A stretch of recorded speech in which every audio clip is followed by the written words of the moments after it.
From the silent repose of eternity, I am compelled to return to you once more. The whisper of division filling the vast expanse of our homeland has disturbed my spirit. A whisper as powerful as the winds that once foretold the storm of the Civil War, which drenched my beloved country in blood. And now, here she is before me, my beautiful America, once again, standing on the brink of great peril.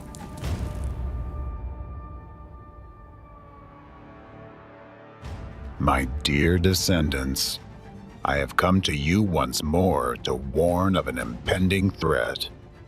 When we founded America in our time, we laid in its foundation the most important principle, the guarantee of freedom and independence for every citizen of this country for all time. We left you a legacy of an ideal society where all people can live in peace and harmony. This ideal is democracy. And I am proud that this ideal was realized in my beloved America, and that you, dear Americans, have preserved it for so long.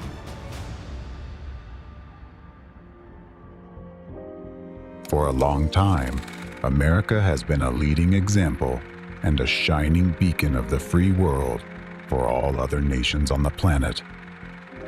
Yes, it has been a difficult journey, with challenges and disagreements. Still, you have overcome them and managed to preserve our shared value, freedom. But what I see now makes my heart bleed. The legacy we left you is under immediate and severe threat.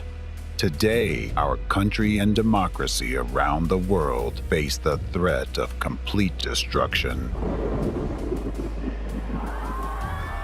A hidden enemy is now undermining the foundations of your free world. It is one step away from destroying it forever.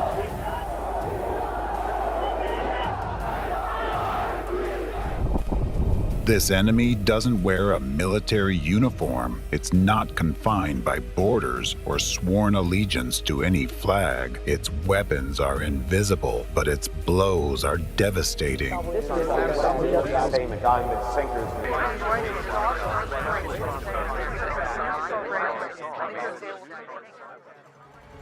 The time has come to expose this hidden enemy, so that you can build your defenses before it delivers the final blow.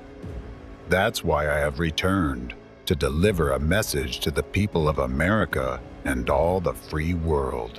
A message that will empower you to halt the relentless tide of impending events if you so choose. Each person who hears my message from beginning to end holds the power to shape the destiny of this world.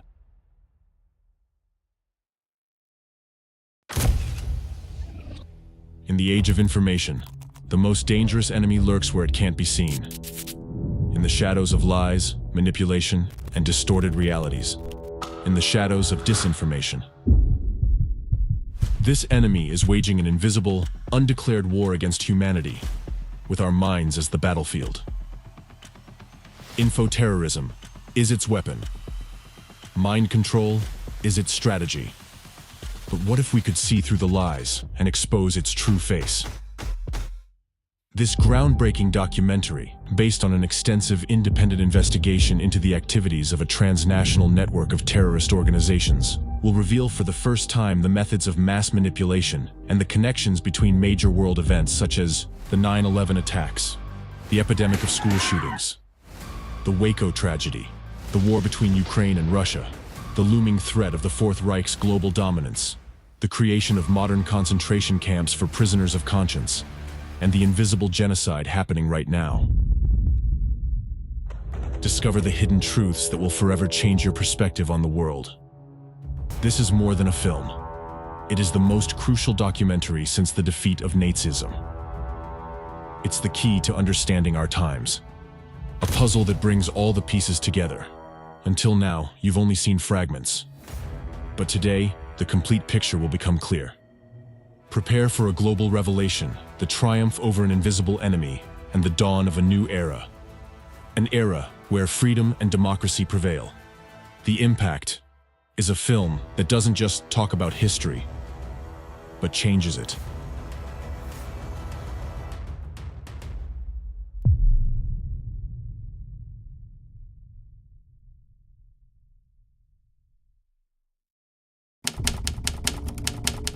Chapter 1: The Enemy's Global Plan.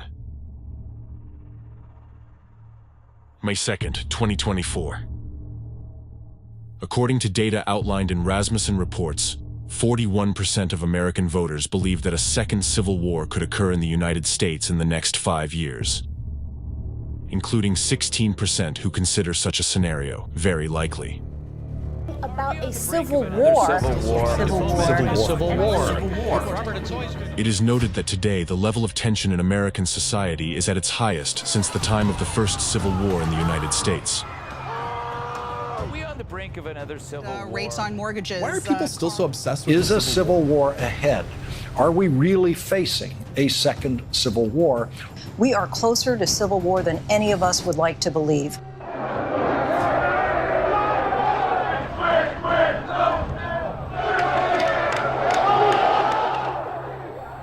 The specter of a looming civil war has not arisen in your minds by mere chance, Americans. It has been deliberately implanted through specific psychological manipulations that you encounter daily amidst the vast flow of information and news. You believe you are simply reading various unrelated articles, but you fail to see that they are part of a single scheme, a unified plan of the enemy of democracy, systematically leading the entire world towards a new, unprecedented form of global totalitarianism. The first key strategic stage is to destroy America from within through an artificially provoked civil war. This will deliver a fatal blow to democracy, after which it will be easy for the hidden enemy to extinguish the remnants of freedom in other parts of the world. For there will be no strong nation left to stand against them in this geopolitical battle. On the ruins of democracy, chaos will initially reign. Still, it will be a controlled chaos, forcing people to crave totalitarian laws that promise order in exchange for their freedom. This is the second stage of the plan, the establishment of a new world disorder. After that, the enemy will move on to the last, final stage of their plan, the establishment of totalitarianism and the complete seizure of power throughout the world. A broken and divided society becomes the perfect breeding ground for the emergence of a new world order, an order controlled by a totalitarian enemy, an order that threatens the very essence of the freedom we have fought for so long. In this order, the majority of the population will become miserable slaves, living in concentration camps, while a small group of rulers will wield unlimited power over the rest of humanity. Now you are close to the point of no return, but it is still possible to prevent this scenario from unfolding. However, once you cross that line, the enemy will have gained enough strength and power to completely bring the world to its knees, leaving no room for action. Therefore, the time to change the course of events is now, and to confront the hidden enemy and win, you have to know him by sight. The time has come to expose their methods. Right now, a hidden war for the future of all humanity is being waged, with the battlefield being your very consciousness. In this war, the enemy's primary strategy is to execute their plans through your actions by influencing your thoughts, decisions, and actions with precisely calculated manipulative techniques. As a result, without even realizing it, you become traitors to your country, your people, your children, and even yourselves, merely by falling under the influence of the enemy's covert attack. What is his primary tool to turn a freedom-loving population into obedient executors of his will? This tool is terror, the terror that is used against you every day, but which you do not notice until it is too late.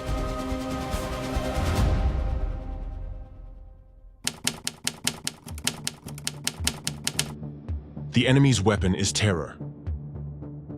The Latin word terror means fear or dread. This word first came into prominent use during the French Revolution of 1793-1794. This period was known as the Reign of Terror because public executions became widespread in France. In front of large crowds, a person's head was severed. The guillotine mainly targeted dissenters, those who deviated from the official stance of the time. The time and place of the executions were announced publicly in advance, and people were gathered specifically to witness the victim's suffering. However, the main targets and victims of terror were not the individuals under the guillotine. The main targets and victims of terror were all the people gathered in the square, and those to whom they would tell about it.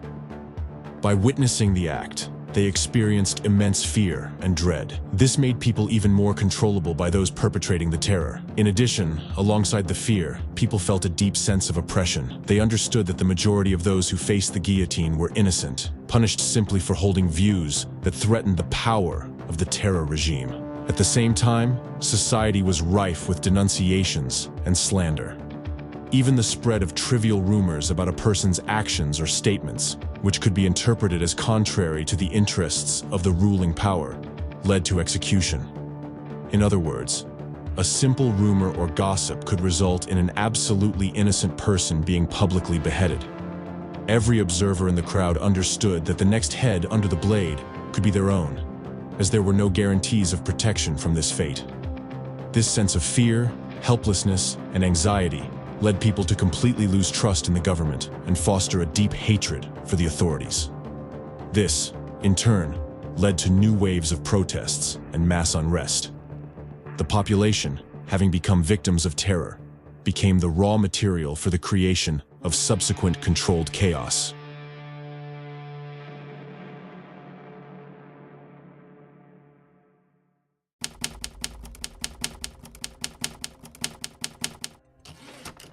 What is terrorism? Nowadays, the enemy doesn't need to gather you in squares and publicly execute someone to make you victims of terror. Why? Because it has invented a more efficient form of terrorism that has a similarly powerful and long-lasting influence on you. This is the most sophisticated kind of terrorism. Its danger is that you do not recognize it as terrorism, so you cannot protect yourself against it. It is precisely in your era that the enemy can exploit it, in the age of technology when people have quick access to information, and it can spread rapidly. I'm now talking about psychological and informational terrorism. Some of you might be surprised. When you hear the word terrorism, stereotypical images immediately come to your mind. A bomb exploding in a crowded square, shootings, taking of hostages at mass events, or airplanes crashing into skyscrapers. In most cases, you even picture an image of a terrorist of a specific nationality and religion. However, few people know that the enemy has intentionally narrowed your understanding of terrorism to these images in order to distract you from other forms of terrorism and its essence. This means you won't be able to recognize other kinds of terrorist attacks that are carried out against you every day. What is the real danger of informational terrorism? Informational terrorism is a direct influence on the psyche and consciousness of people to shape desired opinions and judgments that guide people's behavior. It's a form of negative influence on individuals, society, and the state through various types of information, aiming to weaken and destabilize the constitutional order. Nowadays, simply scrolling through the news feed in your gadget in the morning can make you a victim of informational terrorism, murders, shootings, persecutions, slander, suffering of innocent people, story after story. You listen, read, and watch as innocent people in various parts of the world, public figures, groups of people, international organizations, religious and political entities, and even government officials are subjected to hatred, groundless discreditation, brutal persecution, and public punishments. It's unfair, unjust, and inhumane. Yet, government institutions allow this to happen and often participate in those repressions themselves.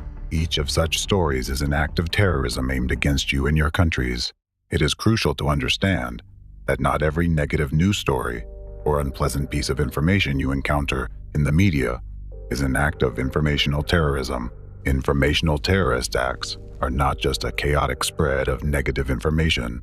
Unlike ordinary bad news, acts of informational terrorism carried out by the enemy of democracy are always meticulously planned and systematic. An informational terrorist attack is always a targeted and organized campaign aimed at achieving specific goals. The ultimate goal of an informational act of terrorism is to instill a sense of helplessness and fear in society, and most importantly, to create conditions where the population, meaning all of you, would begin to distrust your country's leadership. Later on, you will learn how the enemy uses informational terrorist attacks to destabilize the constitutional order in your countries. Informational terrorism purposely targets your subconsciousness, bypassing critical thinking. It's a whole scheme of influencing your mind and psyche, which the enemy itself developed. Through informational terrorist attacks, the enemy has been breaking your psyche and that of billions of other people for many years, causing division among you. Informational acts of terrorism conducted through the media have two types of consequences, internal and external. Let's start by examining the internal consequences: destruction of your mental and physical health.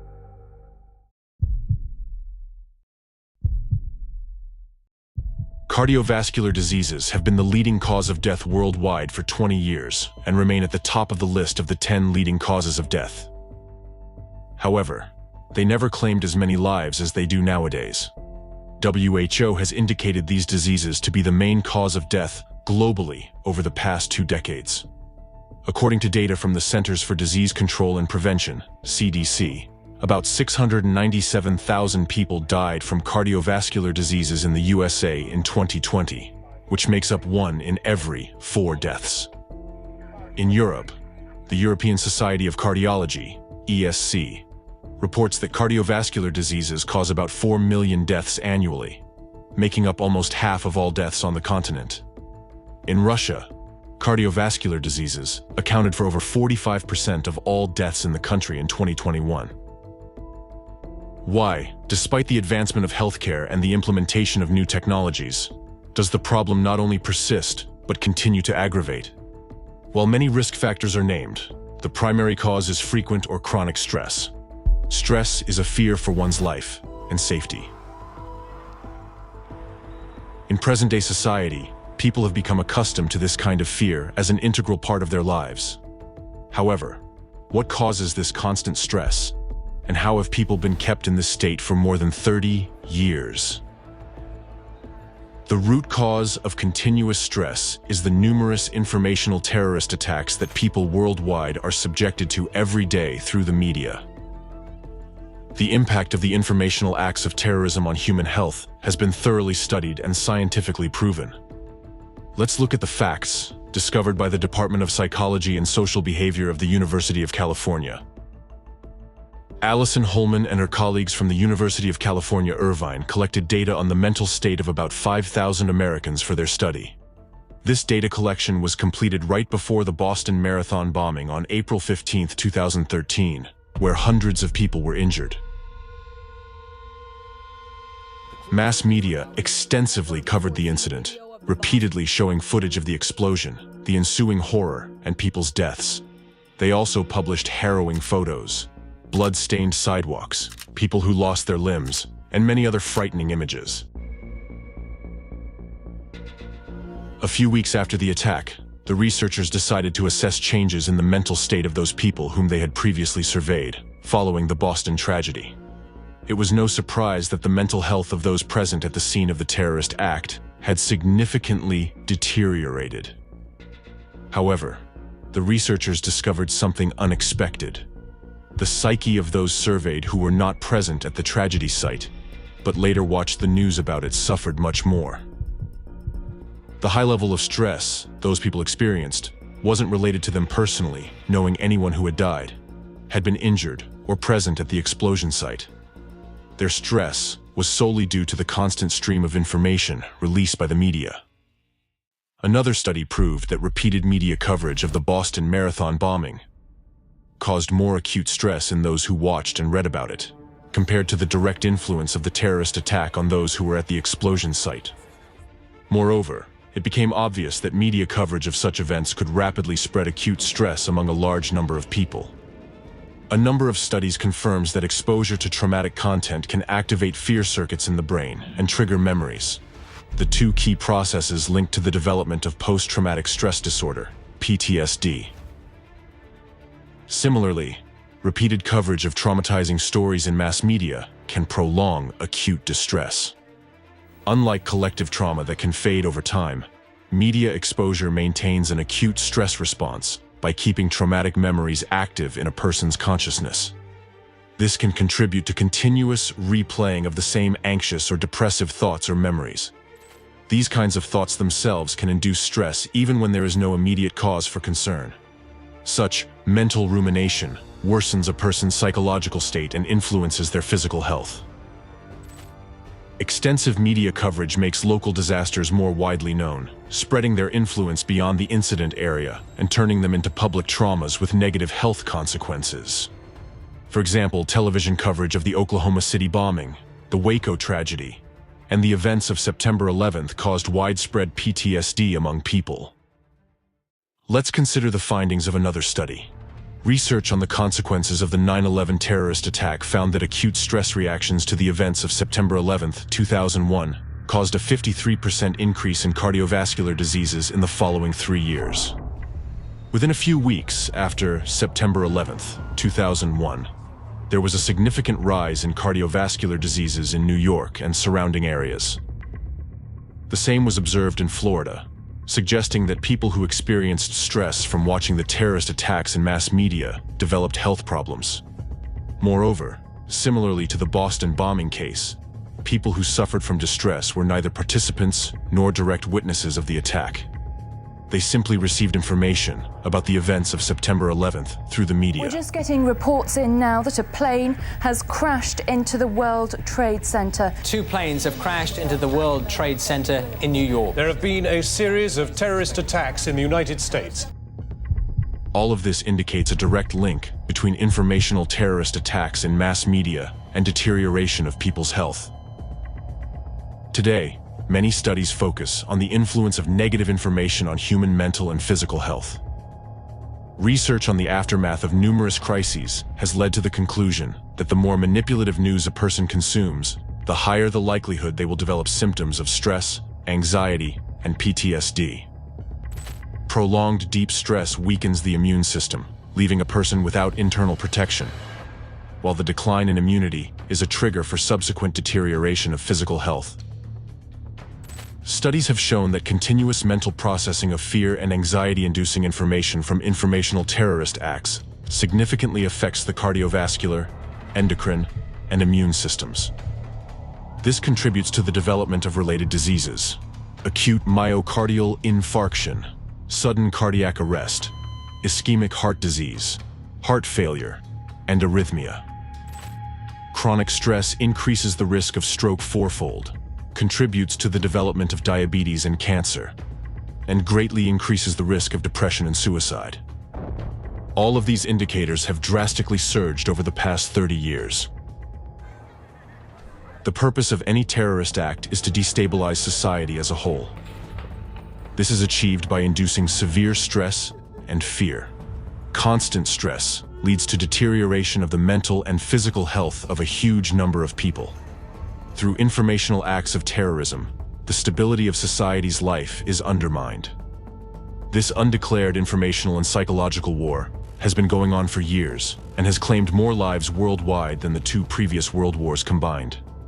Considering that cardiovascular diseases alone, which are the leading cause of death worldwide, kill 17.9 million people annually, and adding 10 million deaths a year from cancer with 20 million new cancer cases every year, the scale of this terrorist impact is tremendous.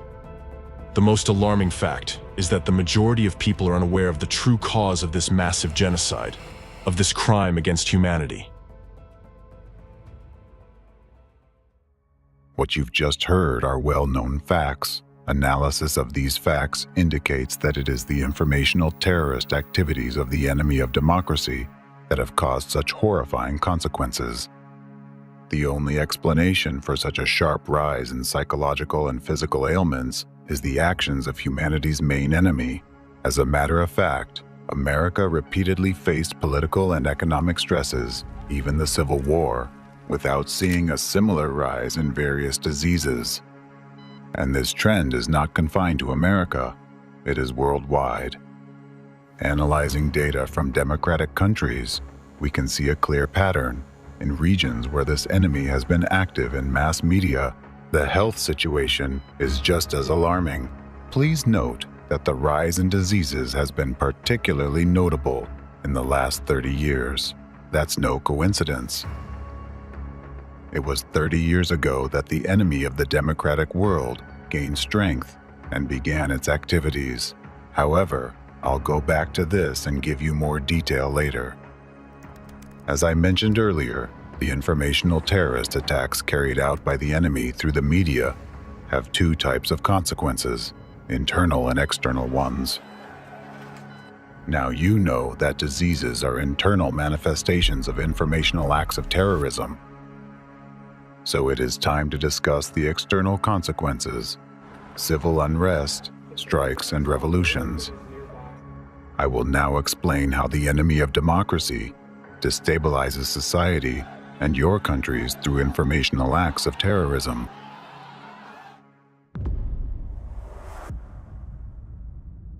Any informational act of terrorism carries lies, manipulation, and incitement to hatred or violence. By means of informational terrorist attacks, the enemy instills destructive beliefs into your subconsciousness, filling you with fear and eroding your patriotism.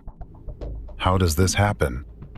First, you witness an informational attack in mass media. It can be about anything.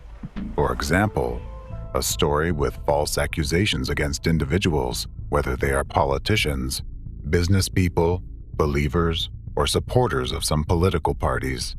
Accused of facing persecution.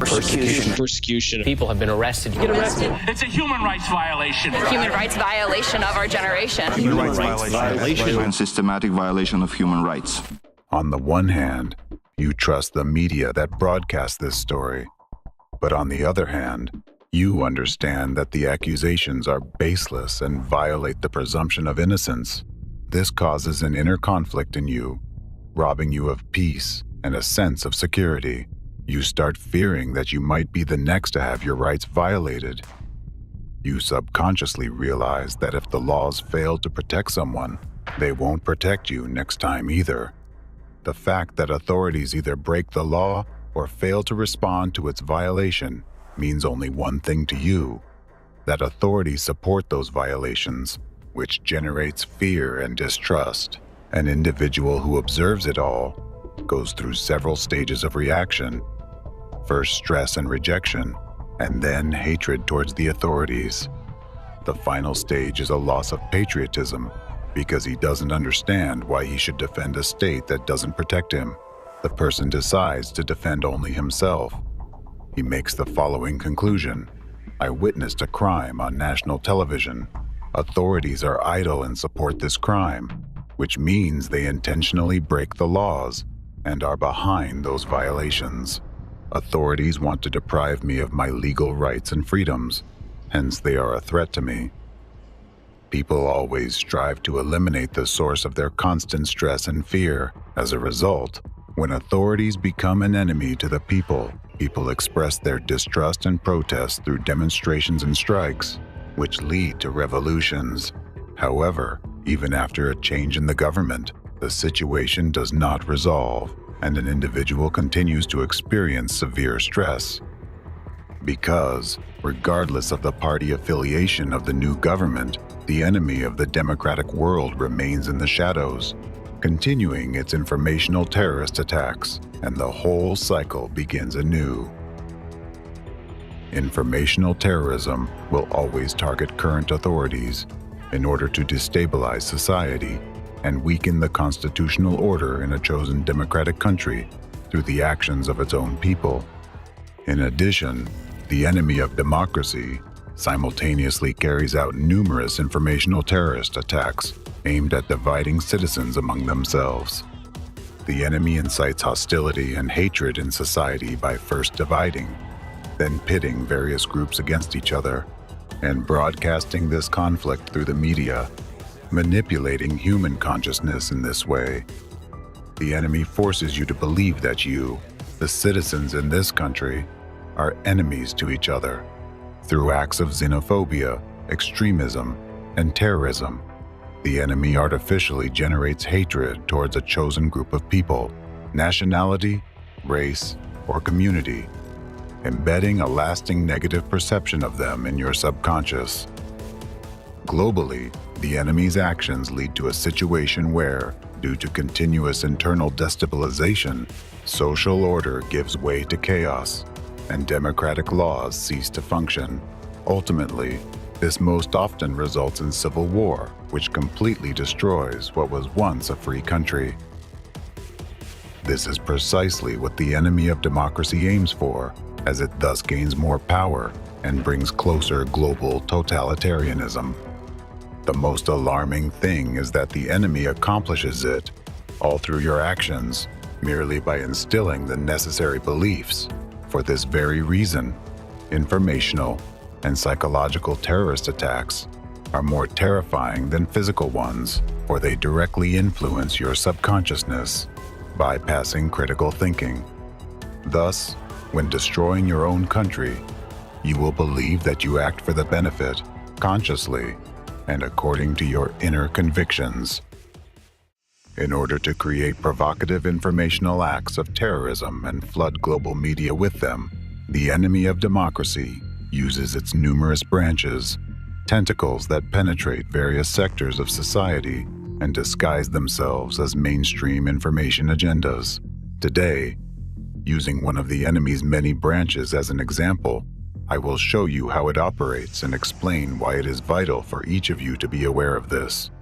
One of those branches is a network of international criminal terrorist organizations. These organizations, which I will discuss later on, became the subject of an investigation that revealed the main patterns, methods, and tools used by the hidden enemy in its war against humanity. The results of this investigation, which lasted a whole 10 years, have been made public by Dr. Egon Cholakian, an American intelligence educator and national security expert. As part of the international investigation, on June 22, 2023, the UN General Assembly adopted a resolution on the 8th review of the UN Global Counterterrorism Strategy. In this resolution, the General Assembly provided the most comprehensive definition of terrorism and identified activities that essentially constitute terrorism. Terrorism includes any activity aimed at achieving the following goals: denial of human rights, fundamental freedoms, and democracy; incitement to commit terrorist acts and acts of violence that spread hatred and threaten human lives; creating threats to the sovereignty, territorial integrity, and security of states; impeding the enjoyment of political, civil, economic, social, and cultural rights, including the right to life, liberty, and security; destabilizing governments. This resolution calls for combating any manifestation of terrorism. Thanks to such a comprehensive definition of terrorism, the enemy can no longer hide its incessant terrorist attacks. So, why have I focused specifically on this branch of the enemy, the network of international criminal terrorist organizations? Because this branch is well studied, and its organizations use the same key methods and tools as those applied by other branches, which the enemy has created for establishing global totalitarianism. Once you understand the enemy's actions in one field, you will be able to recognize them in all other fields as well. This means that all the schemes that the enemy can only implement in secrecy will stop working as they become obvious.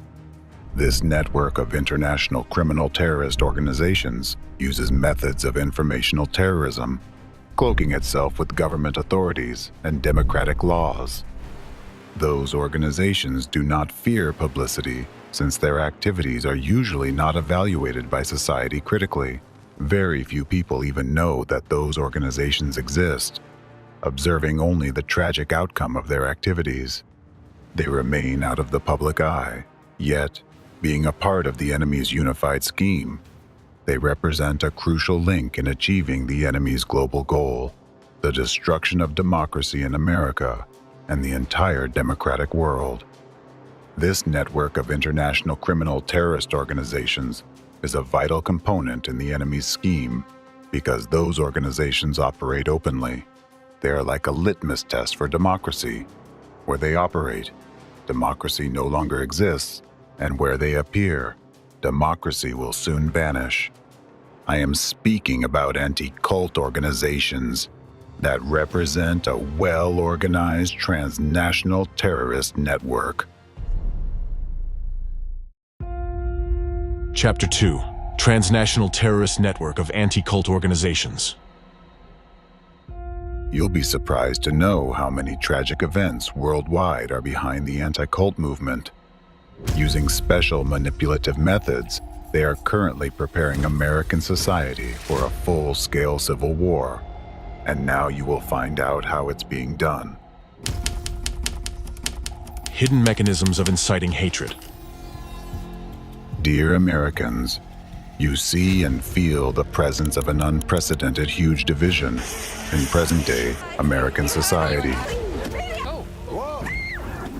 I'm sure you understand perfectly well where it all leads to, and you already suspect that there are hidden mechanisms used against you to incite hatred in American society. What are those mechanisms? Who uses them and why?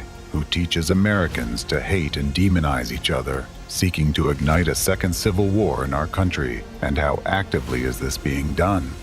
You will now receive answers to these questions. Dear Americans, you will find out exactly how you are being led today from the point where you are peacefully sitting on a couch and watching a movie together with your friends, to the point where you would be ready to take up arms against those same friends just because they have a different opinion.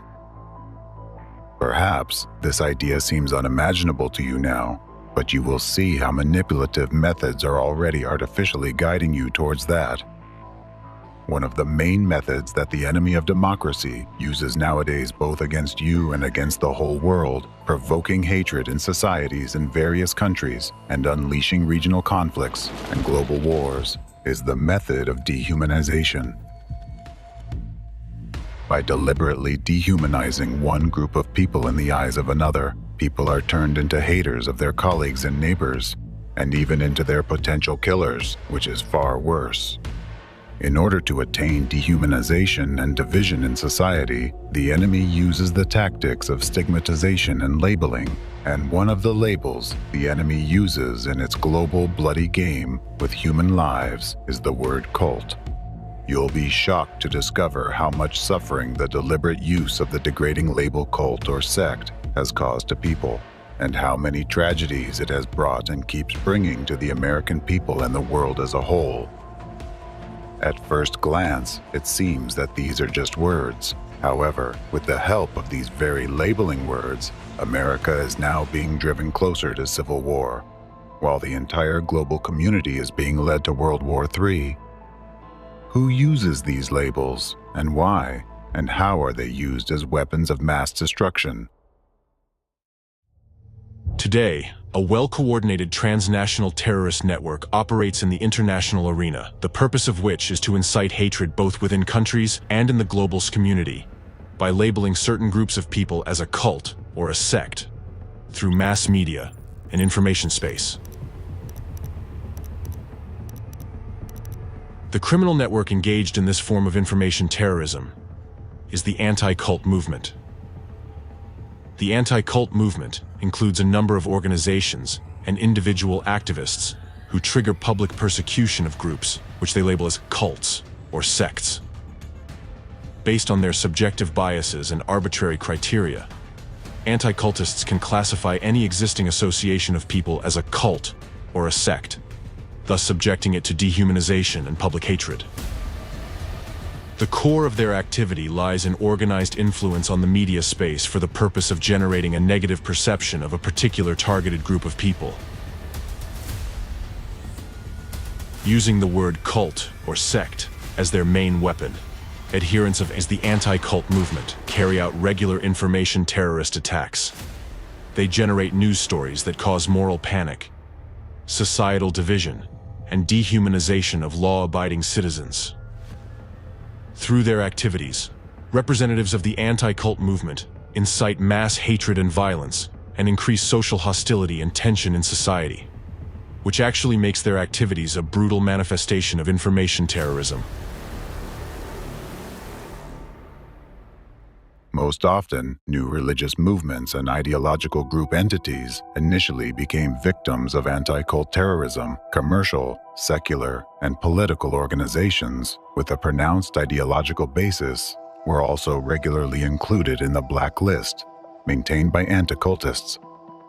However, today, entire nations and countries, including the United States, are already becoming targets of their atrocities. Using the term cult or sect, they create conditions for directing public hatred at their chosen target.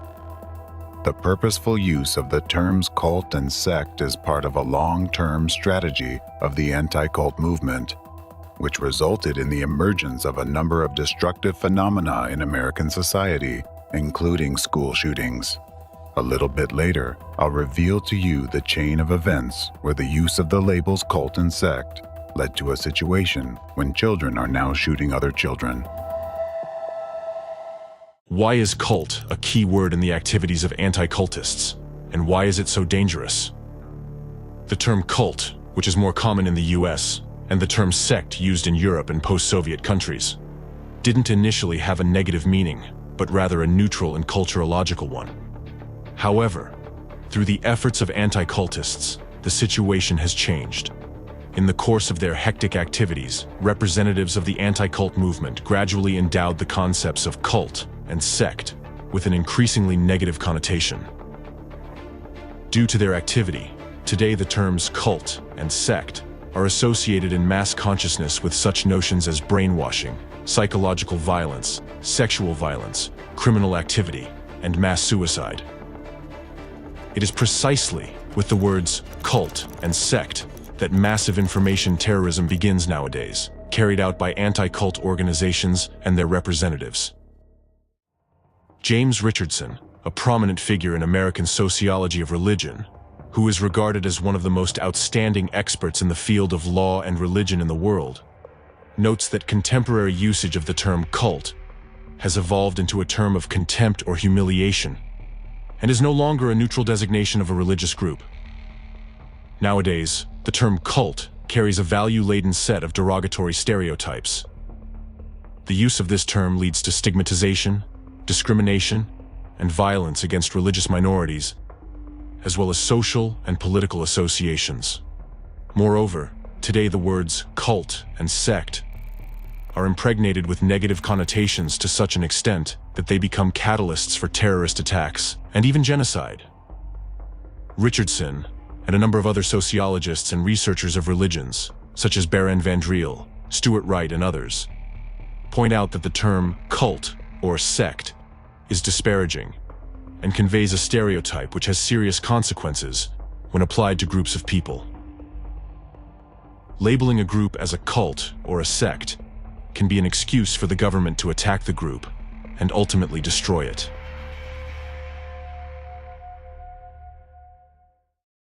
Despite the fact that reputable world scientists warn that the use of the word cult or sect causes great harm to people and should be avoided, especially in academic literature and court proceedings, representatives of the anti-cult movement continue to actively exploit this label and propagate it through the media, turning magazines and newspapers into mouthpieces of their hateful rhetoric.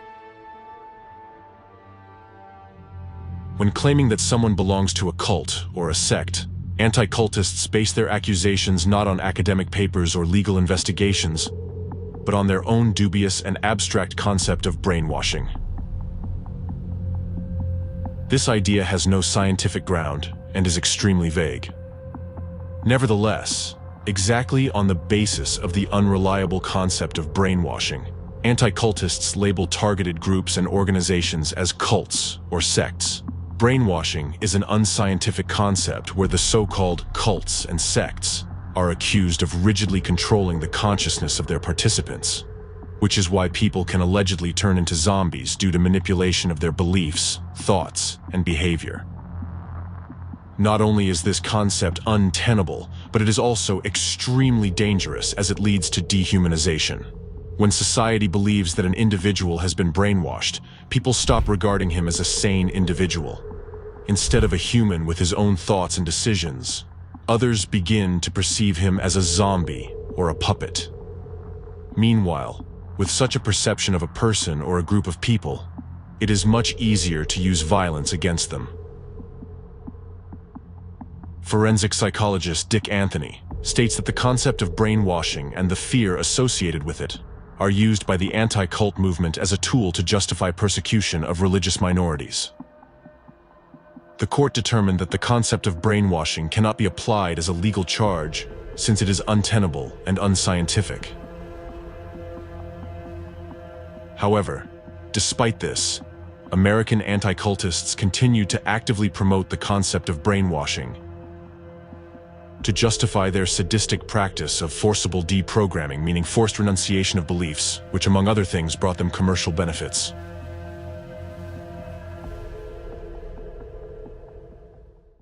The destructive concepts of brainwashing and deprogramming have been introduced and are actively promoted by henchmen of the enemy of democracy in America, representatives of the anti-cult movement. The two figures who are especially notable for their cruelty and inhumanity and who spread the enemy's narratives on American territory are anti-cultists and deprogrammers Steven Hessen and Rick Alan Ross. Currently, they are actively engaged in public activities and speak in American mass media, where they propagate the rhetoric of anti-cult terrorism, violence, and hatred. Deprogramming. Both Ross and Hessen were active members of the anti-cult organization Cult Awareness Network, CAN, which ceased to exist in 1996, as it was convicted of a number of gross violations of human rights and severe religious discrimination. The organization went bankrupt and paid compensation to the people who had suffered from it. Being the leading members of this organization in the 1980s and 90s, both Rick Ross and Steven Hessen were actively involved in its primary criminal activity, arranging and carrying out forcible deprogramming processes. Deprogramming is an illegal anti-human practice rooted in Nazi methods. When practicing deprogramming, anti-cultists would unlawfully abduct and forcibly detain a person whom they considered to be a cult member or a sectarian.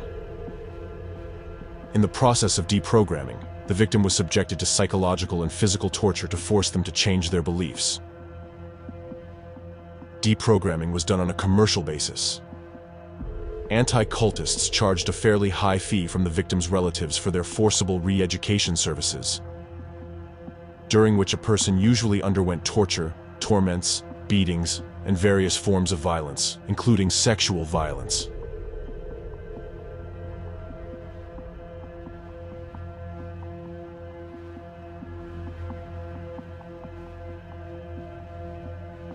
Since this practice severely violated human rights, the founder of this method, Ted Patrick, appeared in court many times and served prison terms.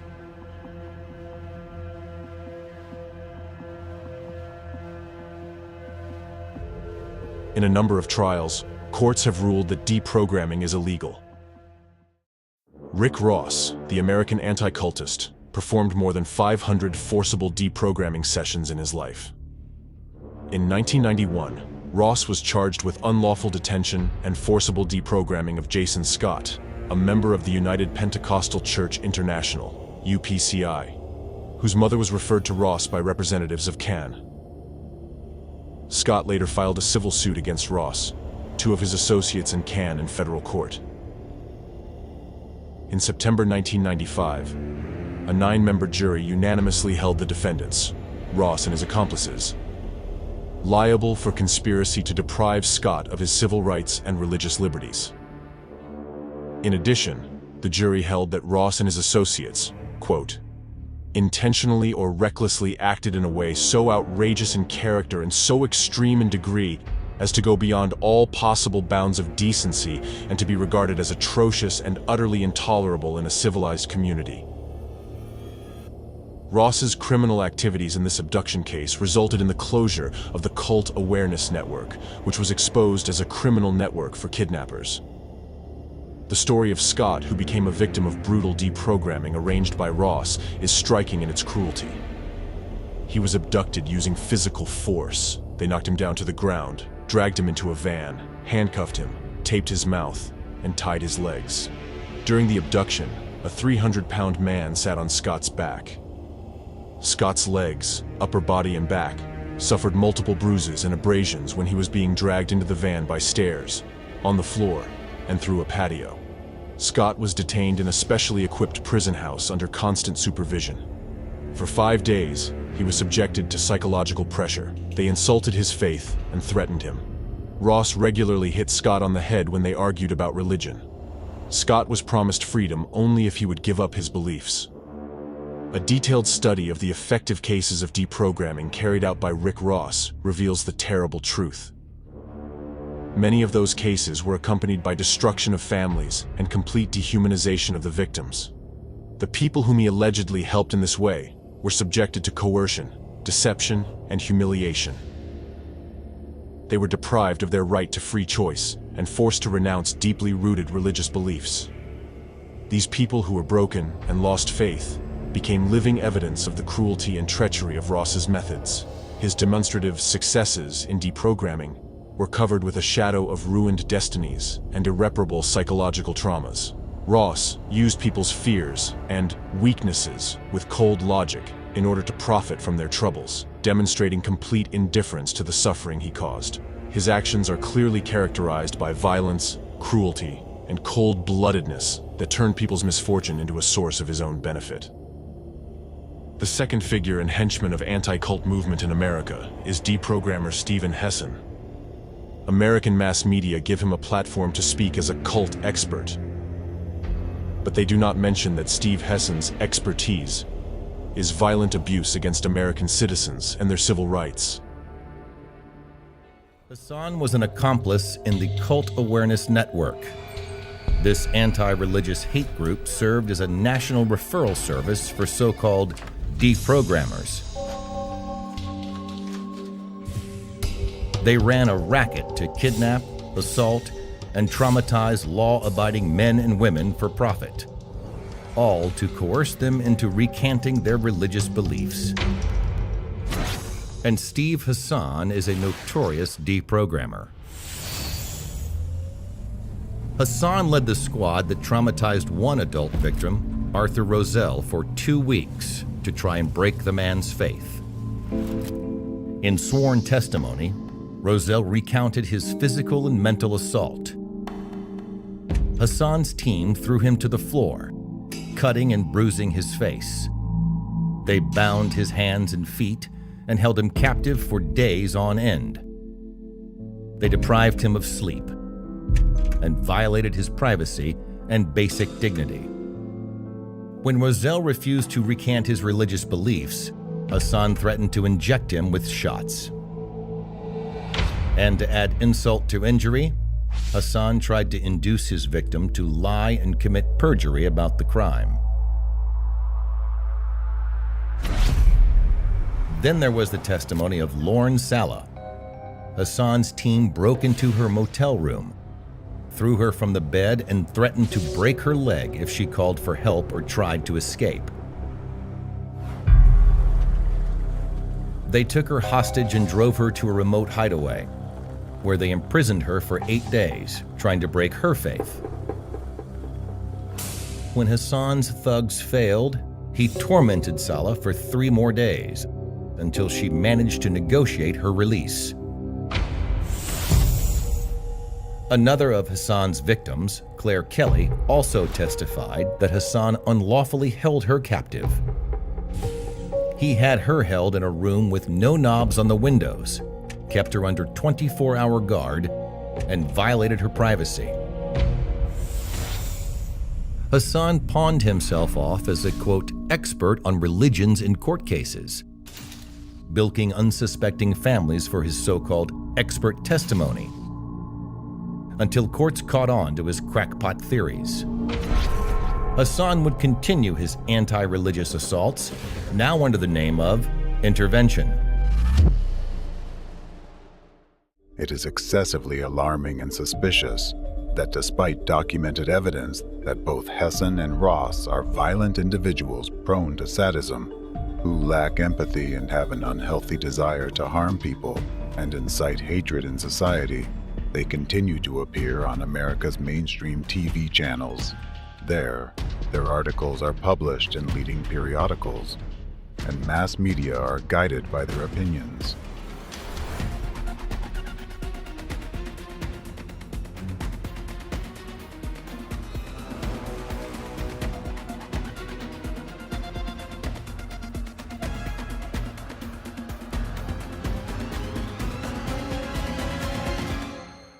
A legitimate question arises: who is behind them and ensures their immunity?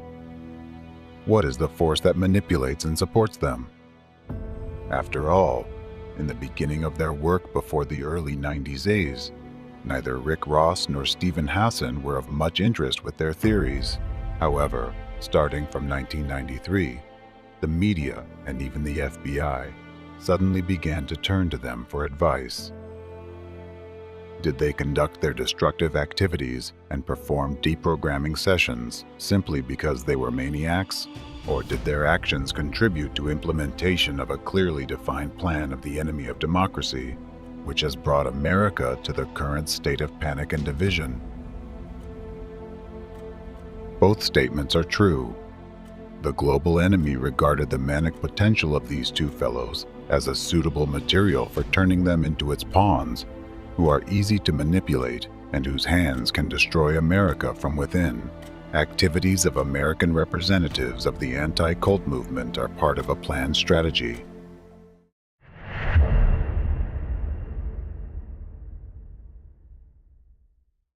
Both Steve Hassan and Rick Ross are executors of the plans of America's enemy. What they currently implement, continuing to promote and impose the ideology of hatred and division, is nothing but information terrorist attacks aimed against the American population and against the USA as a country, even though they stopped using violent deprogramming techniques with their own hands. They receive support from the global enemy of democracy. So today, they continue deprogramming on an even larger scale and against a greater number of innocent law-abiding citizens. It's just that now, they are not doing it with their own hands, but with your hands and the hands of law enforcement agencies. A vivid illustration is that 30 years ago, in the early 90s, the number of violent raids on new religious movements increased dramatically and inexplicably for many people. Research that established this fact included statistics from 19 different countries, including the USA, Israel, and Western European countries. Wondering about the reasons behind such an upsurge, researchers traced a mobilization of anti-cult organizations, which occurred during that very period of time. However, the main essence and cause remained hidden for the researchers. The clue is that during this period of time, to be more precise in 1993, the global enemy of democracy activated its ideological center of the anti-cult movement, which has been located in Russia since that moment to this day. It is exactly from there that commands are given from, and a single ideological vector is set for the entire anti-cult movement worldwide, extending to its entire network. Now, using the example of this ideological center, let's discuss in detail how it operates in the country that it has turned into a testing ground for practicing its methods, which it plans to transfer and apply throughout the world in the near future. ideological center of anti-cult groups. The ideological center of the entire transnational network of contemporary anti-cult movement, and the chief developer of its propaganda methods, is the Russian Association of Centers for the Study of Religions and Sects, abbreviated as Ratseers. The basis of Ratseers is the Center for Religious Studies in the name of Hieromartyr Irenaeus of Lyon, established in 1993.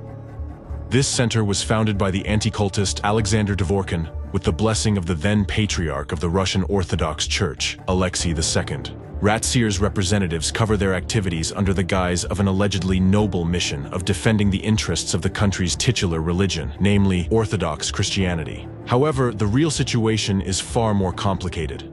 Within the religion itself, there are individuals who, while outwardly adhering to orthodoxy, actually support anti-cult movements.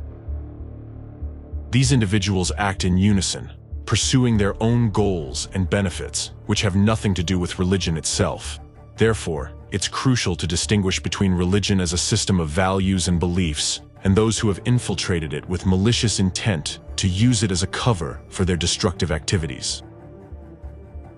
These anti-cult operatives and their allies within the Russian Orthodox Church have turned this country into a staging ground for their activities and launched a targeted terrorist attack on democratic countries from there. The radical ideology of Ratseers, which originated in Russia, now extends its influence far beyond its borders.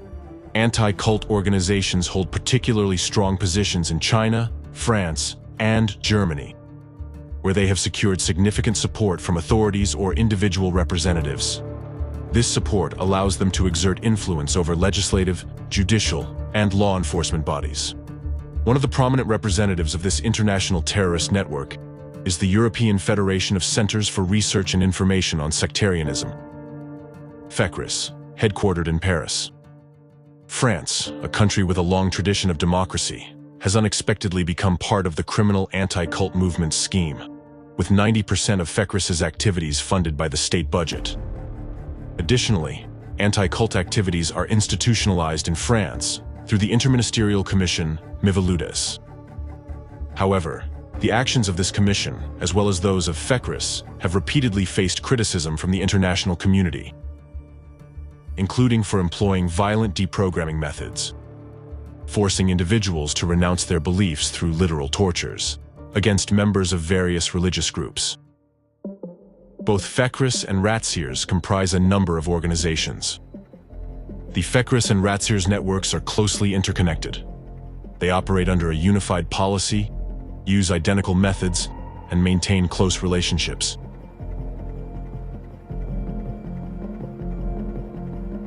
For instance, Alexander Dvorkin, president of Ratseers and Russia's leading anti-cultist, also served as vice president of FECRIS and still remains a member of its board of directors. Additionally, Ratseers' vice president and Dvorkin's associate, Orthodox archpriest Alexander Novopashin, is also a corresponding member of FECRIS.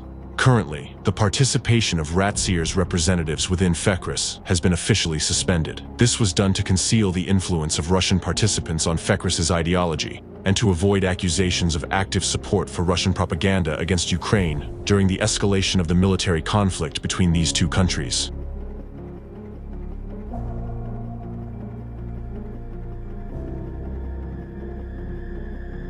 Despite their official charters, claiming adherence to international conventions on human rights and freedoms, the reality is that anti-cult organizations operate in a starkly different manner. Since their inception, these anti-cult organizations have repeatedly discredited themselves through anti-democratic and unlawful activities, which include the deliberate spread of lies and slander, intentional incitement of violence, the use of destructive manipulative techniques, the instigation of conflicts fueled by interreligious hatred, and the targeted persecution of dissenting groups, sometimes even leading to physical assaults.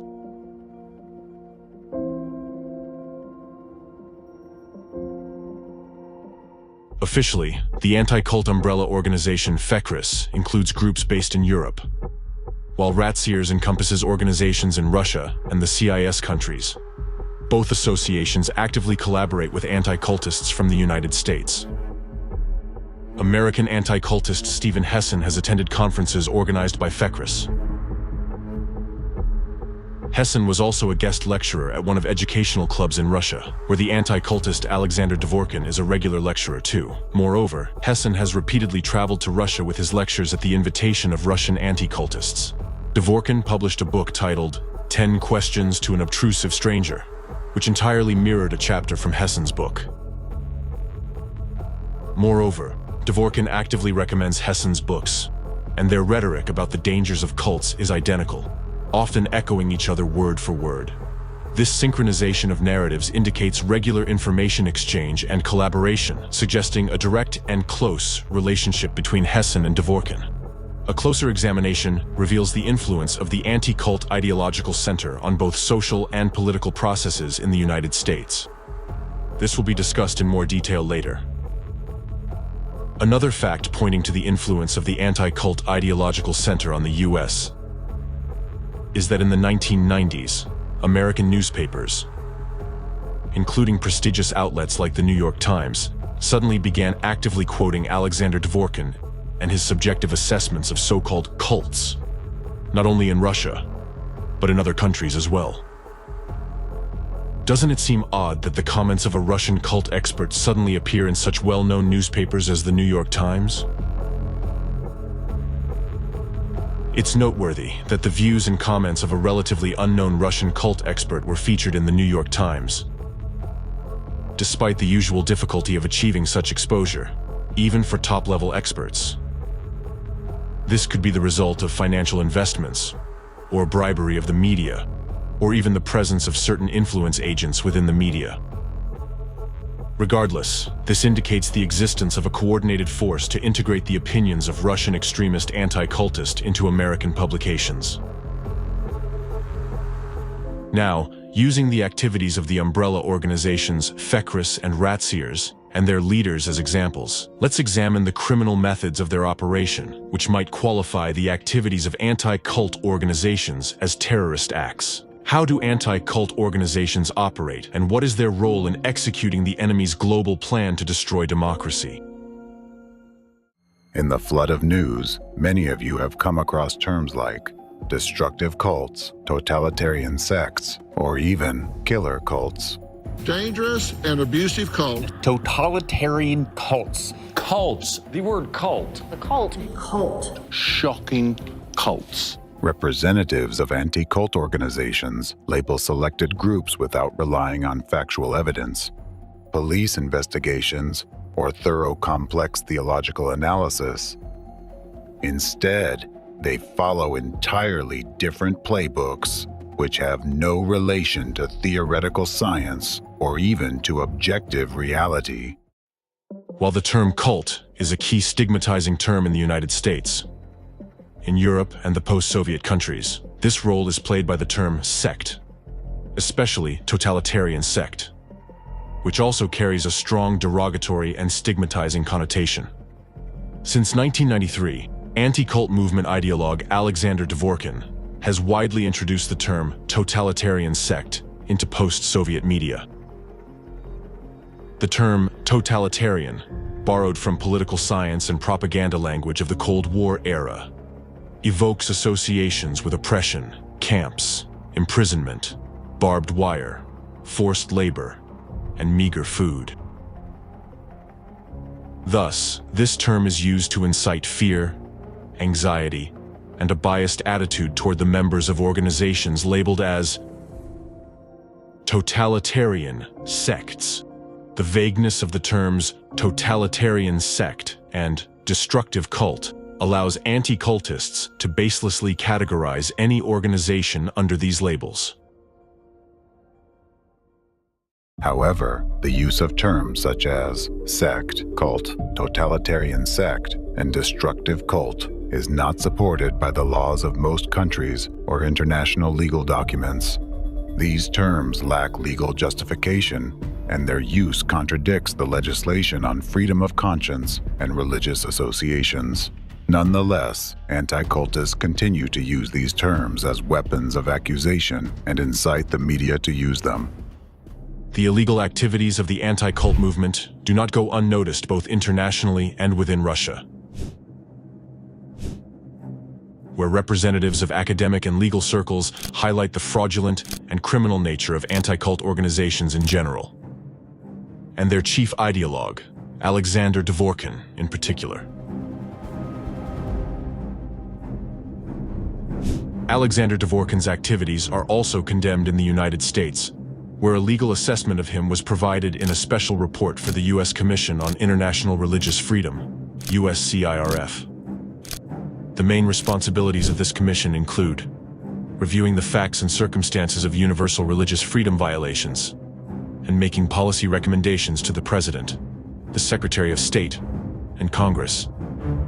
Here are some findings and recommendations provided by Jason Morton, a policy analyst for the USCIRF, in a report titled The Anti-Cult Movement and Religious Regulation in Russia and the Former Soviet Union. Dvorkin has long provided the anti-cult movement with a veneer of intellectual credibility. Alexander Dvorkin and his associates have carved out influential roles in government and society, shaping the public discourse on religion across numerous countries.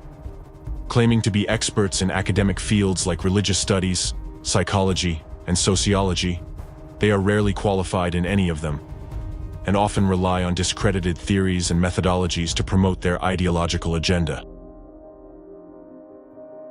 The anti-cult movement is fundamentally a propaganda outlet, conducting a highly effective information war against religious minorities throughout Russia and many of the countries in which it retains influence. The U.S. government should publicly censure Alexander Dvorkin and the St. Irenaeus of Leon Information Consultation Center, SILIC, for their ongoing disinformation campaign against religious minorities. Counter propaganda against new religious movements by the European Federation of Research and Information Centers on Sectarianism, FECRIS, at the annual OSCE Human Dimensions Conference, with information about the ongoing involvement of individuals and entities within the anti-cult movement in the suppression of religious freedom.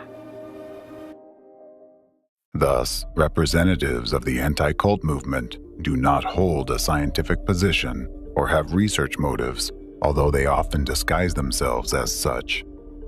In reality, they intentionally introduce the concepts of destructive cults and totalitarian sects into the information space, using them to incite hatred and religious intolerance in society. The criteria and accusations they use to classify certain organizations as cults and sects are not recognized both in academic circles and within the legal framework.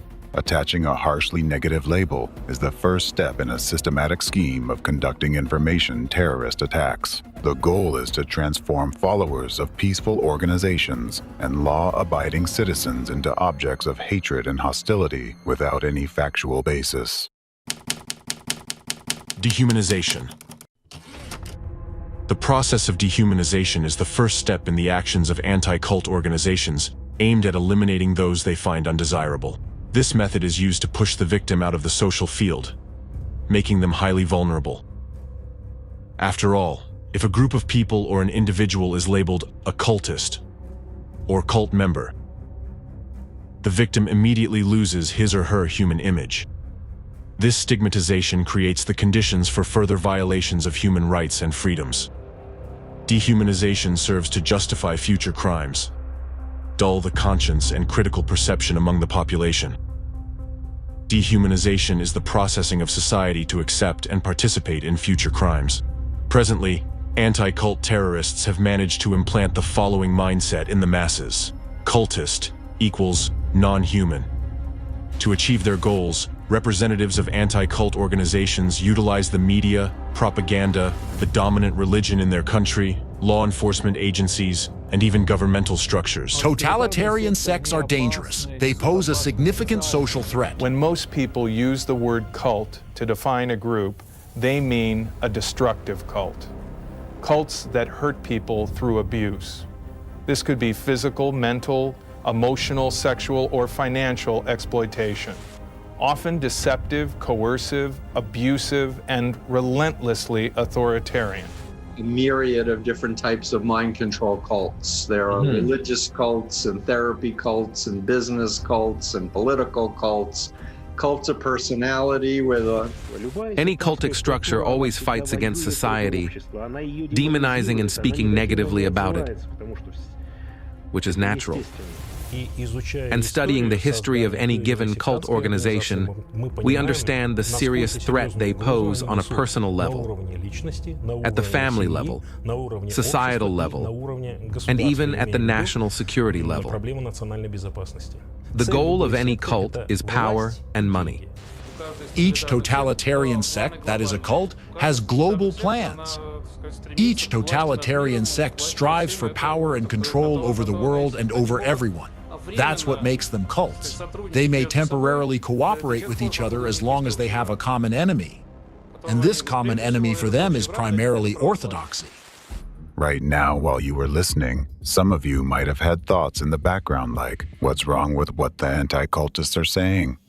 Cults are indeed dangerous. And all cult members are brainwashed, foolish, or deceived people. You might be surprised when I tell you that these thoughts are not your own personal convictions. These thoughts are actually the result of the anti-cultists' efforts to artificially implant these destructive images into your subconscious through the information field.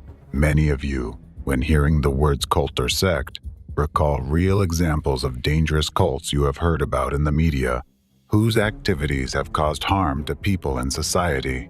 The term cult is associated with personal danger, images of mass suicides, women who have been victims of sexual exploitation, the erratic behavior of cult leaders bordering on psychopathy, and zombified followers who unquestioningly give all their money and property to their leader. However, think about how long ago did you meet such things in real life, and what is your knowledge of new religious movements, aside from the negative images spread by anti-cultists? Of course, it must be acknowledged that among the founders of new religious movements, there are individuals engaged in fraud and deliberately exploiting the trust of citizens for personal gain, including committing illegal acts and crimes. But how can representatives of anti-cult organizations help in this situation? These cases should be handled by law enforcement agencies, since they bear the main responsibility for protecting citizens from such threats. In such cases, they must conduct the necessary investigation, collect evidence of illegal activity, and only after that should all perpetrators be prosecuted according to the law and the criminal organization be terminated. However, when it comes to anti-cultists, everything happens in reverse order.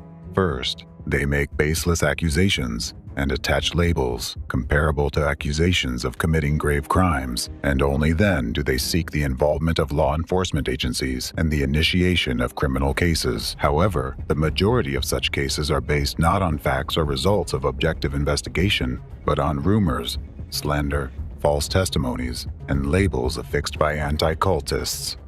This particular characteristic of the strategy employed by all anti-cult organizations reveals their actual goals and intentions. They do not aim for an objective analysis of religious organizations to identify potentially dangerous ones.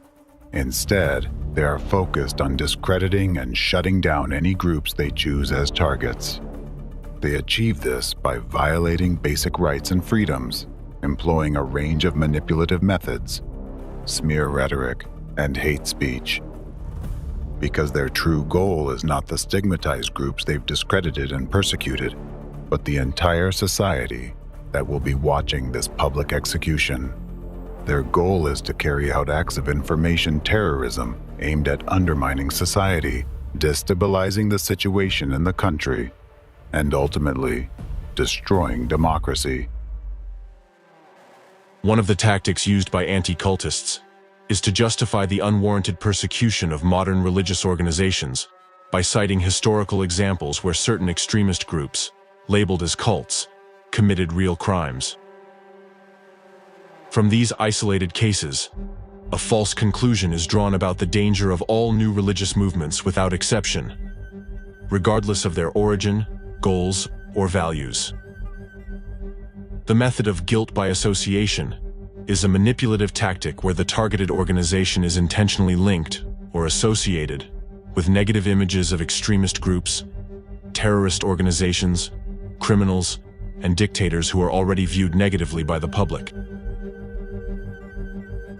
This tactic is further amplified by a deliberate distortion of fragments of the target organization's teachings, taken out of context, which contributes to the demonization of the group's image. As a result, an aura of danger is deliberately created around the undesirable organizations and their members, accusing them of crimes despite the lack of direct evidence of any harmful activities.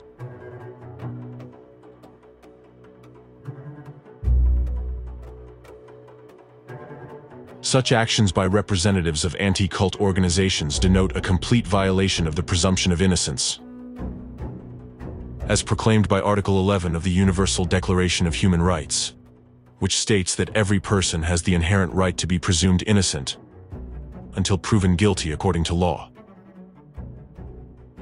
Violating the presumption of innocence is an illegal act aimed at spreading intentional slander and misleading the public. Mass media are accomplices of anti-cult terrorists. Mass media play a crucial role in dehumanization and targeted persecution of religious and secular organizations chosen by anti-cultists as their victims. By leveraging their unofficial contacts among media representatives, including journalists, editors, and leaders of major publications, anti-cultists initiate and carry out large-scale and prolonged campaigns to discredit these targeted organizations. In essence, they orchestrate information terrorism. Therefore, the cult works ahead of the curve. How do cultist fraudsters turn people into slaves, and how have they managed to evade responsibility for decades? How Jehovah's Witnesses embarked on the path of extremism. As part of these campaigns, various methods of negative influence are employed, including the use of aggressive rhetoric, hate speech, dissemination of false information, slander, provocations, and incitement to aggression against targeted individuals. In this process, unscrupulous media representatives are recruited into this network of cooperation, willing to engage in dubious actions to achieve their goals, meaning committing information terrorism. Thus, anti-cult organization representatives recruit the direct perpetrators of future attacks. Additionally, anti-cultists create the image of victims from some of the recruited or interested individuals who have allegedly suffered from the malevolent influence of the stigmatized organization. The stories of these pseudo-victims are widely disseminated in defamatory media publications, despite many of these tales being intentional lies. All this inevitably leads to crime, which in fact exists in the vast majority of cults, or potentially exists in one way or another. Violations of the law begin. At first a few, then more, and then it's more often, and these are obvious crimes, and they absolutely violate all moral norms. This is how anti-cultists label a targeted group as dangerous and manipulative, though in reality, it is their own actions that are dangerous and manipulative. Through their people in the media, they conduct genuine psychological processing of society. This, in turn, allows them to manipulate the aggressive sentiments of the public, the sentiments that they themselves have provoked. They implant explicit narratives in people's subconscious that all the organizations they label are cults and are dangerous, and that cult members are non-humans.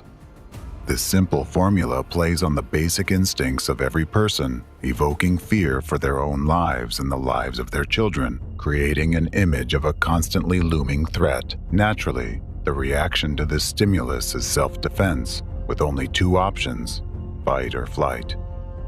Since anti-cultists accompany their propaganda with incitement to hatred and encouragement of unlawful acts, the dominant response becomes fight or even destroy. Under this scheme, anti-cultists can dehumanize and demonize any organization they consider undesirable, pushing it outside the bounds of the social field. When you hear the word dehumanization, it might seem abstract to you. If so, I invite you to listen to the stories of the outcomes of its practice on the specific example. Alexander Dworkin's anti-cult terrorist activities. For many years, Ratsir's representatives have been spreading hostile statements towards numerous new religious movements. Their meetings, interviews, lectures, and public activities have created a hostile atmosphere in society, often leading to subsequent manifestations of hatred and xenophobia among the population. For instance, the ringleader of the anti-cult group in Russia, radical ideologist Alexander Dworkin, has waged an active disinformation campaign against the Christian movement of Jehovah's Witnesses in Russia since the beginning of his anti-cult career in 1993.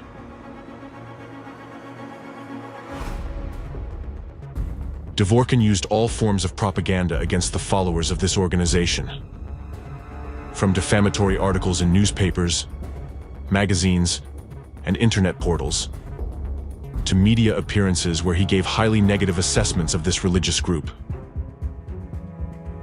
accusing and portraying their activities in the worst possible light. The Jehovah's Witnesses came to an Orthodox Christian country. They insult me and my faith, and in this sense, I have the right to respond to them. My book is a response to their persistent molestation and their relentless recruitment. These Jehovah's Witnesses manipulate the minds of their members, but they also make enormous amounts of money. Usually, when Jehovah's Witnesses speak, they certainly squeeze out everything they can. Jehovah's Witnesses, by definition, cannot be called Christians, no matter what they call themselves, because they do not consider Christ to be God. Jehovah's Witnesses are undoubtedly a totalitarian sect, because Jehovah's Witnesses are a commercial cult. For instance, in mid-2009, Dworkin gave an interview to the federal Russian channel NTV, where among other harsh statements, he compared Jehovah's Witnesses to drug dealers and called them slaves. In fact, what they give for free is similar to how a drug dealer in an alley gives the first shot for free. And he might even give the second shot for free. But to get the third shot, people run to him and bring money. This is done by people for free, who live in Bethels and work irregular hours in exchange for a bed in a dormitory and meals in a common dining hall. Food comes from Jehovah's Witnesses farms. Similar slaves produce the food there. In other words, the expenses are minimal.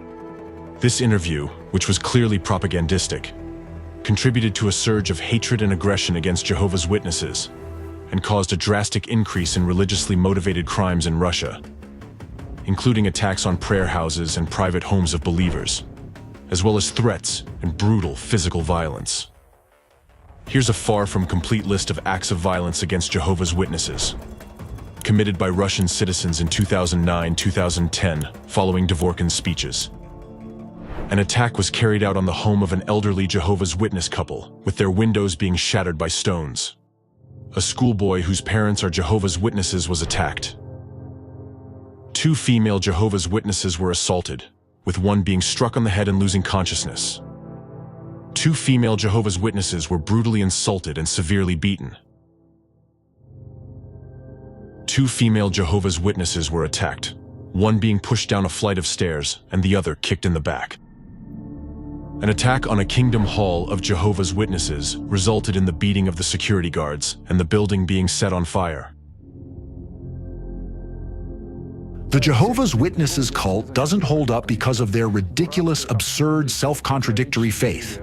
It holds up through the strict control of the cult. It's a very strict totalitarian sect and cult. Pedophilia. There are actually hundreds of cases of pedophilia, and the cult has covered them up every time. Cults, cults, cults, cults, cults. Jehovah's Witnesses are a cult. Hands off our children.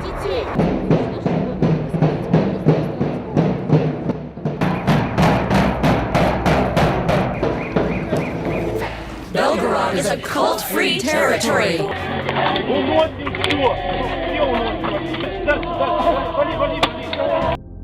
And this is just a small part of the consequences of merely 1 year of public activity by just one representative of the anti-cult movement in one country.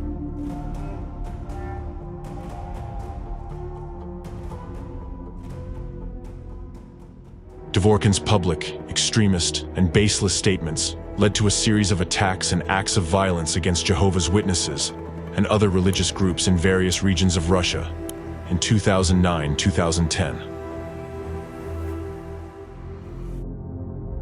Numerous cases have also been recorded where large families of Jehovah's Witnesses were harmed in various ways, had their property damaged, and had their homes burned to the ground. All of this was done by individuals influenced by Dworkin's manipulative speeches, which carry a hidden message of denying human rights of stigmatized groups of people and turning them into public targets.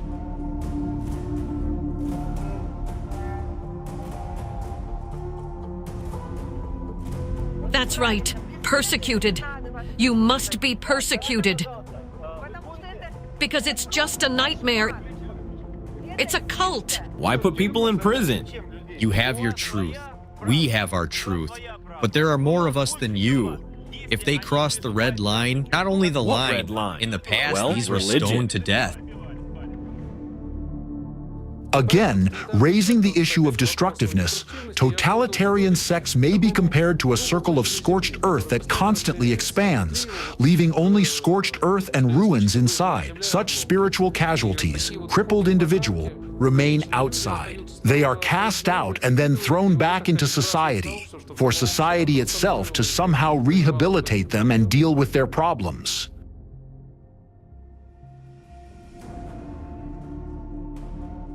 Let's consider an example of using a manipulative method aimed at forming an image of the enemy and dehumanizing certain groups of people. Please note that in his public speeches, Alexander Dworkin regularly repeats the following stigmatizing comparison. Another name for totalitarian sects is destructive cults.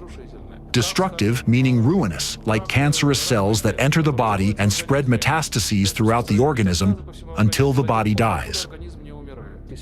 Cults behave in society like a cancerous tumor in one's body, draining nutrients from society and feeding off it until the body itself dies.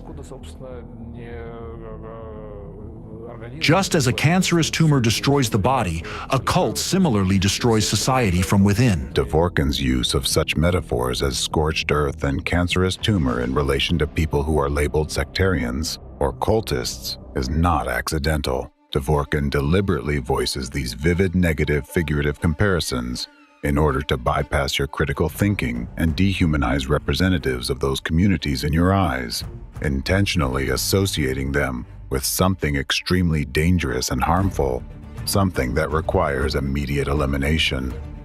Such a comparison activates the mechanisms of black and white thinking in your mind when an object that a manipulative narrative is focused on is regarded as an absolute evil requiring unconditional rejection.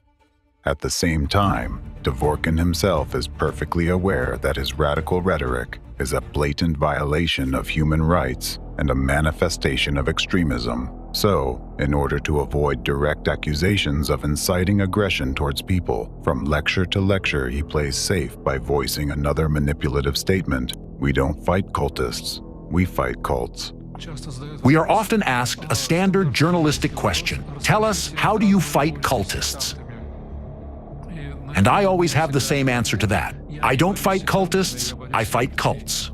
The phrase "we fight cults" and not cultists, often used by Dworkin and his followers, is a prime example of semantic manipulation.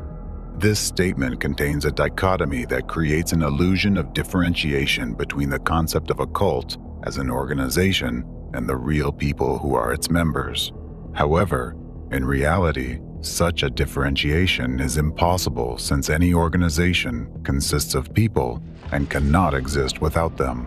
Dworkin's manipulative statement ignores the fact that the activities of the organizations he called cults and the personalities of the so-called cultists are inextricably linked. This means that he calls people cancerous tumors and scorched earth, thereby causing public hatred towards them. To make the essence of this manipulation clearer to you, please answer the following question. When you heard this comparative metaphor that cults are cancerous tumors, what image appeared in your mind? Some kind of abstract image of a cult? Or did you see an image of specific personalities whom you associate with the word cult, whom you yourself know or saw in the media? Your consciousness actually displayed an image of people because the image and mental command that Dworkin instilled through such verbal manipulations consists in the following message: cultists are dangerous. They must be exterminated. Such manipulative techniques used by representatives of the anti-cult clique provoke cognitive dissonance in your mind, forcing you to accept negative images without critical assessment of those. This provocation of cognitive dissonance is a form of mental violence, inasmuch as it undermines independence of a person's thinking, forcibly instills hatred in him towards his fellow citizens, and gives him a direct instruction for violent actions. Please note that anti-cultists use this technique of covert cultivation of hatred to your detriment in many spheres of life, when they need to make you hate those people whom they target, when they need to set one part of society against another, causing a wave of hatred and violence within society. Manipulative methods used by Alexander Dvorkin constitute illegal actions that have already caused severe psychological, moral, and physical suffering among the population and have led to many deaths, details of which will be discussed later. Dvorkin's public statements bear clear signs of incitement to hatred and meet all the criteria of the threshold test established under the Abode Plan of Action. According to widely recognized international legal norms, such activities should be prohibited by law, and all individuals involved in their execution should be held accountable in accordance with the law. Interestingly, Alexander Dvorkin, the leader of anti-cult organizations and the author of the term totalitarian sect, opposes the introduction of a legal definition for cult. This is because it would then be necessary to prove, based on facts, that an organization is indeed a totalitarian sect or destructive cult, and that the accusations against it have a factual basis. As the leader of the anti-cult movement in Russia himself stated, most of these cases would be lost. 22 years ago, I started dealing with cults. I used to say that we urgently needed to introduce a legal term cult to address this issue. However, soon I realized that it is absolutely impossible to do it now, in the current situation. Because if we were to introduce the legal term cult tomorrow, the day after tomorrow, courts would be flooded with lawsuits from those very cults that would be saying, prove that we are a cult, and present all the evidence to support such a definition. Prove that we comply with this definition. Thus, a large portion of lawsuits would likely be lost. Then, by court decision, we would no longer be able to call various organizations cults, even the most sinister and disgusting ones. Definition of the terms sect and cult in the law would automatically restrict their unjustified use, which in turn would deprive anti-cultists of their main tool that represents a starting point for subsequent illegal actions. Now, we at least don't have such a legal term, therefore we can call cults cults.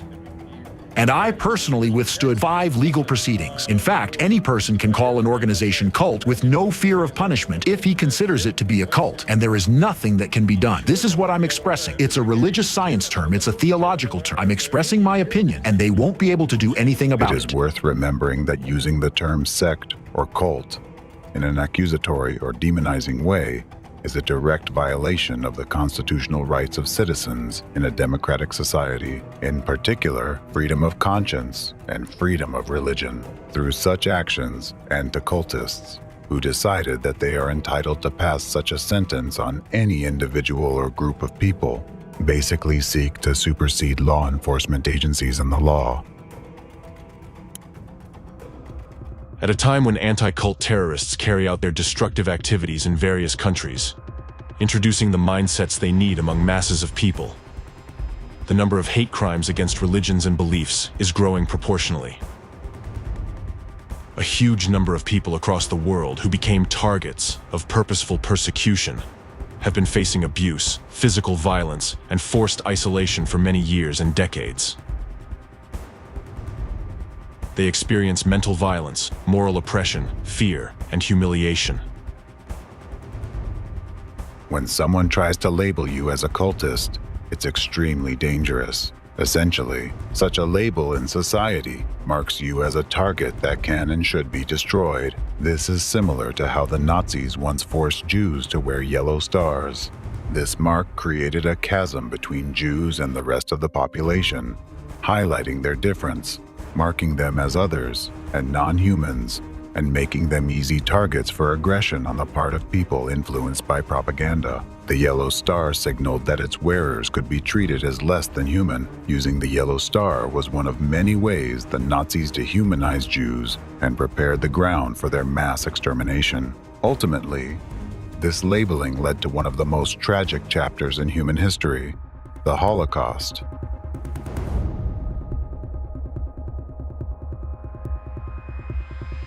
Today, anti-cultists use the same methods, assigning labels like cult and sect to various organizations, thereby separating them from society and stripping them of their status as people. These labels take away their democratic rights and freedoms, telling society that these people are different and that they can be deprived of their rights, treated without respect, and even with violence. During the Nazi era, the harsh treatment of Jews was the result of well-organized propaganda. The media of that time were tools for creating the image of the enemy, despite the lack of facts and evidence. Similarly, today, innocent people labeled as cult or sect members by anti-cultists become victims of accusations for crimes they did not commit.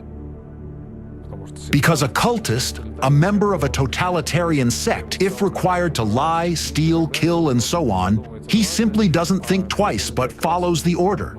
Because he would act, for the benefit of the whole world, for the salvation of humanity and so on. What does some insignificant human life matter that gets in the way of this? Undoubtedly, for this, any means are justified. But that's more of a fanatic than a cultist.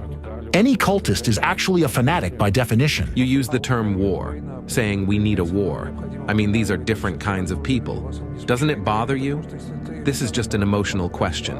Well, it's a fight. It's a war. Call it what you wish, but it really It doesn't bother me. It's a war against inhuman organizations that enslave people and deprive them of freedom. Stigmatizing certain groups and communities by defining them as cult, totalitarian sect, or destructive cult shapes public perception of them as highly negative and dangerous entities. This leads to the marginalization of these communities as social groups and their discrimination within society. They are met with suspicion, insulted, humiliated, and ridiculed. People refuse to hire them, collaborate with them, or engage in personal relationships with them. The problems these individuals face are numerous, from public condemnation, conflicts, and threats to physical violence, criminal prosecution, searches, and more. Stigmatized individuals become targets. They are hated, despised, and avoided. They are met with anger and disgust. They can face anything, from disdainful avoidance to violence, including murder. And this happens solely because anti-cultists chose them as targets. Constant demonization and hate speech undoubtedly have a severe negative impact on the physical and psychological health of the victim. This topic has been extensively researched by psychologists and psychiatrists. A report published by the American Psychological Association compares the symptoms observed in victims of hate crimes to those of post-traumatic stress disorder. A study conducted in the United States in 2001 showed that victims of hate crimes experience more severe consequences than victims of other types of crimes. Victims of prejudice, members of stigmatized groups, often experience depression, which may include sadness, fatigue, anhedonia, hopelessness, social withdrawal, or even catatonia. Victims of prejudice also experience stigma, a state of personal shame and devaluation, which is a crucial component of depression. They experience an increased number of suicidal thoughts and other mental health issues. For victims of prejudice, suicide offers an escape from the hatred they face, driven by despair and a desire to flee. Suicidal victims of prejudice do not wish to harm themselves. They simply want to avoid the harm inflicted upon them by others. A classic example of creators of stereotypes and enforcers of prejudices are the Nazis. Branded and socially isolated, the victims of anti-cultists feel much like the victims of the Holocaust once did. The fact is, the targets of anti-cultist terrorism, whether an organization or an individual subjected to persecution and attacks, feel doomed and eventually come to terms with their situation. This is comparable to how Holocaust victims resign themselves to their fate, knowing they were inevitably facing execution or the gas chamber. The hopelessness and fear of the inevitable traumatize a person on a subconscious level. Even though the conscious mind tries to suppress and push away this fear, the subconscious trauma remains deeply rooted. Imagine what these people experience and how their lives unfold after enduring such trauma. So, the labels of sect or cult used by anti-cultists are not just words. They are tools that lead to the destruction of the foundations of humanity. The history of Nazism's impact on the world teaches us that when society starts to divide people into us and them, it leads to irreparable consequences. One of your statements. Orthodox Christians are no better than everyone else. If they were, the whole world would have become Orthodox a long time ago. Maybe we are even worse than everyone else. But Orthodoxy is definitely the only direct path to God. What gives you the right to state that? And I think it's a statement, first of all. Secondly, isn't this inciting, at any rate to some degree, of interreligious hostility or intolerance? Well, no, not at all. Because first of all, every religion considers itself true while all others are mistaken. A member of any religion can say this. The path of Indian asceticism is only to attain eternal death, to attain eternal non-being. And in this, of course, lies the demonic nature of Hinduism. When you see two women in the street brainwashing a mother with a stroller, you can approach her and say, don't listen to them. They are cultists, Jehovah's Witnesses. They grossly distort the Holy Scripture. Isn't this inciting, at any rate to some degree, of interreligious hostility or intolerance? Well, no, not at all. Muhammad, although he belonged to that powerful tribe, he was from its poor branch. So he was a rather poor man. He got a job with his distant relative, the twice-widowed Khadijah, and started leading her caravans, gaining her trust. And when he was 25 years old, Khadijah, who was then over 40, married for the third time her pretty-faced clerk. Inciting interreligious hostility is if I insult specific bearers of one or another particular religious idea. The principle of Orthodox Christian relations with other religions is respect for every person. Long before he arrived, all of Moscow was covered with posters of this man with a horse-like face, and it was inscribed that the great Tony Robbins had arrived, and everyone was wondering what this was all about. Then Muhammad had some strange visions and revelations. Some people believe he had epileptic seizures. Tom Cruise is the Goebbels of Scientology, the minister of propaganda. Thorov himself is a very gray and dark man. He speaks very boringly. He is sort of like a very dull, gray person, and respect for every person. Who do we know? What cultists do we know? Street beggars? Annoying recruiters who knock on our doors? Cults are dangerous at the societal level because, unlike traditional denominations that enrich society and create culture, cults give nothing to society. We don't know cultists who are respect for every person. Writers, artists, music composers, philosophers, and so on, they only drain society of its vital resources, just like a cancerous tumor pulls the vital resources from the body until it eventually destroys it. The cancerous tumor pulls the vital resources from the body until it eventually destroys it. We can discuss each of the cults, many of them, talking about how exactly these totalitarian schemes are embodied in their teachings. The International Society for Krishna Consciousness, or the Hare Krishnas. This cult had a lot they would like to conceal. There was drug trafficking, arms trade, and murders.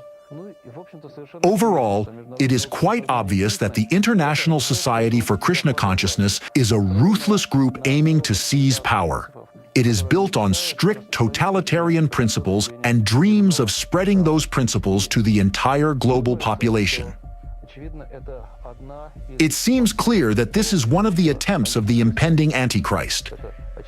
It is obvious. Perhaps the International Society for Krishna Consciousness is one of the actual forerunners of the Antichrist who ultimately seeks to seize power worldwide. Possibly, it is through these very methods that his advent is being prepared.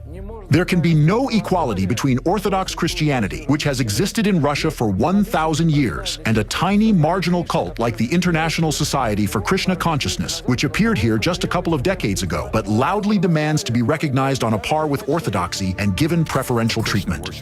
There was an attack on the temple of the Moscow Society. In Barnaul, there was an attempted attack on Krishna worshippers. Krishna worshippers were beaten in Moscow. Krishna devotee was beaten.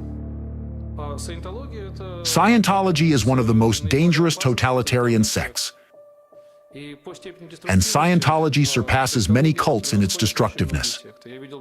I've seen many ex-Scientologists who were absolutely just severely mentally ill. I'll repeat again, cults are very aggressive and very deceitful. With the mentality of a slave and the mentality of a whistleblower. He works for intelligence services. He's been gathering information since he was a child. I mean, he brings money, he brings information. If you're in Scientology, when you finally run out of everything, when you run out of money and your mental health or physical health, they will get rid of you. They will throw you out on the street and forget about you. FSB released video of searches at Scientology centers.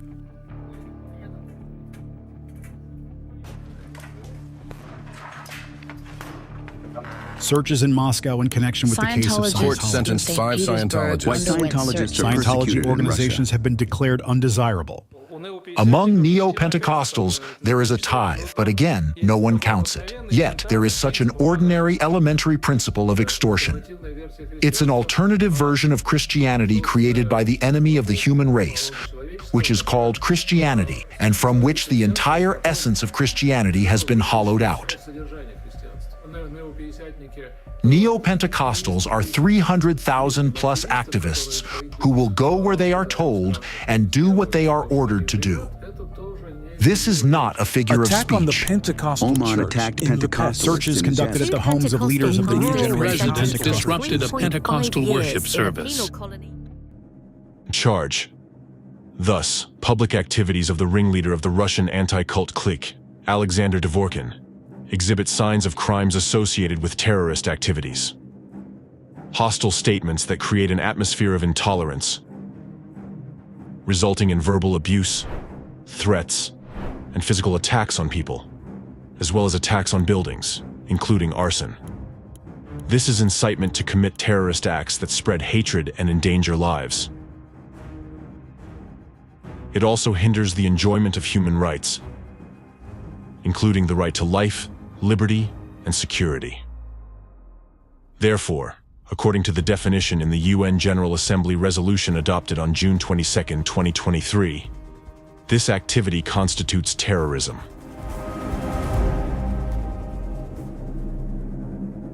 An aggravating circumstance is Dvorkin's deliberate use of special hidden manipulative methods and technologies aimed at covert influence, programming, and control of human behavior. Their use is directly evidenced by the fact that his public activities provoked a wave of violence among the population towards stigmatized victims, including physical violence against them, up to murders. These manipulative technologies operate bypassing critical perception through consciousness and directly affecting a person's deep subconsciousness.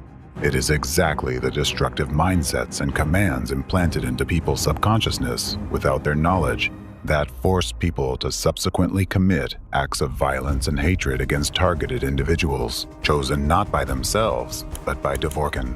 He has artificially incited a wave of hatred and negativity in people and forced them to act. In a literal sense, Dvorkin has directed those individuals, like torpedoes, against their will and desire towards his chosen targets. Therefore, all those individuals who committed acts of aggression against other people who are just like them, but marked by anti-cultists with a yellow star, are also victims of informational terror attacks. Dvorkin had programmed them for those actions in advance at the level of subconsciousness. When he used manipulative technologies in his speeches, they were literally forced to act this way, and unknowingly, by attacking innocent people, They were enacting someone else's malicious will. This is why Dvorkin's speeches had such a powerful effect on people, although in the overwhelming majority of cases, evidence for his accusatory speeches was not presented. The mere utterance of these labels was enough to provoke an explosive reaction in society and a wave of brutality against the labeled groups. The use of these hidden manipulative technologies within the anti-cult movement was first introduced by Alexander Dvorkin. This has since become a common practice for creating informational terror attacks by all anti-cult organizations, including Ratsirs and Fekris. These very methods enable anti-cults to influence people against their will.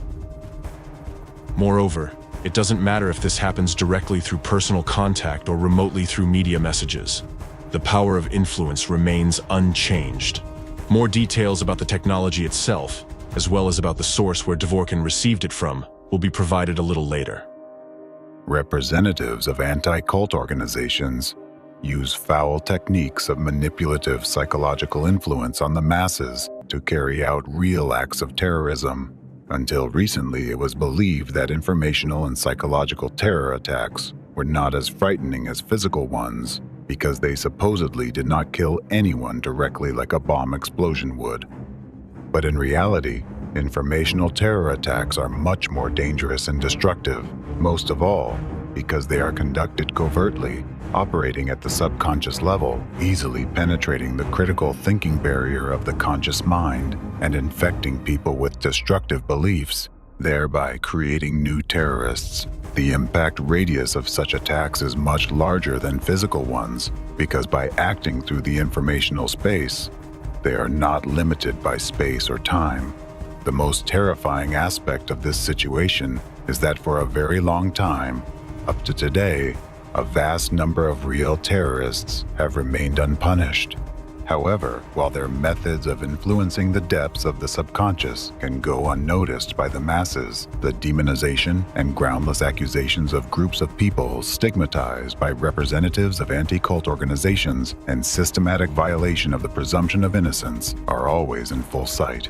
Even by this one factor alone, they can now be easily identified and held accountable to the fullest extent of the law for their complicity in and perpetration of terrorism. Anti-cultists' influence on law enforcement agencies. Public activities of anti-cultists are merely a preparatory stage for further involving law enforcement and security forces in suppressing religious groups. For this purpose, under the guise of educational work, members of anti-cult organizations deliver lectures and arrange consultations for law enforcement agencies, including police academies and security management, where they continue to propagate the same messages that cult members are a threat to society.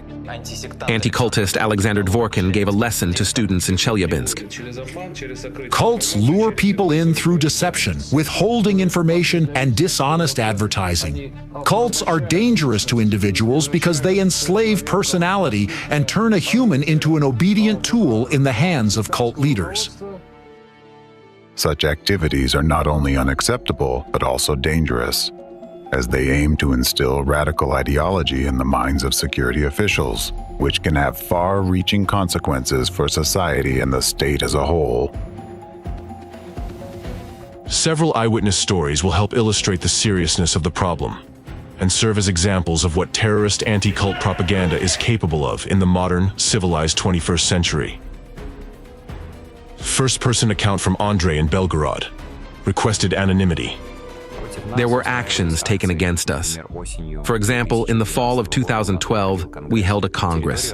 The area was cordoned off by Cossacks with whips. They beat drums, invited the NTV television company and local media, and portrayed our activities in a negative light. They shouted at us, "We'll throw a grenade at you," and the police did not react at all. At some of the actions against Jehovah's Witnesses, they wore T-shirts that said, "I hate Jehovah's Witnesses." I was directly threatened. "Aren't you afraid you'll get hit on the head and be disabled for life?" Given what I've witnessed since around 2010, I believe it will only worsen.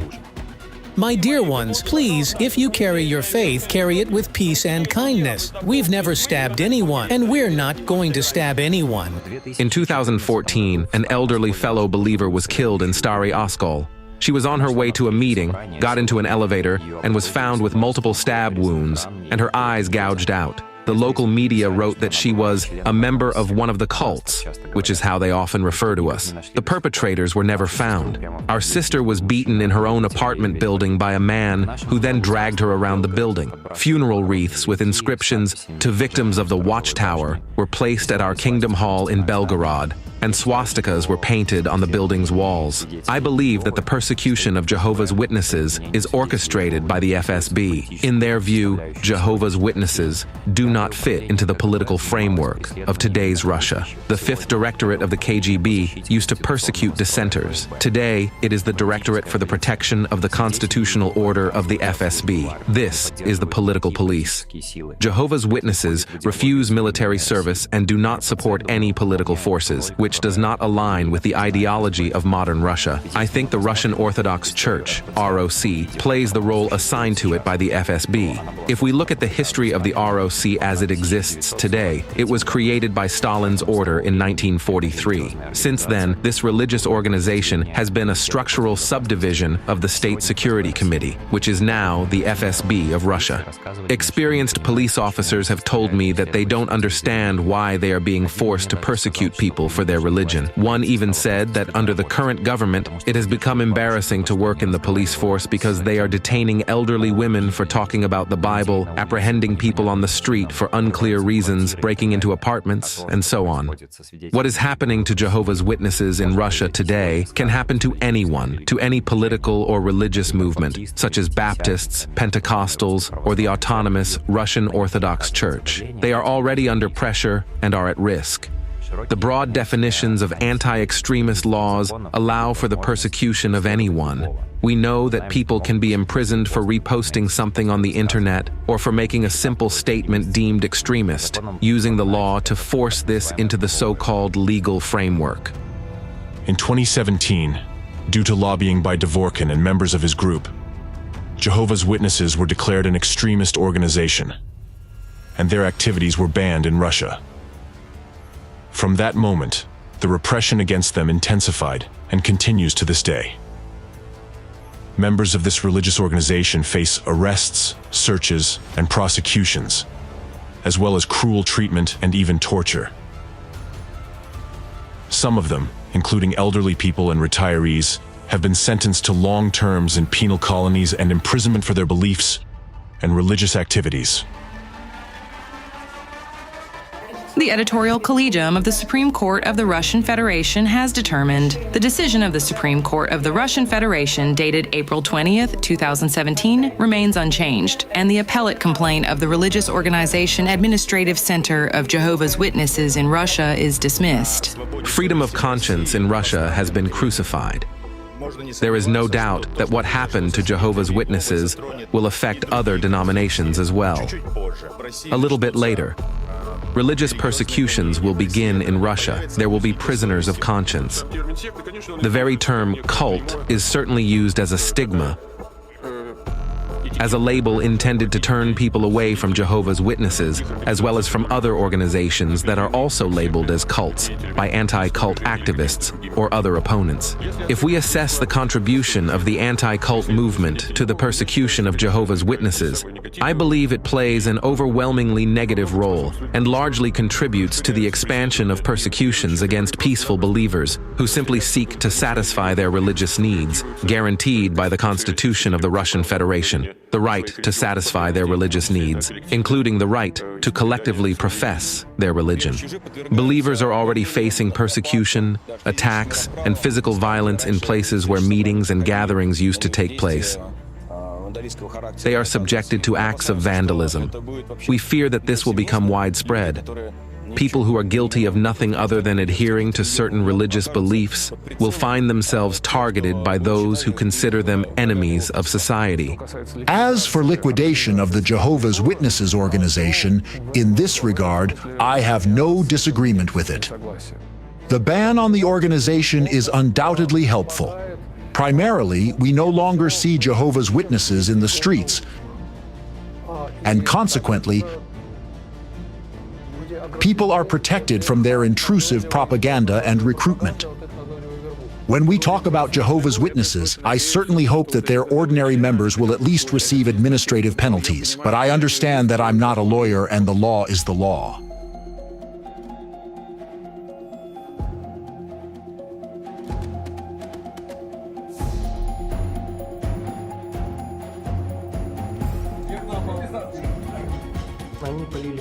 They poured water on my hands and started hitting them with a taser. At that moment, it was the most painful sensation. I was electrocuted, just like other people were. They hit me on the head, they hit me in the ribs, on the right side of my body. They put a blue plastic bag over my head, tightened it, and I began to suffocate. At the moment when I began to suffocate, they put a hand over my mouth and put a taser on my buttocks in the crotch area. I think, apparently, it was a taser, and they started an electric current. When I was interrogated, apparently someone was brought into the adjacent room again, so I heard everything clearly. There were electric shocks and screams. Some names, surnames, and addresses. I said I would only cooperate with the investigator in the presence of my lawyer. Then they put a hat on my face and took me out into the woods behind the stadium. This is what the consequences of dehumanization lead to. All these people are just like you. The only difference is how and what they believe in.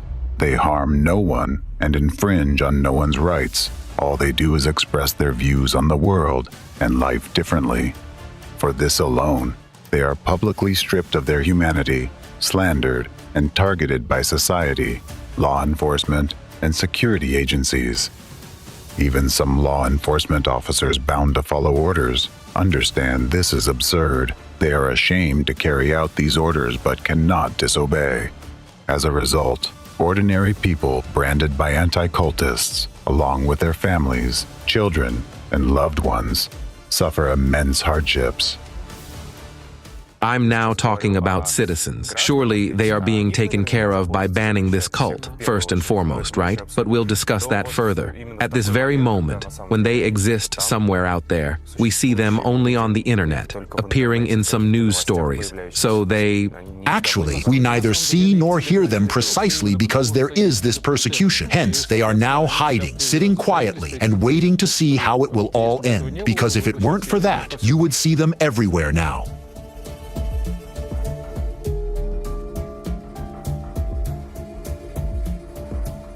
I cannot avoid quoting the words of President Putin. On December 11th, 2018, he said, "We should treat representatives of all religions equally. We should not classify representatives of religious communities as some kind of destructive, not to mention terrorist organizations." Of course, this is complete nonsense. Jehovah's Witnesses are also Christians. I don't understand why they should be persecuted. So, what do we persecute them for? Firstly, I disagree with President Putin that Jehovah's Witnesses are Christians. They are not Christians. Christians are those who believe in divinity in Christ, while Jehovah's Witnesses do not believe in the deity of Christ. They are Jehovists. Their main god, whom they believe in, is Jehovah, so according to the rules, they should be called Jehovists. But they don't deny Christ. However, they don't consider him God. Muslims do not deny Christ either, but they don't consider him God. Muslims are not Christians. So this... But Muslims are not banned, while Jehovists are...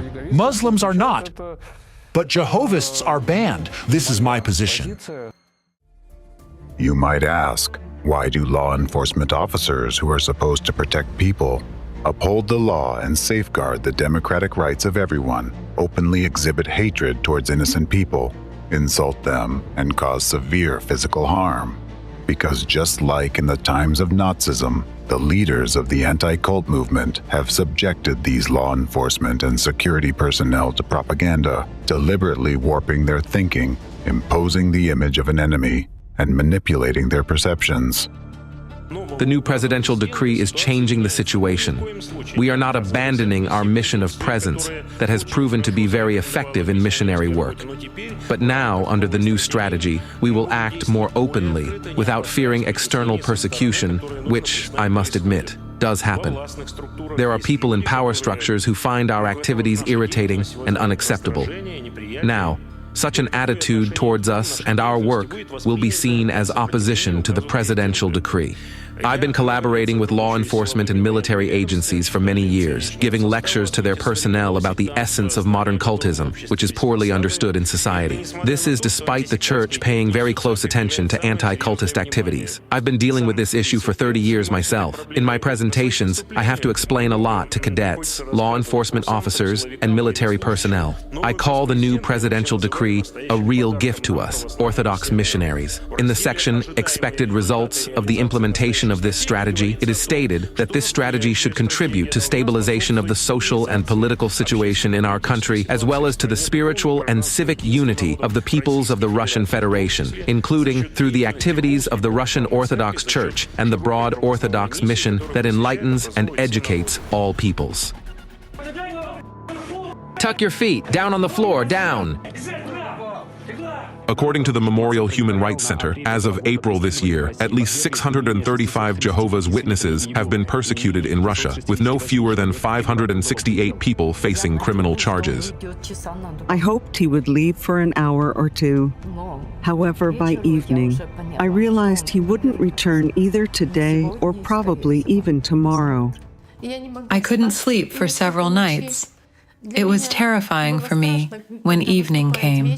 Our family's life started to divide into before and after. The feelings we experienced that evening, humiliation, moral and physical abuse, and much more. But when militants in camouflage break in like that to old frail people, that shocks me.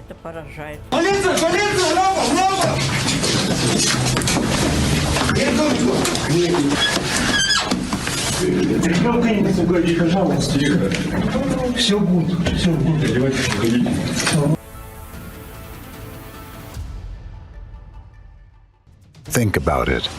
Law enforcement officers who took an oath and are obligated to protect the citizens of their country are attacking peaceful members of an unjustly branded, cornered, and discredited organization. They no longer see these individuals as citizens or even as people, but as soulless, inferior beings because anti-cultists have labeled them with a yellow star for believing in God differently. These are the Nazi methods imposed by anti-cult organizations. First, the label cult is applied by anti-cultists, and then the state assigns the status of extremism. Anti-cultists successfully use these methods not only in Russia, but also in Europe and worldwide. The very existence of anti-cult organizations violates one of the fundamental human freedoms, the freedom of conscience and religion.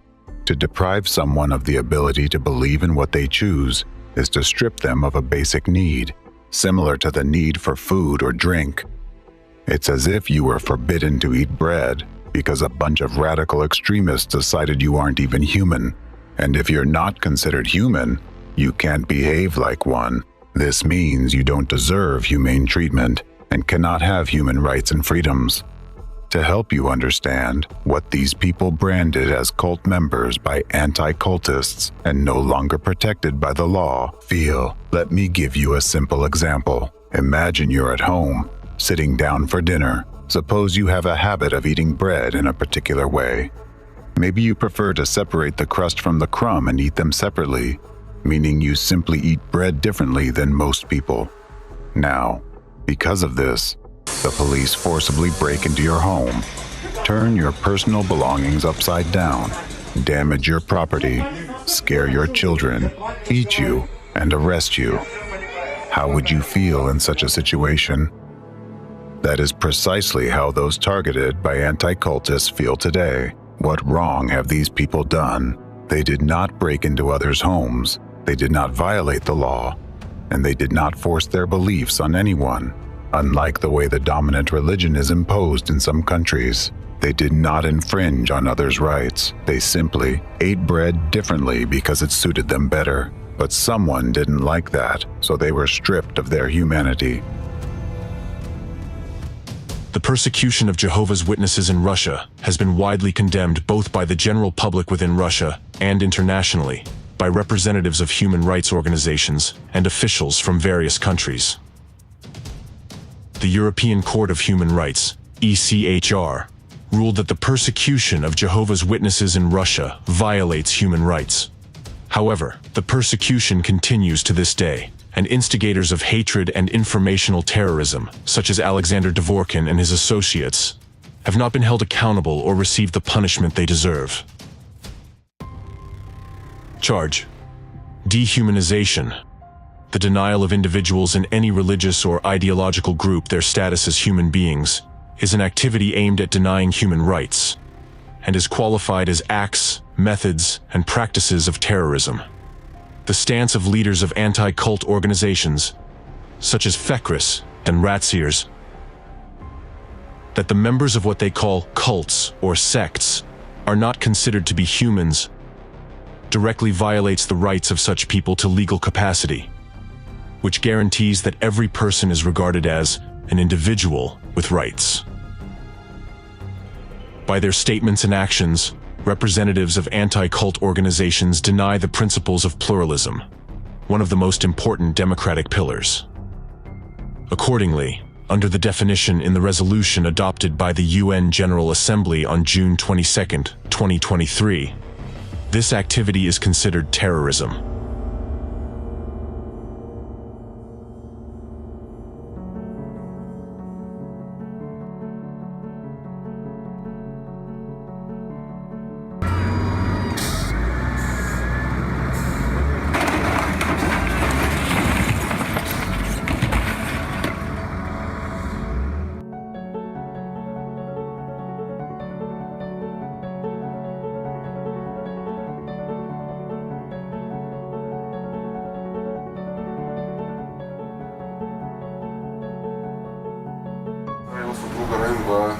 An additional decision on liquidation due to extremist activities has been adopted and entered into force.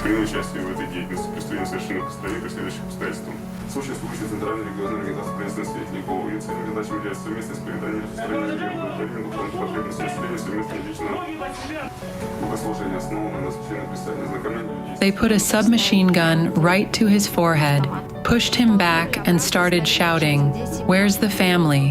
Where is your family?"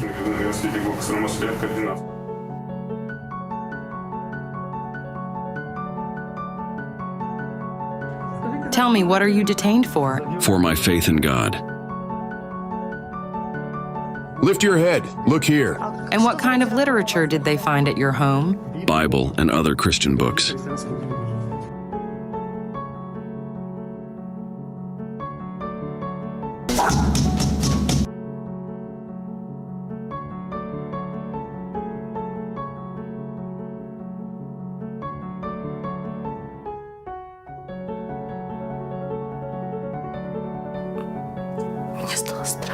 Yeah, I got scared.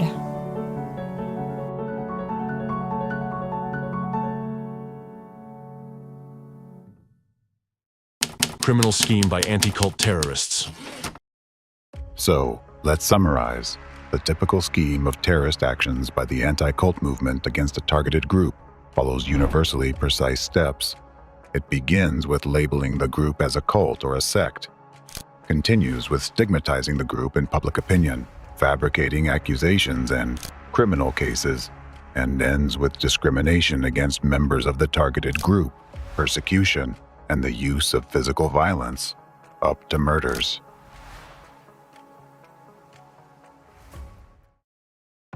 According to this model, anti-cult terrorists can persecute absolutely any group of people, whether religious or secular. It doesn't matter. The most crucial steps are labeling and initiating a media campaign to discredit the victim in the media.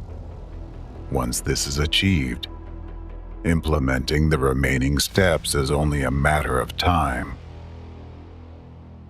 In the course of organizing persecution against targeted groups, members of anti-cult movements and their accomplices engage in a range of criminal schemes, such as criminal schemes implemented by representatives of the anti-cult movement, spreading and implementing extremist ideology, inciting conflicts on religious grounds, conducting provocations against members of religious organizations based on religious hatred and/or commercial interests, including using informal connections within law enforcement and other government agencies. fabricating administrative and criminal cases against religious organizations and their members through corrupt connections, manipulating judicial examinations concerning religious associations, preparing false witnesses for court proceedings, public funding fraud, engaging in fraudulent activities.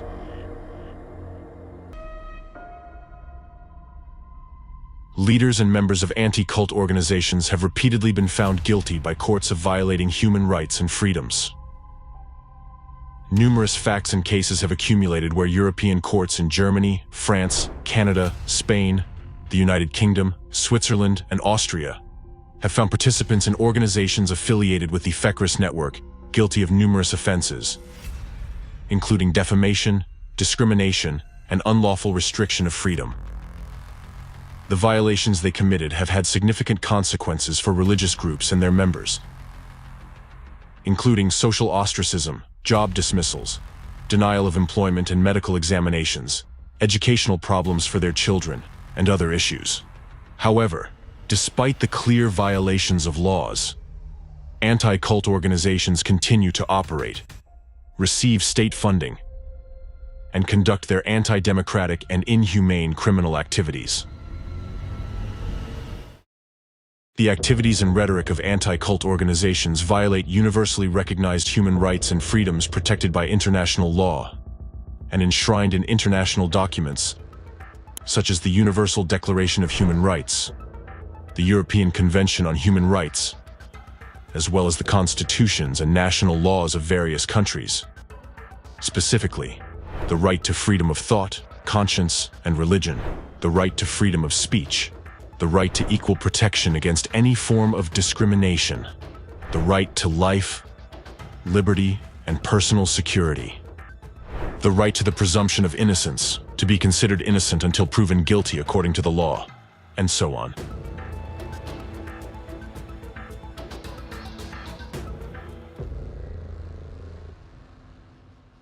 Representatives of the anti-cult movement violate the following international legal norms.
Anti-cult organizations, through their activities, completely deny the rights of millions of people to freedom of thought, conscience, and religion, to freedom of belief and its free expression, which are universally recognized democratic values.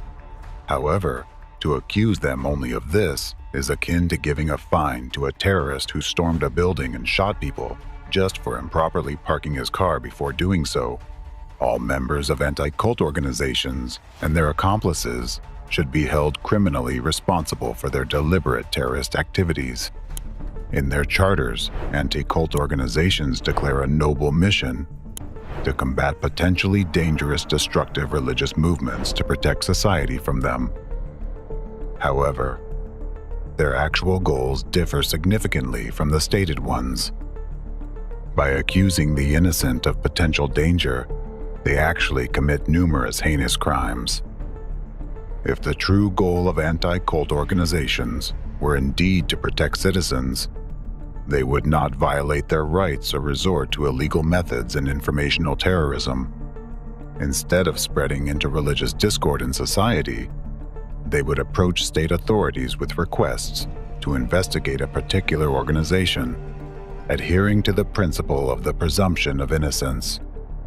Only if a violation of the law is established through a lawful investigation and a court verdict is issued could they engage in educational activities, informing the public about the potential dangers of specific religious movements. And only after a court decision would media representatives have the right to disseminate this information in an accusatory context. Without evidence and a court ruling, no one has the right to accuse anyone, make public unfounded statements, and ruin someone's life. People who follow a particular belief are exercising their democratic rights. The presumption of innocence, freedom of speech, freedom of peaceful assembly, freedom of religion, and pluralism of opinions are the foundations of democracy. Upholding these rights is a genuine concern for people in society. But anti-cultists do not seek this. Their goals lie elsewhere. Moreover, they are not interested in having their targets investigated by authorized bodies and quickly shut down legally if found guilty. They need a long-term, demonstrative crackdown on innocent people. Their aim is to instill fear in the masses and influence the authorities by provoking acts of persecution and repression against social and religious groups. Staging a public execution. This is a true act of informational terrorism. Each instance of an anti-cultist fight against dissent is a terrorist act, where each yellow star from them marks the beginning of a terrorist attack. As I mentioned before, any act of terrorism is defined by its goal. The harassment of innocents carried out by anti-cultists causes double damage. First, to the victims who suffer, and second, to the unwilling witnesses of these actions who feel powerless in the face of such injustice. Each such act is accompanied by clear violations of fundamental rights and freedoms. What do citizens see in such cases? They see that the laws in their country do not work, that their rights and liberties are being grossly violated, and that the authorities turn a blind eye to this. They see that those who were supposed to protect them have sided with the enemy and are attacking them. And they understand that anyone, including themselves, could be the next to be marked with a yellow star. This situation undermines trust in the authorities, provokes social tension, and increases dissatisfaction among the population. The result is a divided society filled with hatred and fear, ready to explode and express its discontent at any moment. This, in turn, creates the potential for a sudden surge in revolutionary sentiments or interreligious conflicts. Therefore, the actions of anti-cult organizations must be classified exclusively as terrorist activities, which is what they truly are. What is it anyway? Is it religious disagreements, politics, some modern trend? It's unclear. It's an attempt to straighten all the non-straight lines, so to speak. Everything that is not ours is, whoever is not with us is against us. Everything that is not ours is hostile. In this repressive wheel that is slowly rolling, I see nothing rational in it. Because it doesn't increase the government's rating, it doesn't increase trust in the authorities, it doesn't improve anything, it doesn't contribute to anything except increasing overall aggressiveness and general embitterment. Because any governmental cruelty increases the level of public cruelty, in fact. It always happens this way. The degree of overall cruelty rises. Besides this, I see no other consequences. And of course, I think it makes people exasperated. It makes them bitter towards each other, towards the authorities, towards the world around, towards everything and everyone. In this regard, I'd like to emphasize once again that in the informational acts of terrorism committed by anti-cult terrorists, the key role is played by the media, or more precisely, by certain unscrupulous and dishonest representatives within it. It is through their efforts that the demonization and defamation of innocent people occur. These same individuals, journalists and editors, are the ones who spread hateful statements and destructive messages from anti-cult organizations. By doing so, they not only shape public opinion, but also provoke surges of aggression and conflicts on religious grounds. Each stage of the deliberate persecution of religious groups, from labeling to complete suppression, is supported by propaganda in the media. These information campaigns aim to justify criminal actions and endorse the persecution of the targeted organization, which is unacceptable. Even after the victim organization ceases to exist, or worse, when its members face brutal physical violence, including fatal incidents, media representatives continue to insist that such an outcome is inevitable, necessary, and just. In fact, these media representatives are perpetrators of informational terrorism and often instigators of direct terrorist acts. Many people have suffered at their hands, and many continue to suffer to this day. Their efforts have caused many people to endure torture, lose their health, and lose faith in people and the future. Therefore, according to the law, all journalists, editors, publishers, and media employees who aided the anti-cultists should be held accountable for crimes related to terrorist activities. Each such publication violates citizens' fundamental rights and freedoms, guaranteed by the Constitution and international legal norms. By committing acts of informational terrorism, media representatives undermine the foundations of democracy and effectively act against their own people and country, which, in the context of an undeclared covert war, plays into the hands of the enemy of the free world and constitutes collaborationism. By participating in the criminal scheme of terrorist anti-cult groups, acting deliberately and in collusion, these individuals commit treason. An example of how the image of an organization stigmatized through the media can be further used by anti-cultists to destabilize the country is guilt by association. Anti-cult groups deliberately associate politicians or representatives of authority with discredited organizations, thereby lowering their ratings and tarnishing their reputations in the eyes of the public. Ultimately, this can lead to removal of those politicians from the political arena.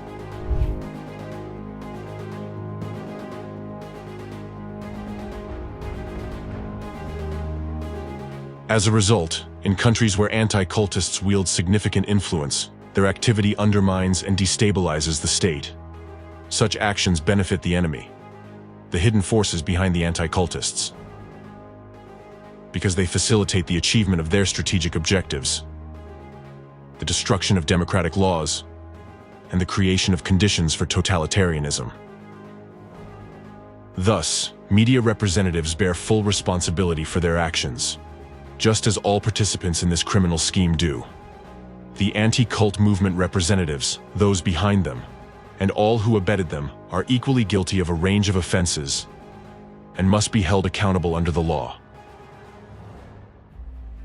Charge: the activities of anti-cult organizations sow panic in society, incite discord, create an atmosphere of fear and uncertainty, undermine public order and stability, and threaten the sovereignty and territorial integrity of states, as well as the protection of their citizens from external and internal threats. This destabilizing activity directly threatens the sovereignty, territorial integrity, and security of states, which, according to the UN resolution of June 22, 2023, constitutes terrorism.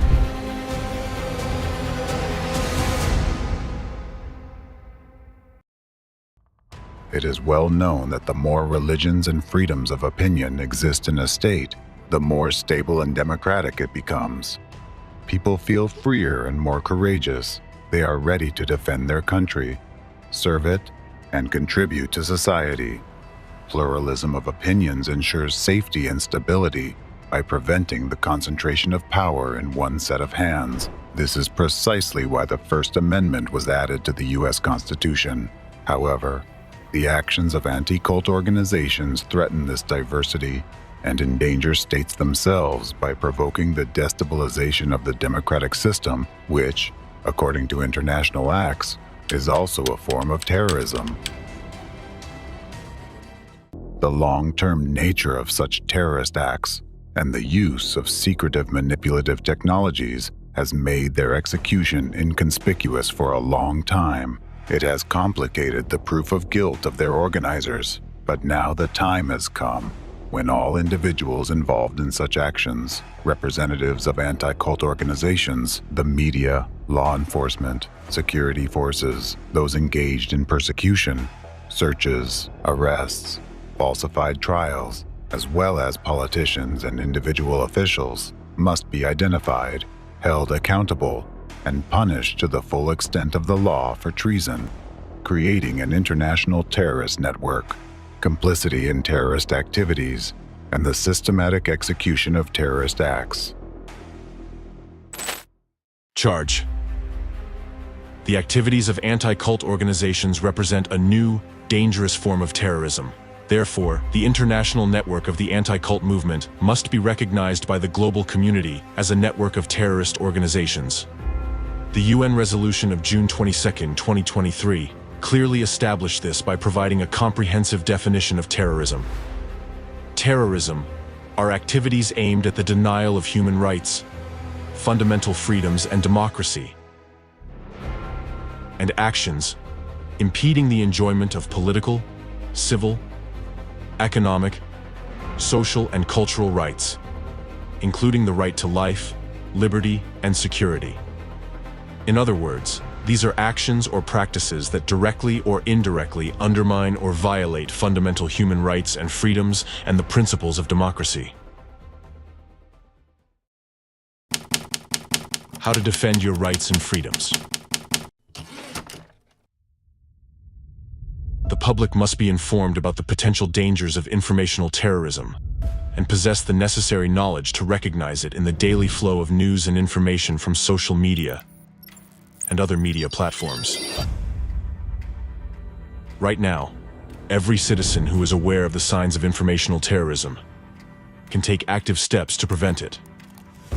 Suppose you discover instances of informational terrorism in the media in your country. In that case, you have the right and duty to contact the Attorney General and demand an appropriate investigation and measures to stop the activities of the group committing that. Competent authorities must promptly take measures to establish the fact of a terrorist act in the public domain or refute it with appropriate evidence. In accordance with the principles of the rule of law and democracy, the Attorney General must publicly report on the work done within a set time frame. Suppose the fact of an informational terrorist act is confirmed. In that case, people should be informed about its goals, objectives, and the extent of the harm caused to reduce the negative consequences of the attack. Since informational terrorist acts are conducted in the public sphere, the quicker society reacts to them, and the faster competent authorities take measures to neutralize them and hold those responsible accountable, the less harm these terrorist acts will cause to the entire society. Conversely, suppose an informational terrorist act occurs, and the public and law enforcement agencies ignore it. In that case, the terrorist act achieves its goals, and the destructive consequences for both citizens and the entire country are amplified significantly. Therefore, society must monitor the integrity of the information field and promptly report any informational terrorist acts discovered in the media, and the relevant authorities must respond swiftly to citizens' reports. If, after citizens request an investigation into an informational terrorist act, the Attorney General does not provide a public report on the work done, does not disclose the investigation results, and does not take measures to stop the activities of those committing informational terrorism within the legally established time frame, this should raise justified doubts about their competence. The lack of active measures from the Attorney General could be seen as possible complicity in criminal activities or deliberate aiding of the perpetrators. In such a case, citizens have the legal right to initiate the procedure for removing the Attorney General from office for actions that contradict the interests of the people and the state. Moreover, if the Attorney General, in their position, allows informational terrorist acts to be committed and lets the perpetrators go unpunished, then they themselves should be held accountable under the law for aiding terrorism and participating in the activities of a terrorist network. The presence of an individual in a significant governmental role who supports terrorism poses a serious threat to national security and the stability of the law enforcement system. Therefore, if the Attorney General fails to fulfill their duties to protect the rights and freedoms of the people, any citizen has the right to appeal to the higher authorities responsible for appointing the Attorney General in your country, requesting that they be peacefully and lawfully removed from office. As citizens, you must also understand your own responsibility. If you witness any form of terrorism and choose to remain silent, you similarly become an accomplice to the crime. Silence in such circumstances can be regarded as a form of criminal inaction. If you witness an attack on your rights and freedoms, an attack on democracy, do not remain silent. Inform the competent authorities. After all, the consequences of such a terrorist act will affect you first and foremost. In light of recent events, which have made it clear how much impact information can have on the world, covering up informational terrorism is equivalent to depriving yourself and your children of a future. Therefore, if you encounter informational terrorist acts in the media in your country, report them and demand that the activities of these informational terrorists be stopped. Protect your rights and ensure a safe future for yourself and your children.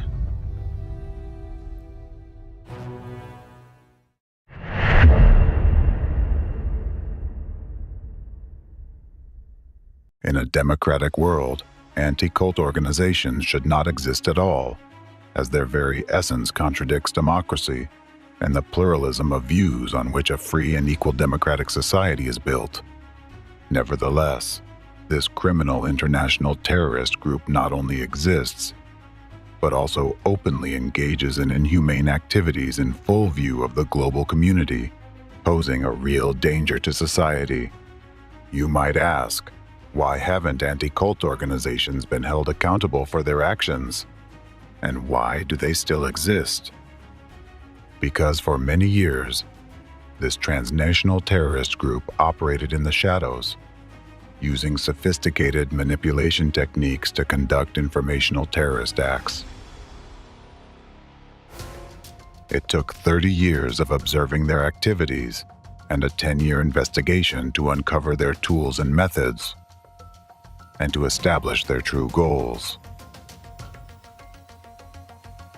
The presented facts clearly show that anti-cult movements are tools of the enemy of the entire free world for conducting covert terrorist acts in the informational space. This means they consciously aid the enemy's global plan for total power domination. In this context, anti-cult organizations are just one branch of a network of similar organizations that use the same methods, all led by a hidden shadow force, their ideological mastermind. All members of this network are the architects of a new world disorder. Their goal is the destabilization of society on all fronts: political, social, cultural, ideological, religious, and others. Therefore, destructors like anti-cultists are present in many areas of public activity and occupy various levels of the social hierarchy. They do not care whom they target or for what reason. The main objective is to persecute the innocent, which allows them to create informational terrorist acts to influence the masses. They are indifferent to who holds power. They will undermine any authority. The ultimate goal of their activities is globally orchestrated mass disorder, civil war, and the complete collapse of democracy. Each of them plays their part in the unified enemy scheme to destroy democracy and establish totalitarianism. Therefore, they draw into their network all those as deceitful and unscrupulous as themselves who can help achieve their goals. They strive to extend their influence worldwide. In some countries, they have already infiltrated the government. In others, they openly influence legislation. In some places, they even receive funding from the state. There is also a country that serves as the source of this harmful influence spreading across the globe. In this country, this shadow force already controls the government and is the real power. Through their actions, this entire international terrorist group is bringing about a new world order led by the hidden enemy, the enemy that is currently reviving the legacy of Nazism in a new, even more insidious form.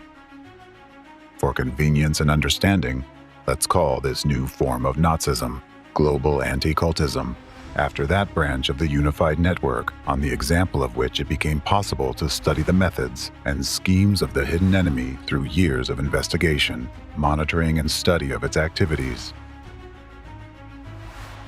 Humanity is facing a threat of this kind for the first time because right now there is a war, and it is a covert, undeclared war that has engulfed all of humanity.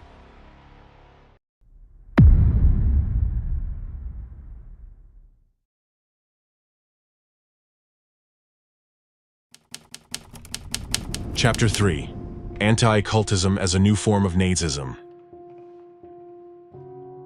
I don't make the claim lightly that the enemy is reviving Nazism in a new form, nor do I casually compare the methods of the Nazis and anti-cultists. The fact is that for your enemy, Nazism is a very close concept. The Third Reich is where modern anti-cult fighters find their roots. To understand the entire chain of events, it is essential to know that Hitler in particular, and Nazism in general, heavily relied on the Protestant Church and the anti-cult movements of that time. Martin Luther, the founder of Protestantism, was known for his radical views. He actively fought against other Christian denominations and religious movements, demanding the death penalty for citizens who understood faith in Christ differently than he did. Moreover, Martin Luther was a fervent anti-Semite. He declared that Jews were a misfortune for the German people, advocated burning their synagogues and schools in the name of the Lord and Christianity, and stated that if he were to baptize a Jew, he would lead him to a bridge, tie a stone around his neck, and push him into the water.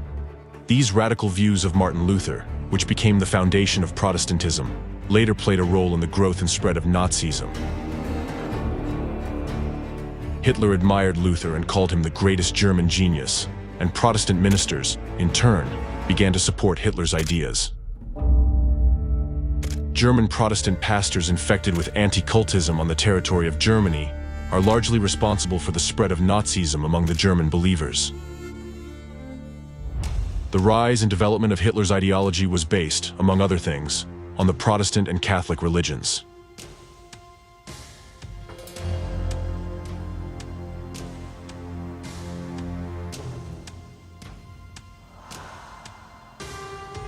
Later, atheists were even banned from joining the SS. Thus, a supporter of Hitler was typically a devout Protestant or Catholic. By 1932, Hitler's party, the NSDAP, received 60% of the vote among Protestant pastors.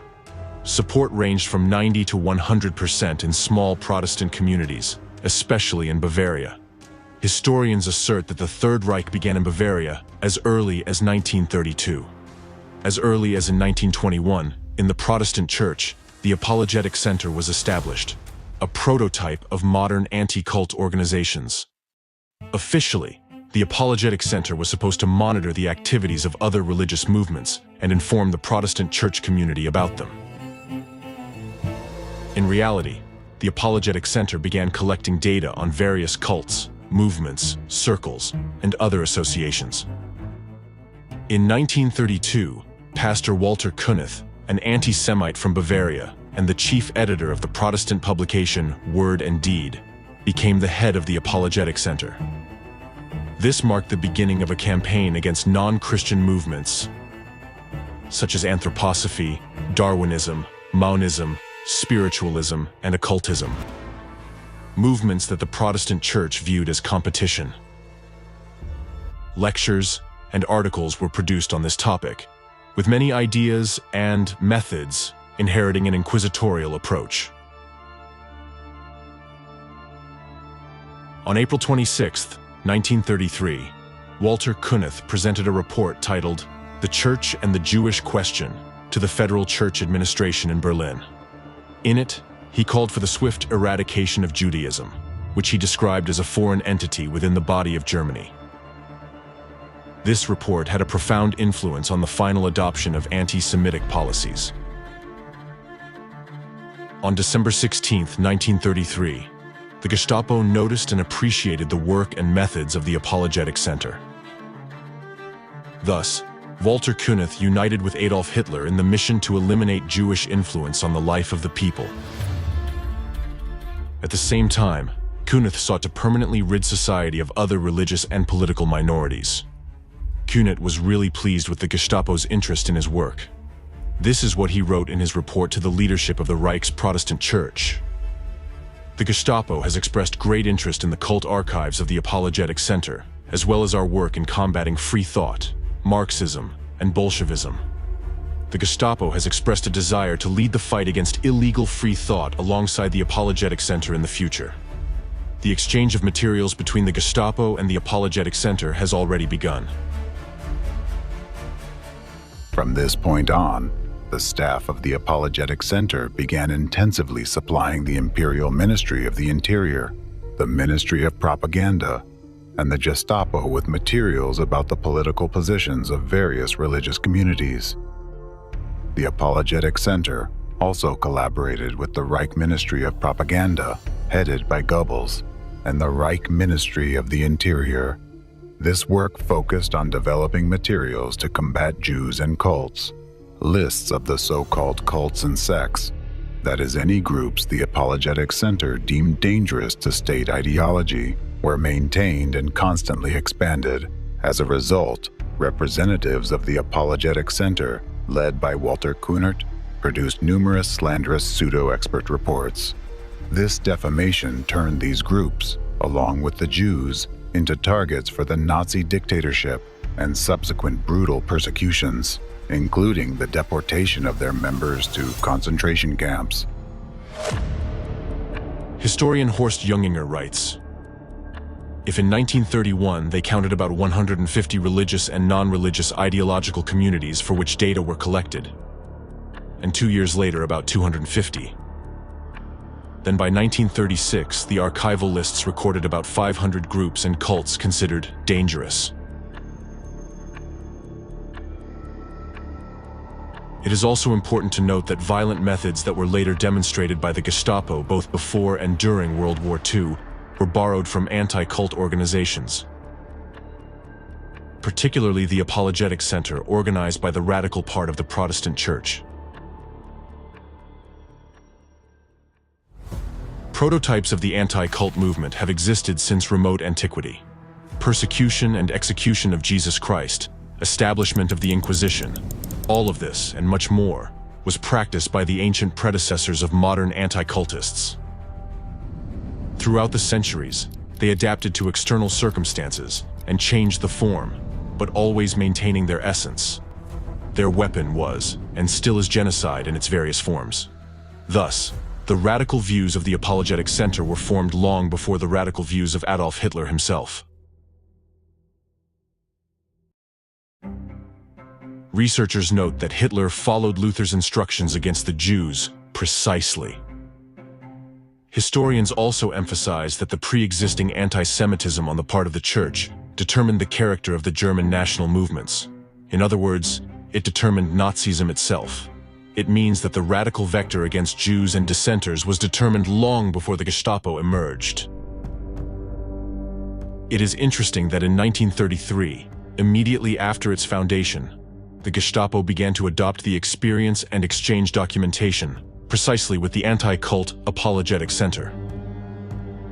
Protestant pastors, who held radical views, constantly urged the Gestapo itself to further tighten its methods of combating Jews and dissent. For example, in 1942, the Bavarian evangelical Lutheran pastor, Friedrich Auer, even demanded from the Nazi government another St. Bartholomew's Night, during which no Jew would be spared. It is also interesting that after the war, these pastors were not prosecuted for their Nazi proclamations. Surprisingly, after the war, Walter Kunneth was not convicted for his anti-Semitic views and collaboration with the Gestapo, unlike many other Nazis. On the contrary, Kunneth received the Maximilian Order for Science and Art and the Bavarian Order of Merit from the Free State of Bavaria. Starting in 1946, Walter Kunneth became a professor of Protestant theology at the University of Erlangen in Bavaria. Kunith was awarded the honorary title of Church Counselor.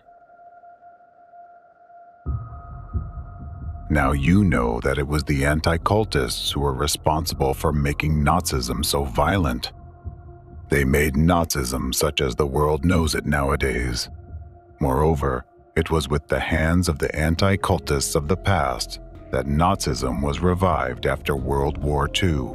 After the victory over Nazism, the international community united to create the United Nations to maintain and strengthen international peace and security, ensuring that humanity would never again experience the horrors of something like Nazism.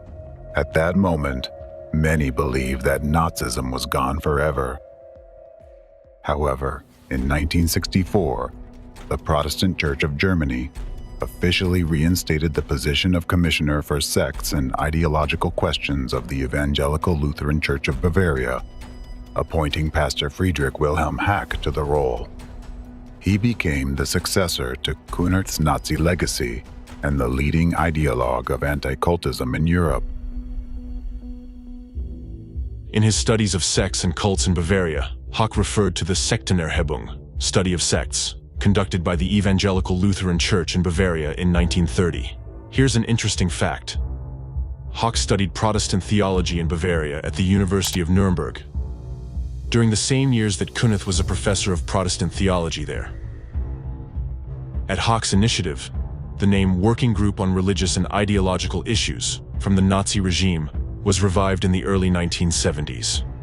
He adopted an almost identical name from the Nazi era, the Department for Religious and Ideological Issues.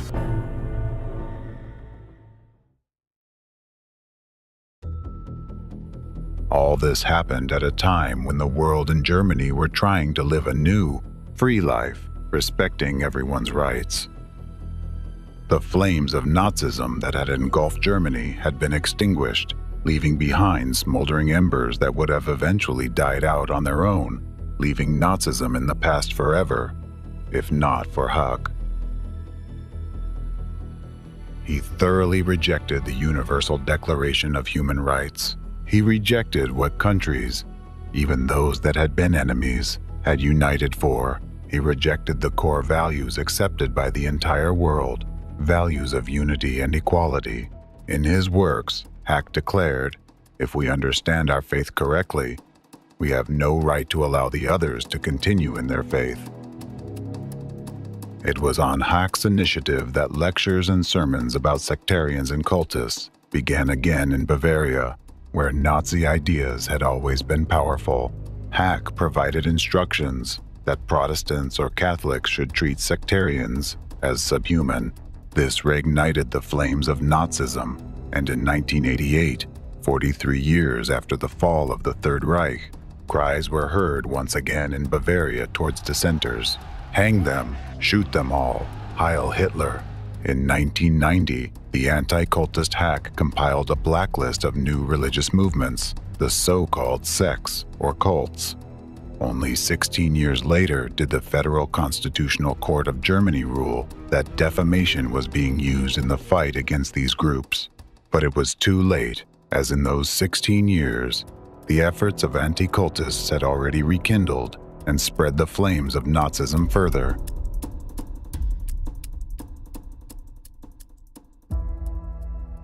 Anti-cultists of the past were the forerunners of modern anti-cultists. Anti-cultists never broke the direct line of transmitting their knowledge and methods. Thus, modern anti-cult organizations were established using the model of the Nazi Apologetic Center. Thus, after World War II, Wilhelm Hack helped his brother in faith, fellow anti-cult activist Johannes Abode, establish the Dialogue Center International in Denmark in 1973. Although the center's name suggested peaceful dialogue, it was merely a facade. In reality, Abode, like Kunith in the Apologetic Center, was a Christian anti-cultist who sought to combat so-called totalitarian sects. Abode publicly mocked the First Amendment to the US Constitution, a symbol of a free society, calling it a neurosis and claiming it was unnatural to human nature. The Dialogue Center had branches in Greece, England, India, Ireland, Russia, and Germany, where Hawk served as vice president. And who do you think became one of Agard's favorite students? The student whom Agard would repeatedly defend in courts. You have already heard a lot about him today, but now you will understand where he got all his methods. The Dialogue Center's representative in Russia was Alexander Dvorkin, Hack's pupil and Agard's favorite student. While in exile, Dvorkin closely collaborated with Hack, Agard, their follower Pastor Gandau, and other European and American anti-cultists. Thus, Dvorkin directly and wholeheartedly adopted the Nazi methods, modeling his work on centers aimed at combating all dissenting groups of people. Orthodox Christianity in Russia is now repeating the history of Protestantism in Nazi Germany. During the Nazi era, Anti-Cultism was introduced into Protestantism through the radical views of Martin Luther, and now, in the same way, Russian Anti-Cultism, led by Ratzirs, has infiltrated Orthodoxy and is poisoning it from within. History is repeating itself. The Irenaeus of Lyons Center, created by Dvorkin in 1993, under the auspices of the Russian Orthodox Church, completely mirrors the Nazi Apologetic Center established by Kunith. This center claims its mission is religious research. Yet, in reality, it acts as a tool of harmful informational propaganda against new religious movements, ideological associations, and even business structures. Does your center in the name of Hieromartyr Irenaeus of Lyon currently monitor those networking activities? Well, of course, we do our best whenever possible. Also, we need to take another stratum into account, that there is a huge number of non-religious cults. I mean, all sorts of personal development trainings. Commercial ones, so to speak. Commercial ones as well. They are different. Commercial ones include multi-level marketing organizations, for instance, Amway or Herbalife as the most famous one. Although, again, there are very, very many of them. In fact, those are psycho-cults, I mean pseudo-psychological cults. In other words, all kinds of trainings of personal growth, of increasing inner awareness, how to discover femininity or masculinity in oneself, how to win the hearts of the opposite sex, and many, many various types. Dvorkin introduces the term totalitarian sect, and like Kunith, conducts lectures and writes articles on the dangers of sects and cults and the rejection of cultists by followers of the dominant religion. Similarly to Kunith and Hawk, Dvorkin compiles lists of totalitarian sects that, in his opinion, threaten religion and the state. In his addresses and lectures, Dvorkin even uses the same rhetoric as the Nazis of the past. For example, Hawk categorically rejected the Declaration of Human Rights as unnecessary. Dvorkin stated that today's weakness in Europe is a direct consequence of replacing its Christian soul with so-called universal values, which, in reality, mean nothing. Do you remember how Kunith said that Judaism represented a foreign cell in Germany's body that needed to be eliminated? Dvorkin claims that cults bring no benefit to society. We don't know cultists who are writers, artists, music composers, philosophers, and so on. They only drain society of its vital resources, just like a cancerous tumor pulls the vital resources from the body until it eventually destroys it.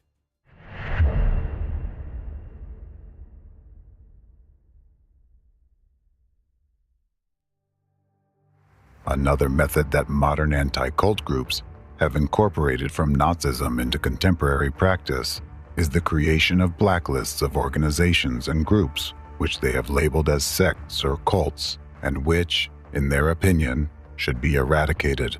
They regularly update these lists with new religious movements, making them targets for attacks. Naturally, this is presented as a necessary measure to ensure society's safety in the face of potential threats.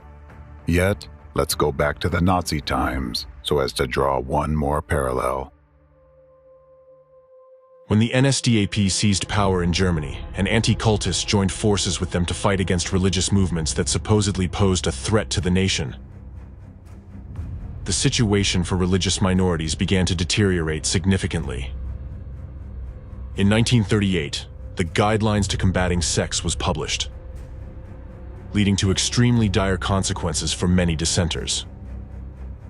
According to the guidelines, the danger of sects and cults manifested in the following: educating followers to have egocentric views and indifference towards all matters concerning the people and the state, refusal to take oaths and give the German salute, rejection of compulsory military service, rejection of taking on positions in state and movement organizations, refusal to participate in workplace assemblies and to work in the armaments industry, rejection of the National Socialist racial theory. Similarly, Dvorkin, on the portal he created, the Information and Consultation Center of St. Irenaeus of Lyon, posted a list of organizations he labeled as destructive cults and totalitarian sects. Each criticized organization has a page featuring a list of negative publications about it from various media sources, which were apparently initiated by the center itself. The style of these publications about different organizations is very similar. They are filled with identical emotional and judgmental headlines and descriptions, and extensively use emotionally charged language, in essence, hate speech. This includes deliberate defamation and the portrayal of members of the criticized groups with dehumanizing labels such as zombies, rapists, slaves, beasts, and other dehumanizing epithets. By means of similar rhetoric, in their time, Nazis dehumanized Jews. Now you see the lists compiled by the Nazis on one side, and, for comparison, the list compiled by the leader of the Russian terrorist anti-cult group, Alexander Dvorkin, on the other. As you can clearly see, the anti-cultist list encompasses virtually all religious minorities in the Russian Federation, including even some representatives of Orthodoxy, whose views differ from the main line of the country's official religion. Additionally, the list includes some business enterprises and secular organizations. Similar lists can be found on the websites of other anti-cult organizations. And among those lists, you can also find a large number of secular organizations in addition to religious ones. These include various medical, sports, social, research, and scientific organizations. In total, millions of people have already been labeled by the anti-cultists. This demonstrates the unimaginable scale of the campaign of harassment against innocent people that the anti-cult movement has launched worldwide.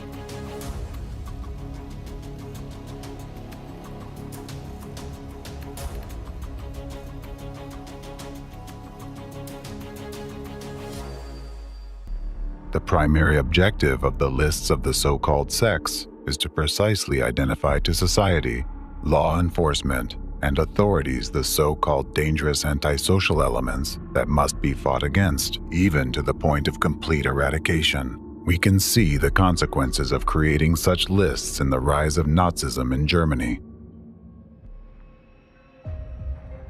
It is known that a directive signed by Reinhard Heydrich, the head of internal security in Nazi Germany, established the procedure for suppressing certain religious societies and sects, as well as arresting and sending all associated individuals to concentration camps. Among other things, it contains the following lines: immediate measures will be taken against organizations, clubs, unions, and circles, as well as against leaders and individual people. All organizations, clubs, unions, circles, etc., all without exception will be purged. Existing materials, specifically address lists, card indexes, correspondence, equipment, occult items, writing supplies, and any property will be confiscated. They will be dissolved and banned. Simultaneous searches will be conducted in the homes of leading members of circles, as well as those suspected of possessing such materials. Persons dedicated to secret teachings and sciences are subject to arrest in all cases. Their activities will be banned without exception, under threat of the harshest measures from the state police. In each individual case, they must be sent to a concentration camp. This operation must be carried out throughout the entire Reich, if possible, between 7 and 9 a.m.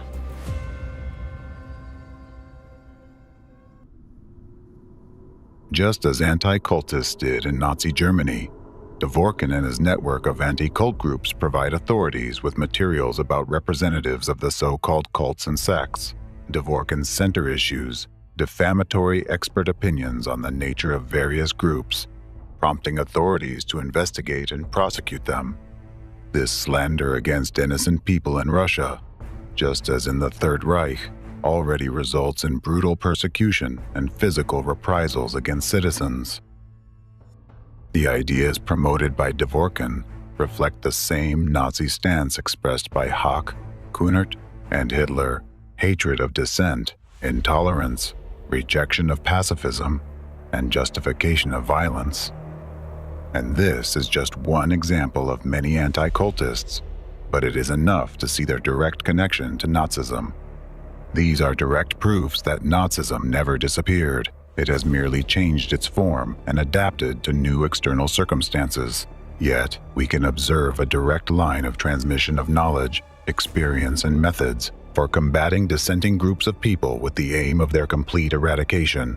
Representatives of global anti-cultism use all Nazi methodologies, but for their purposes, they have expanded and refined them. Thus, the flame of Nazism has intensified. Now you see evidence proving that global anti-cultism is a formidable force that has already gained significant power and is striving towards its goal: the complete destruction of democratic values and the establishment of a new Fourth Reich.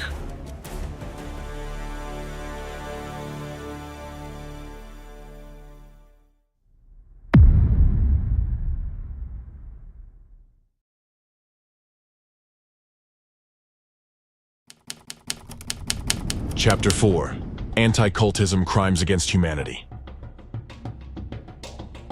The path where citizens' freedoms are trampled upon amidst their own approving cheers leads only to one end. It seems that you have started to forget about this, and those who do not remember their past are doomed to relive it. Therefore, I will remind you of the final destination of this path. Humanity now treads, and the depth of the abyss into which anti-cultists and the hidden shadow force behind them are pushing it.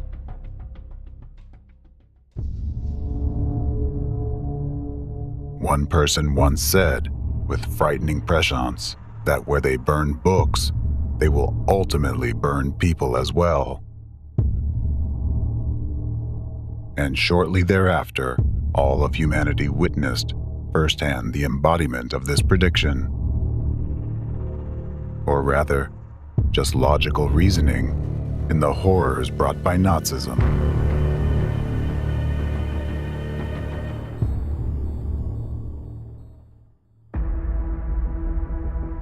The citizens of Germany barely had time to react before the Nazi Party transformed from a fringe group into the country's leading political force,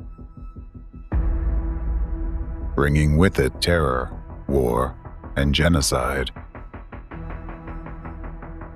Today, Nazism is remembered as the embodiment of extreme hatred, intolerance, discrimination, and totalitarianism, everything that is inhumane and anti-human. So now you know that Nazism in its most atrocious form was instigated by the anti-cultists of that time. All those methods used by the Nazis were typical of the anti-cultists from the most ancient times, and they rely on them even now. During the rise of Nazism, the anti-cultists instilled in Hitler and his henchmen the belief that only through fear could they conquer the world and win people's love, that it was the fastest and most effective way to gain total power, and so it happened. One of the main methods the Nazis resorted to at that time was genocide of individual dissenting groups and of entire nations. And if you closely examine the history of humanity, it becomes clear that genocide has always been a tool to strengthen the power of those who stand at the root of the modern form of anti-cultism. Now, let's recall where it all started during the Nazi era and draw a parallel to how the anti-cultists operate now. Nazis, at the instigation of their anti-cultist advisors, acted in a planned and systematic manner, preparing public opinion through propaganda, or, rather through the manipulation of mass consciousness, convincing the German population to the necessity of war and genocide. Now, I will provide clear examples of what the present-day anti-cult movement already represents at its core, and what it could degenerate into if it remains unexposed. Genocide. The sequence of actions and the destructive focus of anti-cult organizations clearly indicate that they ultimately lead to the same outcomes as those brought about by Nazism. Right now, in front of the global community, the international terrorist network of anti-cultists is preparing the world for a new genocide. As a result of their actions, millions of people have already been labeled as members of cults, putting them in the position of potential victims. Those of you who have studied what genocide is understand that it is a process that unfolds over time. It does not happen in a day. Society is systematically and gradually prepared for genocide. This process has rather specific stages that can be described and, most importantly, recognized when they are being put into action. Genocide refers to any actions committed with the intent to destroy, in whole or in part, a national, ethnic, racial, or religious group. Common risk factors include societal instability, increasing intolerance, systematic human rights violations, lack of state protection for the population, and the presence of motives and incentives in the information field that justify the use of force against specific population groups.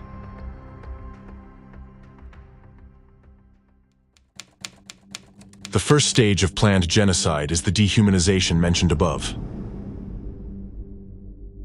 The process and all its stages can be vividly observed in the example of the Holocaust. After the Nazis came to power, they began the first stage, propaganda that Jews were not human and that they posed a threat to society.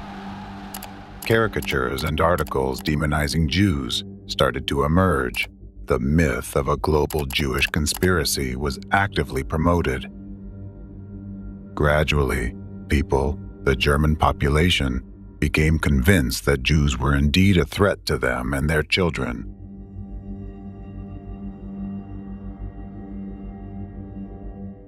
Similarly, anti-cultists are currently targeting various religious groups, branding future victims as cultists through informational terrorism. This tactic implants the notion in society that a cultist is equivalent to less than human. Now, I want to draw your attention to another fact. Propaganda, like terrorism, works in two directions simultaneously. One direction is the planned activity aimed at the potential target, and the other is the actions directed at everyone else, the general public, that is, at the witnesses of the crime being committed. Because to carry out such an operation, as the Nazis did at that time, and as the anti-cultists are doing now, the approval of the society is required. If not active support, then at least silent agreement and non-resistance. And for this, they first need to convince people that those the anti-cultists have chosen as their targets are dangerous to society and pose a potential threat. The public is first intimidated, their vigilance is lulled, and then, by deception, they are drawn to the anti-cultist side, making them accomplices to the crime. Back then, during the Holocaust, the German people became accomplices in the genocide of the Jewish people. Now, the accomplices to the crimes of anti-cultism are the people of Russia and those countries where anti-cultists are freely allowed to operate, where they still feel a sense of impunity and unchecked power, just as the Nazis once marked Jews with a yellow star. Anti-cultists now brand dissenters with the label cultist, which, in their interpretation, designates the target that can and should be destroyed. And take note, those who marked Jews with yellow stars may not have personally killed anyone, but in doing so, they incited violence among others.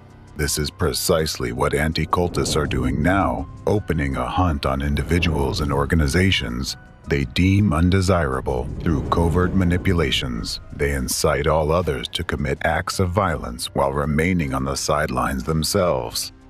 This first stage of potential genocide became possible as soon as the anti-cult movement emerged, branding ordinary people simply for what they believe in. As soon as the labels cultist and totalitarian sect appeared, this stage has already been reached in modern society.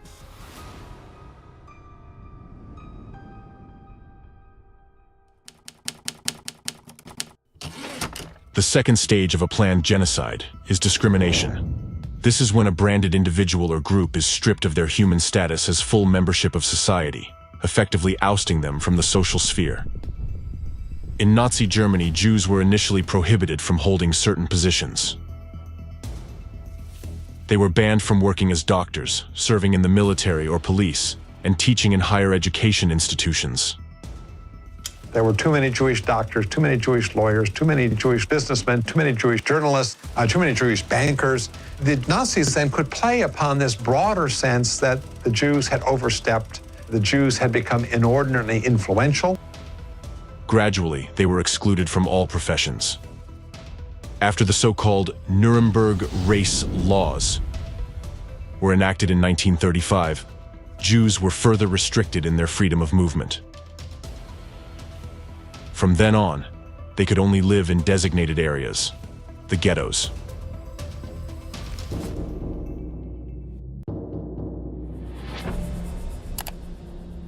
Today, people are already facing religious discrimination in countries where the anti-cultists have significant influence.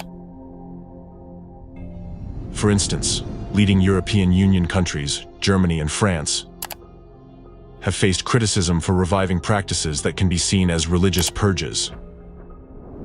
For example, Germany has implemented a practice known as the cult filter.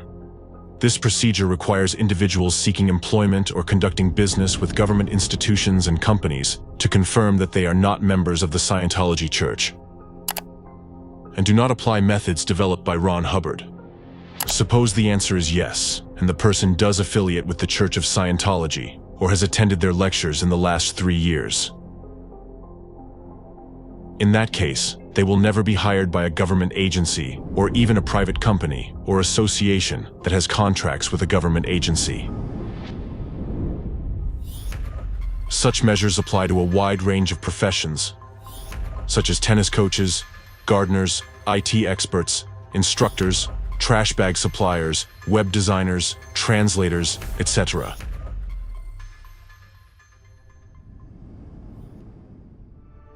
Legal practice in Germany already has dozens of court decisions that have deemed such cult filters illegal, including some issued by the highest federal courts. These rulings cite the violation of Scientology's rights to equality and non-discrimination, referring to Article 4 of the German Constitution, which guarantees freedom of religion.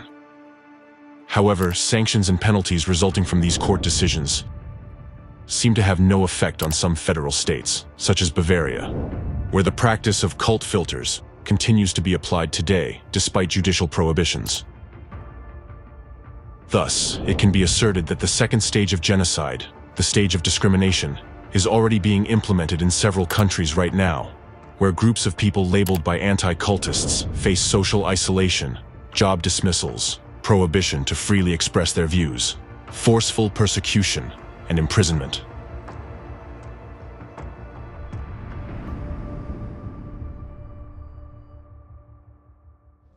It is clear that to prevent genocide, we must eradicate discrimination and prejudice in all forms and combat the spread of hatred and hostility based on ethnic, religious, and other distinguishing characteristics. However, the most tragic aspect of this stage of discrimination against an unjustly branded religious organization is the reaction of the witnesses to such actions. At this stage, it is no longer just silent agreement. In many cases, such events are met with approval.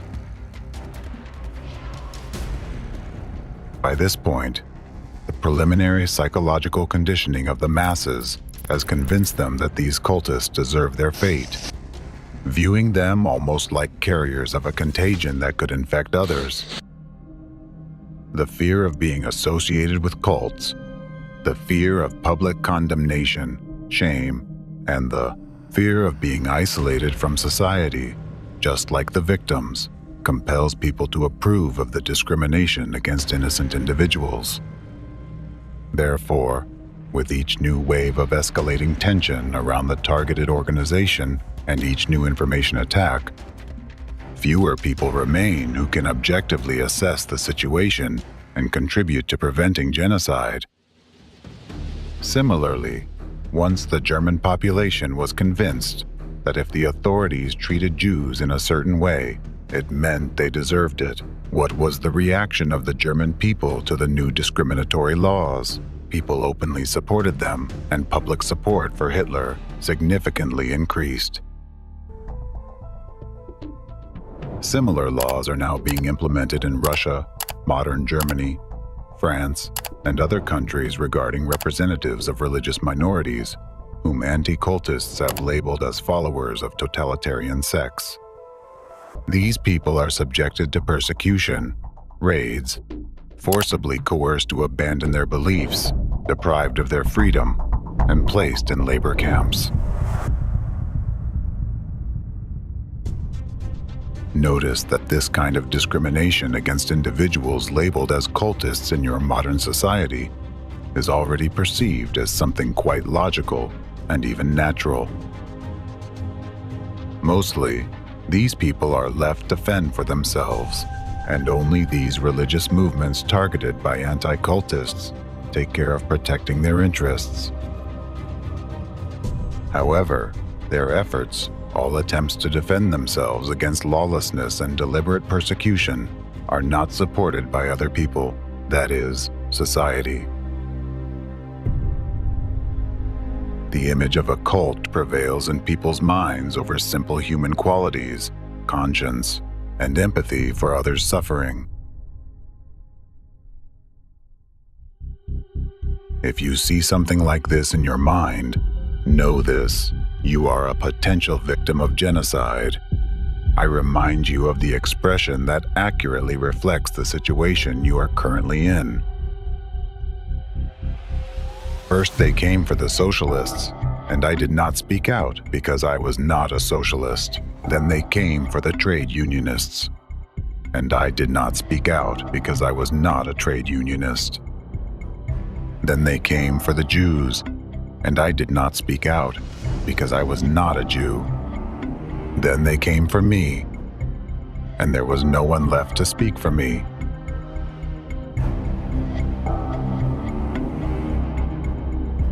Remember, first, you become a silent accomplice to the crime, and then you become its victim. As you know from history, Nazism did not stop at the stage of discrimination. The third stage of planned genocide is persecution. Wer selig geworden ist, der weiß, ohne Lösung der Judenfrage keine Erlösung der Menschheit. In German society of those years, a growing sentiment was imposed that the measures taken were insufficient, that the threat from Jews still existed, and that the problem had not been resolved. Transitioning to this stage witnessed a surge in instances where Germans themselves began to assail Jews, dispensing vigilante justice. Pogroms erupted in ghettos, with Germans shattering the windows of establishments owned by Jews, spitting in their faces, and pelting them with stones.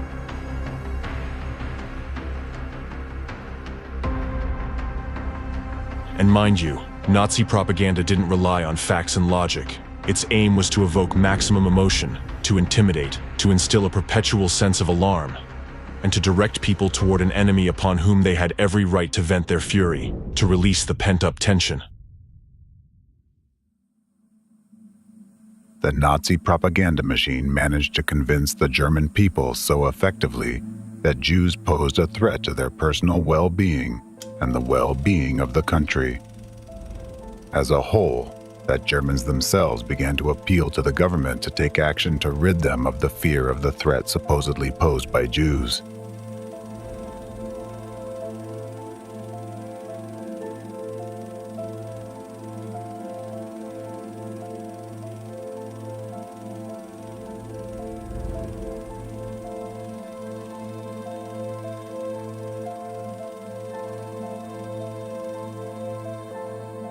Ultimately, the Nazis resorted to open persecution. Jews were shipped to Auschwitz and several other concentration camps. Well, as for what happened in those camps, you already know all too well. An entire people were systematically exterminated, innocent individuals, even children, for absolutely no reason.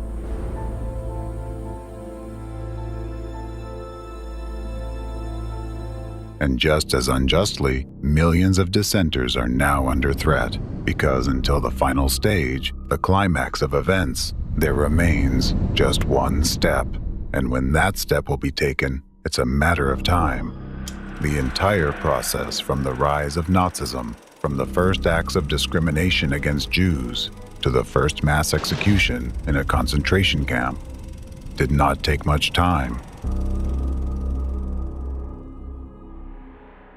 Today, the anti-cult movement, as a branch of global anti-cultism, has been around since 1993, roughly 30 years. And the peak of its manifestation is a matter of, perhaps, 5 years, maybe a year, or even a single day. And I'm not exaggerating. It all depends on the bridges they have already built, the behind-the-scenes political maneuvers they have conducted, and the tactical and strategic steps they have taken to close this trap. Right now, anyone labeled by anti-cultists as a cultist is a potential target, just like the Jews who were once herded into gas chambers to suffocate or had their skin stripped off alive to preserve its elasticity for the gloves for some high-ranking official. Do you think such things can't happen in our time? You simply don't know what anti-cultists are already doing today.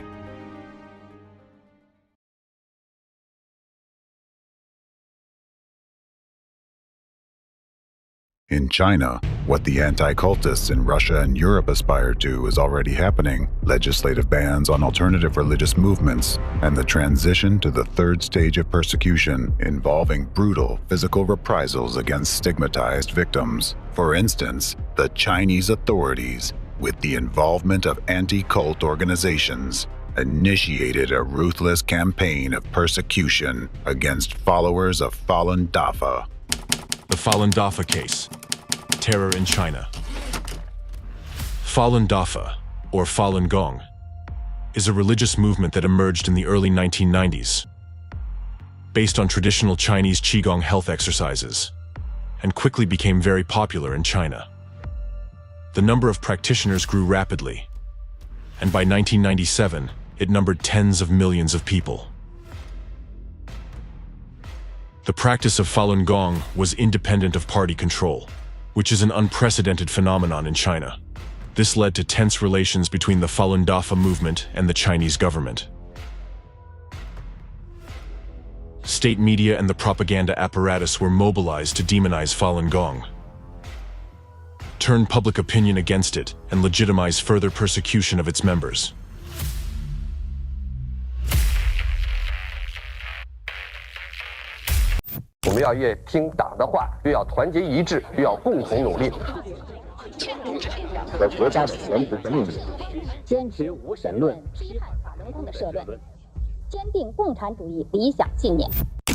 Chinese Communist Party putting out just massive volumes of disinformation and propaganda denouncing Falun Gong, demonizing them.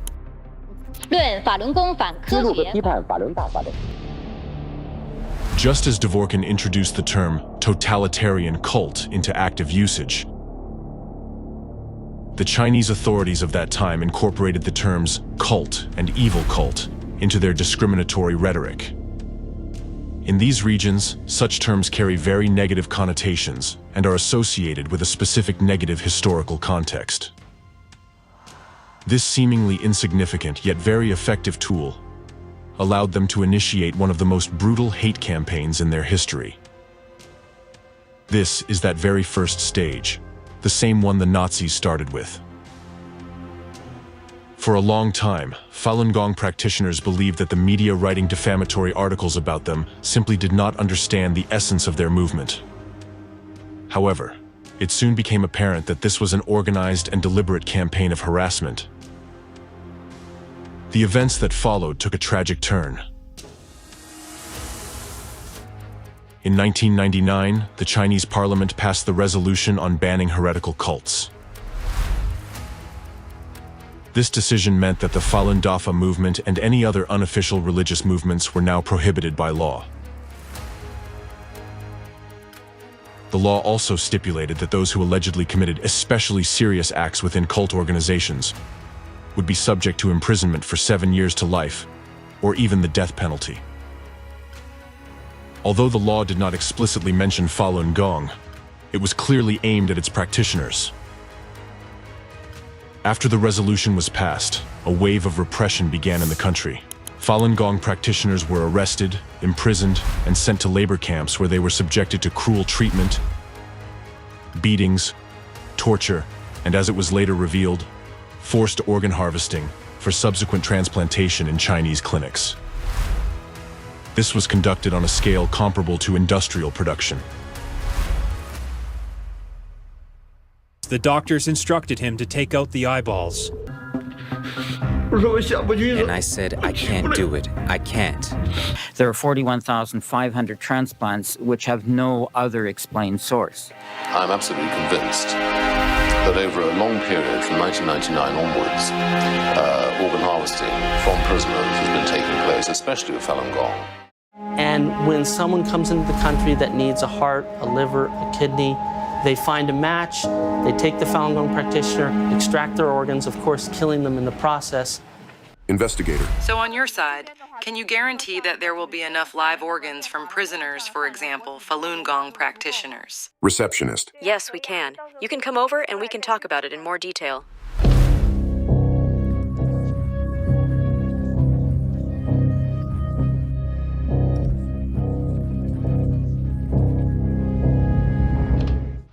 Simultaneously, there was round-the-clock propaganda in the media, book burnings, and a purge within the party ranks to eliminate potential sympathizers or supporters of the Falun Gong movement. To eradicate Falun Gong, a special agency called Office 610 was established by order of the former leader of China, endowed with a wide range of powers. Agents of Office 610 were not bound by any laws in their use of methods to force Falun Gong practitioners to renounce their beliefs. This lack of restrictions allowed them to employ ruthless torture, which led to the death of many Falun Gong adherents. Chinese lawyers compare Office 610 to Hitler's Gestapo in terms of its functions. More than 3,500 deaths of Falun Gong practitioners have been documented and recognized as resulting from the repression. The officially registered number of those imprisoned for practicing Falun Gong exceeds 100,000. Unofficial estimates suggest that the actual figures could be much higher, considering the strict information control in China and the real danger faced by those attempting to investigate law enforcement actions.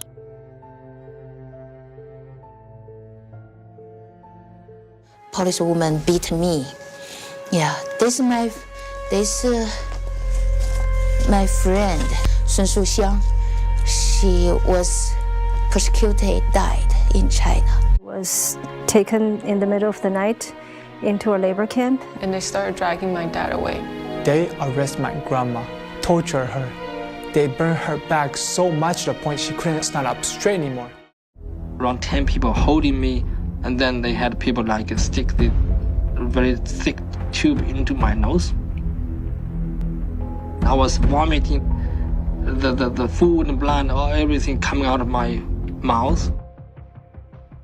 The global community's attention was drawn to the repression of Falun Dafa by the publication of a report by two independent human rights advocates.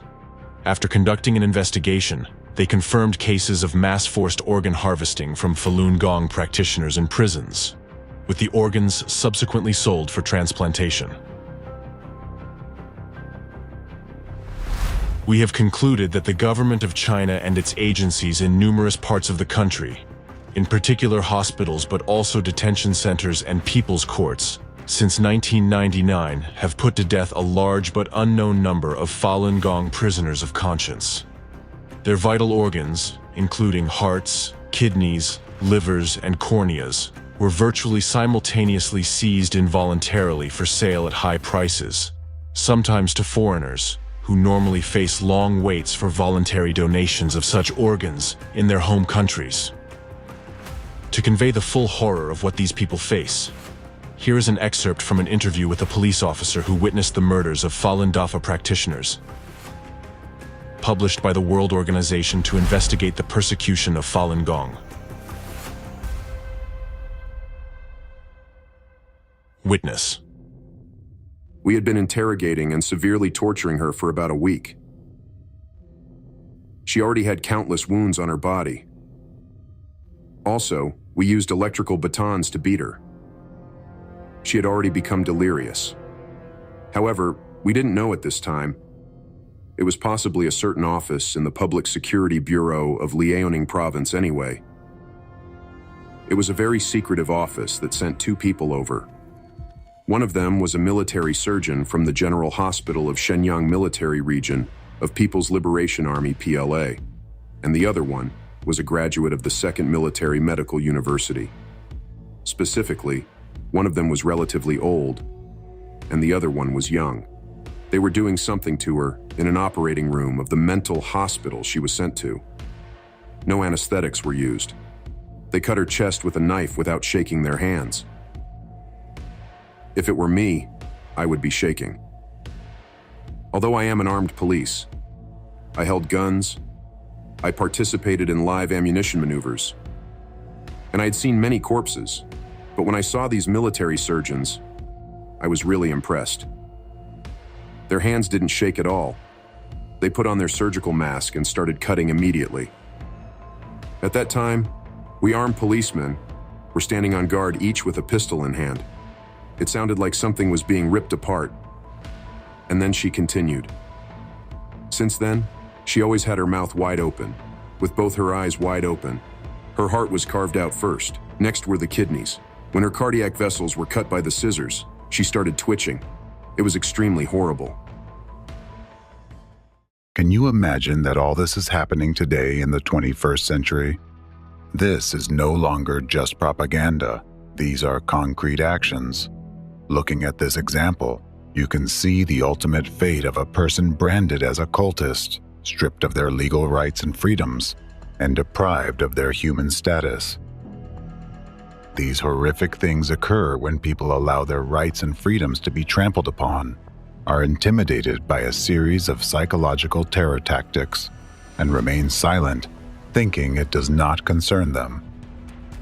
Do you really think that something or someone will protect you from the same fate if you allow democracy to perish? It is noteworthy that during the period of repression against Falun Gong followers, representatives from Ratziers and Fekris visited China on business trips. In other words, the anti-cultists actively participated in these events and openly expressed their support for the ruling party's actions. Some members of the French group CCMM associated with Fekris were invited to a conference in Beijing in 2000, whose primary purpose was to criticize Falun Gong.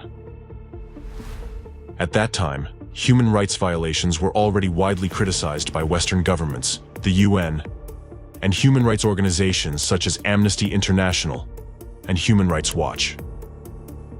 Nevertheless, Fekris members cooperated with the Chinese authorities in denouncing Falun Gong without hesitation. Similarly, their Russian counterparts, represented by the ideological center of the anti-cultists and its leader Alexander Dvorkin, did the same. The cooperation between Russian anti-cultists and their Chinese counterparts began at the very onset of the discrimination against Falun Gong practitioners in China.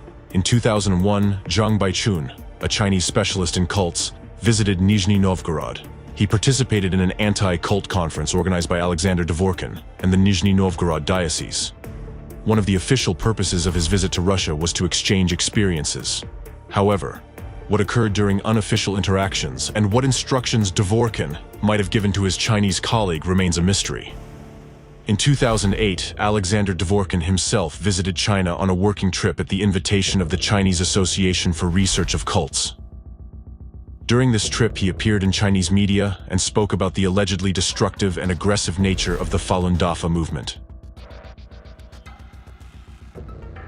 Thus, Falun Gong is a rigid totalitarian sect, or destructive cult, whose members are used by its leader in his vendetta against the Chinese government, while he himself is used by American intelligence agencies for their foreign policy objectives. Stated Alexander Dvorkin in his report, The Destructive Cult Falun Gong, The Art of Political Manipulation, presented at the 16th International Christmas Educational Readings on January 30th, 2008. The paradox of this situation is that atheistic China allowed a Russian Orthodox anti-cultist to conduct propaganda on its territory. Why? This is at a time when in China, Orthodox Christianity is also basically treated as a cult.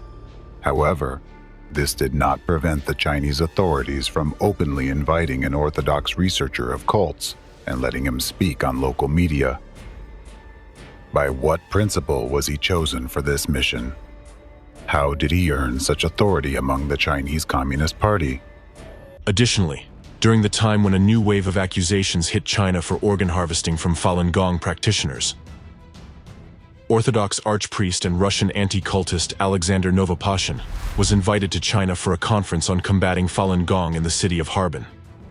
As some researchers of the Falun Gong persecution in China assert, it was precisely the experience of Russian anti-cultists and their manuals that their Chinese accomplices relied on. This is why they were able to advance to the stage of physical reprisals more quickly. They didn't need to invent anything new. Adopting methods already tested on Russian citizens was enough. With the support of their ideological instigators, representatives of anti-cult organizations, including Ratsirs and Fekris, the Chinese authorities initiated persecution and imprisonment in labor camps of Falun Gong practitioners. There, they began vivisecting their chests, because they were supposedly no longer human. There are plenty of such cases. If you think it's just some random lunatics committing these acts, you're mistaken. It's a streamlined production line involving government agencies, law enforcement, doctors, military medics, and of course, anti-cult organizations, the main suppliers of victims for the butchers. And this is China, which is now striving for geopolitical leadership on the world stage. A country where dissenters are herded into labor camps, treated like beasts of burden, and the healthier among them are harvested for use in black transplantology. Because according to their logic, the state is not obliged to support them at its own expense, so they must pay and pay with pieces of their bodies and their lives. There are thousands of horrifying torture stories involving Falun Dafa practitioners that have been made public. Hundreds of thousands, possibly even millions of other cases remain hidden from the public eye. In China, censorship severely restricts access to and dissemination of information. It is particularly disturbing that these persecutions have not ceased to this day. Information about the ongoing persecutions, as of 2024, is regularly updated on the official Falun Gong website. Thus, based on the grim experience of religious repression in China and the presented facts about the activities of the anti-cult movement in Russia and Europe, the true aim of these anti-cult organizations becomes evident.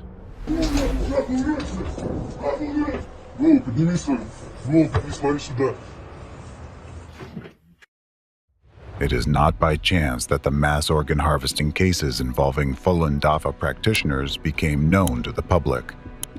The Chinese authorities intentionally allowed this information to leak so that these crimes would be documented and proven.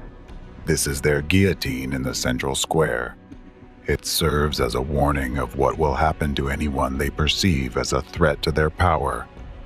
This is an act of informational terrorism, bringing the entire country to its knees and forcing people into a state of subjugation. What is happening in China is an illustrative example that the methods and legacy of Nazism are alive, masked under the guise of combating religious dissent. Millions of ordinary people practicing their religion have fallen victim to an old, proven method that, at the instigation of anti-cultists, was used by the Nazis of the Third Reich during World War II. The Nazis justified the mass extermination of people by declaring that they were soulless animals unworthy of mercy. These methods are being put into practice today, in your time, by the anti-cultists of the Fourth Reich.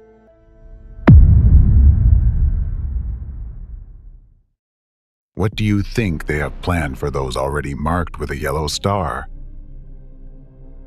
They have already targeted around 60 million members of religious minorities and have begun a planned attack on several secular and political organizations. The next person to be labeled a cultist, and therefore not a person, could be anyone.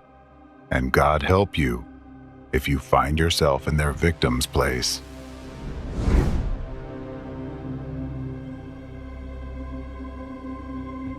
Everyone should understand that if global anti-cultism reached its ultimate goal and democracy was destroyed, one day you would wake up in a totalitarian world where, at any moment, your organs could be cut out alive and without anesthesia, without even asking you.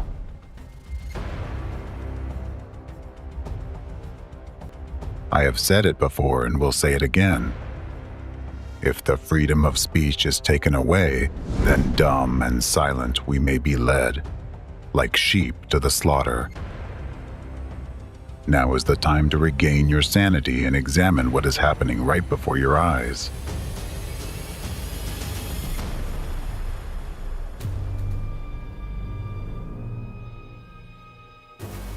Anti-cultism is a phenomenon that should never have existed in our society. Anti-cultism today is a new form of Nazism. Let me put it this way. The concentration camps are already built. There are already camps where doctors remove organs without anesthesia, and these will become torture chambers and true concentration camps for millions of people tomorrow. For them, you are all on the verge of becoming slaves. You are all already in the midst of a Holocaust. Thus, in accordance with the Convention on the Prevention and Punishment of the Crime of Genocide, adopted on December 9, 1948, and ratified by 153 countries, the activities of members of anti-cult organizations and their accomplices are qualified as genocide. According to the Rome Statute of the International Criminal Court, adopted on July 17, 1998, and ratified by 124 countries, the activities of members of anti-cult organizations and their accomplices are qualified as genocide and crimes against humanity. In accordance with the Convention on the Non-Applicability of Statutory Limitations to War Crimes and Crimes Against Humanity, adopted by United Nations General Assembly Resolution 2391, on November 26, 1968, crimes against humanity are considered among the gravest crimes. Even if these acts do not constitute a violation of the internal laws of the country in which they were committed. Crimes against humanity have no statute of limitations, regardless of when they were committed and whether they were committed during wartime or peacetime. Representatives of the terrorist network of anti-cult groups have not limited their targets to specific organizations and their members. They carried out a successful campaign to demonize an entire nation. The goal of this campaign was to prepare the public in their targeted country for aggression against this nation and to justify the extremely brutal and ruthless actions that were subsequently taken against its people. In fact, the anti-cultists orchestrated and legalized a genocide against an entire nation, the people of Ukraine. The Ukraine case. Representatives and accomplices of the anti-cult movement made a series of outrageous statements about Ukrainians and Ukraine as a whole. These defamatory statements began to surface many years before the military conflict between Ukraine and Russia, as a preparatory stage of propaganda aimed at shaping public opinion, injecting and ingraining necessary narratives in people's minds. These statements have only intensified and taken on more radical forms now that the military conflict is in its active phase. And in general, the situation with mass hysteria we observe in Ukraine resembles, in essence, what happens in cults. One of the first to spread the idea that Ukraine is afflicted by Satanism, which is linked to Nazism, was Vladimir Rogatin, a corresponding member of the European Federation of Centers of Research and Information on Sectarianism, FECRIS. By a remarkable coincidence, this individual conducts his activities in Ukraine, while also being an active mouthpiece for Russian anti-cultists. In 2014, he began explaining the cause of the Euromaidan by attributing it to the harmful influence of new religious movements. He added that they were also behind what happened in Ukraine in 2004, namely, the Orange Revolution. Discrimination has reached a qualitatively different level. We must acknowledge that it wasn't just Orthodox Christians and Uniates. There were also neo-pagans, Baptists, and various movements involved in the Maidan protests. This completely aligned with the opinions of FECRIS Vice President Alexander Dvorkin, who had previously made similar statements. We saw that the first Maidan was driven entirely by neo-Pentecostals, who were the main active forces. The second Maidan had a more complex religious component involving not only cults, but also the Uniate Church, which belongs to the Roman Catholic Church. However, Ukrainian Uniates are a special case, and in many ways, in general, they have, you could say, a cultist mindset as well. Well, there were also neo-pagans and Scientologists, too. Similar sentiments were expressed by the Ratsir's Vice President Alexander Novopashin. So, what did the Ukrainians do? Or rather, their American curators and mentors? They began to direct these destructive cults and organizations. Remember the saying, if you can't beat them, lead them. Surprisingly, it was the American intelligence agencies who first started fighting the cults. But they failed. Then, they decided to try to control the cult leaders through bribery, intimidation, and so on. It worked. The same thing was done in Ukraine.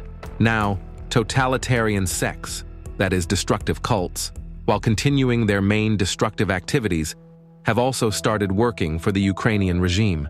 Neo-Pentecostals and neo-pagans took an active part in the Orange Revolutions, for example, on the Maidan. There, they gained considerable combat experience and can now be used to organize and sustain street riots in Russia. In the same 2014 interview, Rogatin stated, in Ukraine, there is a growing influence and presence of various satanic cults. According to various estimates, there are more than 100 satanic groups operating in our country, with a total of about 2,000 followers. Subsequently, this rhetoric of Satanism supposedly engulfing Ukraine was picked up by high-ranking Russian government officials. They used similar narratives to justify the war as a necessity to de-Satanize Ukraine. Thus, the Assistant Secretary of the Security Council of the Russian Federation, Alexei Pavlov, stated, I believe that, with the continuation of the special military operation, it becomes more and more urgent to carry out the desatanization of Ukraine, or, as the head of the Chechen Republic Ramzan Kadyrov aptly put it, its complete de-shaitanization. Pavlov also mentioned the Church of Satan, which has allegedly spread throughout Ukraine, and claimed that through network manipulations and psychotechnologies, the new regime has transformed Ukraine from a state into a totalitarian hypersect. Ukraine, the whole country, is just one new cult. This is an absolutely anti-Christian, absolutely anti-Orthodox political regime. Additionally, back in 2014, on the website of the missionary department of the Novosibirsk Diocese chaired by the aforementioned Alexander Novopashin, an article was posted containing the following statements. I just want to draw attention to one charming circumstance, namely the principle of Ukrainian-like state organization almost completely coincides with the principle of organizing a totalitarian sect or destructive cult. Meanwhile, for people who found themselves in a cult and once swallowed the cultist lie, this lie becomes a norm. Cultists not only lie to themselves and others, but they also stop perceiving any opinion different from the one imposed on them by the cult. Therefore, simply talking, persuading, or proving is a useless and thankless task. We must remember that the war in Ukraine isn't for territories. The war is for souls, and it will continue in one form or another until activities of the cult are stopped.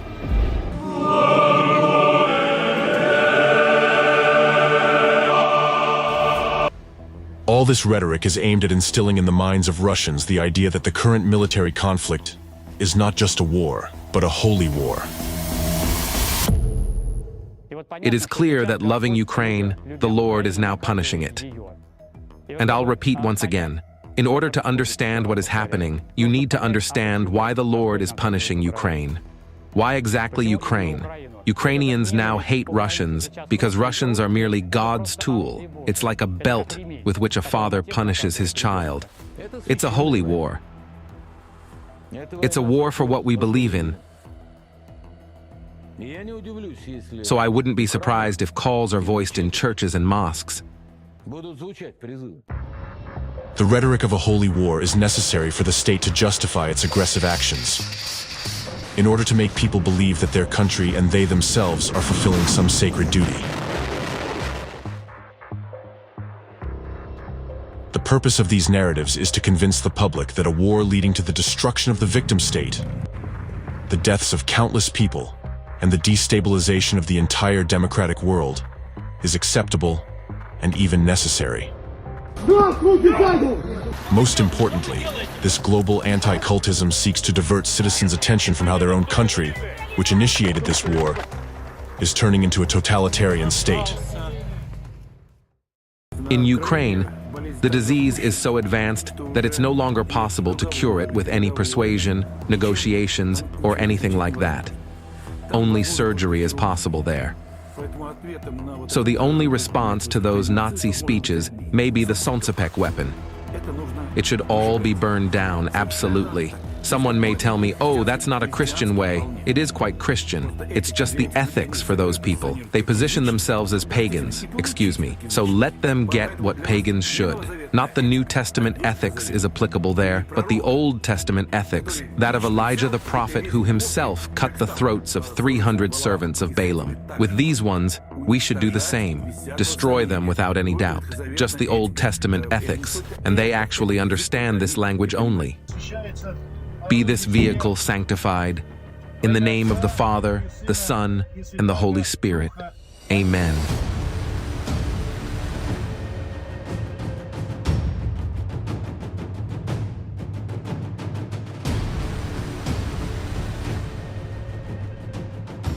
Andre and I took holy water with us. I told all the brothers to lay out the machine guns, and we sanctified all the weapons. That is, we performed the rite of consecration. I drew a cross on my machine gun so that nobody would confuse that it's my cross, the priest's cross. It is my weapon, my sword.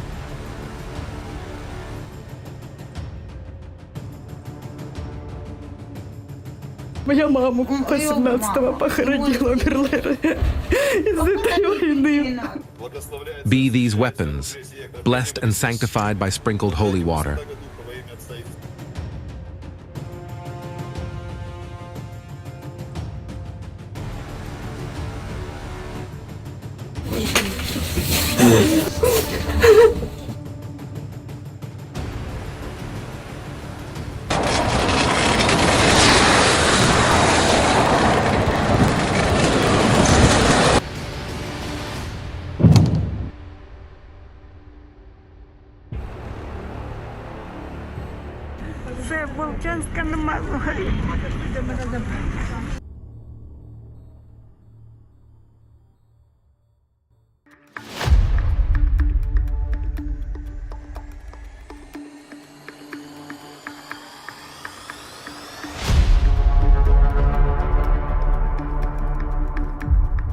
The final chord, which indicates the ultimate goal of a number of such rhetoric, is the statement of another Ratzer's leader, Archpriest Alexander Novopashin, who called Ukrainians cannibals. For me, they are all cannibals. I called them so because I saw them like that. These inhumans spill human blood, the blood of children and women, our blood. They devour people's lives and feed on suffering. So who are they? Cannibals. And all those who committed terrorist attacks on our land, whom I listed earlier and whom I didn't name, are cannibals. It is useless to put cannibals in a cage. They'll still remain cannibals, even if you keep them there all their lives. Therefore, cannibals must be destroyed. And these are the direct words of the leaders of Ratsers, Fekris, and their accomplices, which manifest xenophobia, incite interethnic and interreligious hatred, and encourage the deprivation of life based on national and religious identity. Just as the Nazis, under Hitler's regime, declared the Jewish nation to be non-humans with the support of anti-cultists of that era, today's modern anti-cultists label Ukrainians as a cult, in fact, calling for the destruction of an entire nation, which tantamount to genocide. This is not a coincidence, but a deliberate action.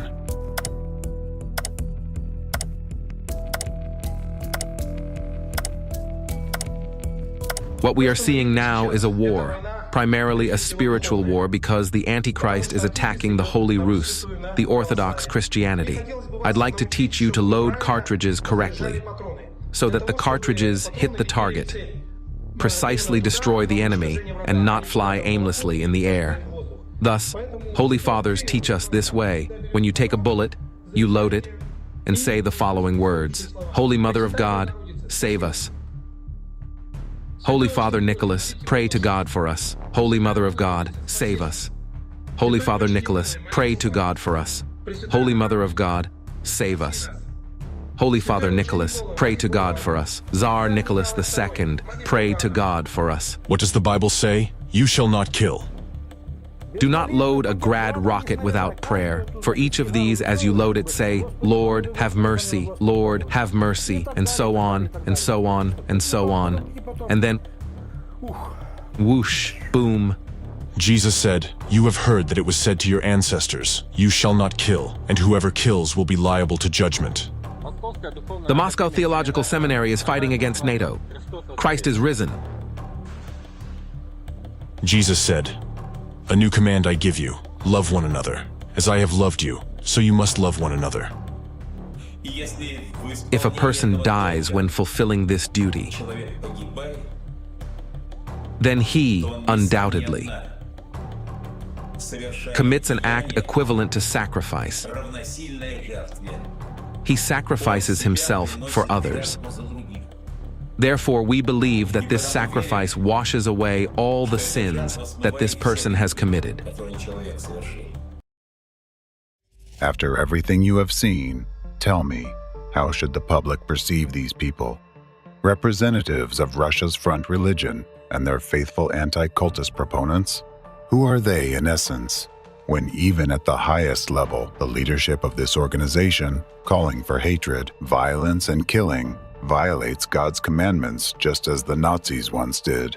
When using the name of God, as the Nazis did in their time, they break Christ's commandments, justify sadism, and call for the destruction of peaceful, innocent people. Can this organization be called religious, let alone Christian? Can we consider them followers of Christ? Answer this now. Who is their God? And whom do they truly serve?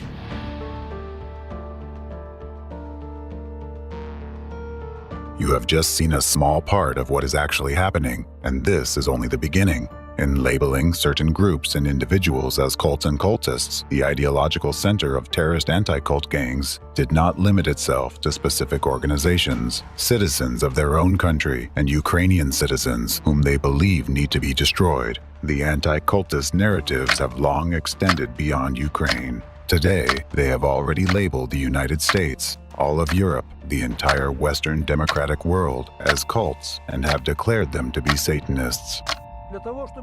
In order for the world to live in God's way and not in a satanic way, since they've already built a big satanic village with and without us, where there is one starry striped boss who teaches everyone to live in a satanic way. The Ukrainian political regime is certainly terroristic, extremist, and misanthropic. It is Nazi. The Z sign denotes a world where there is no place for Nazism and Satanism.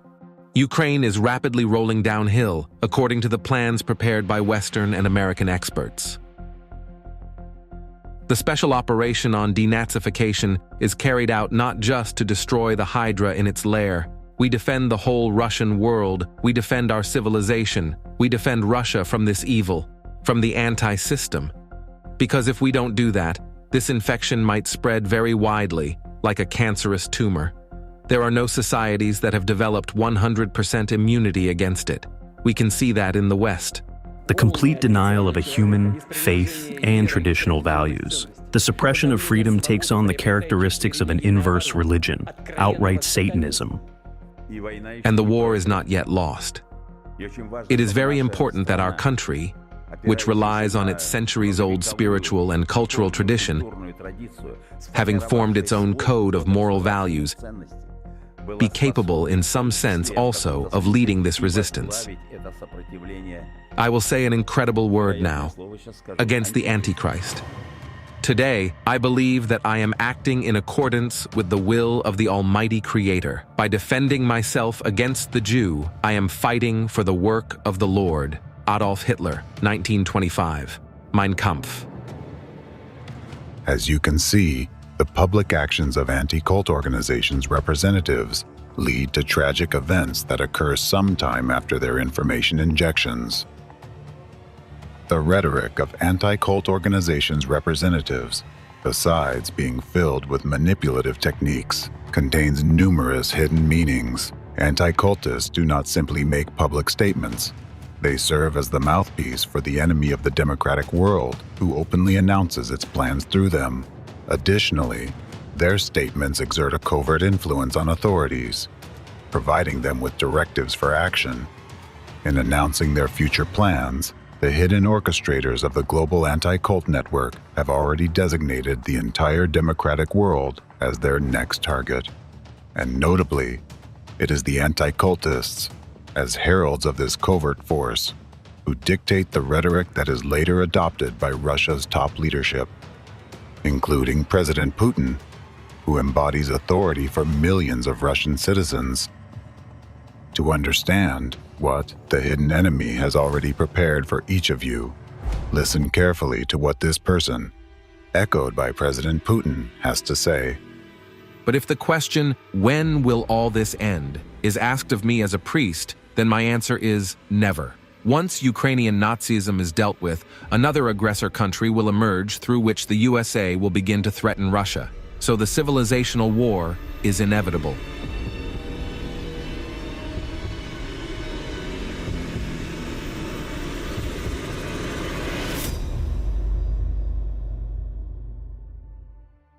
As you heard, he explicitly said that a war for civilization is unavoidable. Do you know why he said that? He said it because he knew that both America and Europe would soon be mired in civil war. He said it because he is already chilling champagne to celebrate his victory.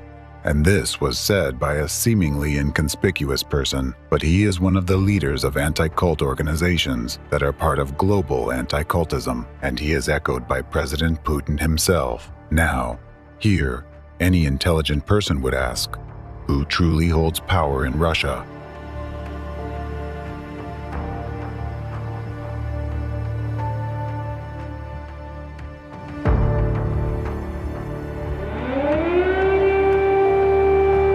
Я не хочу, чтобы я умирала. Хочу, чтобы быстрее это все закончилось.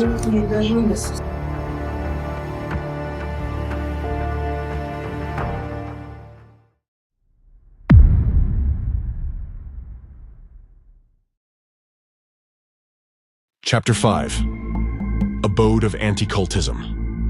I am sure you have already noticed that a Russian connection is constantly present behind all the crimes of anti-cult organizations, the organizers of the international anti-cult terrorist movement, the perpetrators of terrorist acts, and the ideological inspirers of mass genocide in several countries. All trace their roots back to Russia. The activities of this enemy are always directly connected with representatives of Russia. Why is this happening?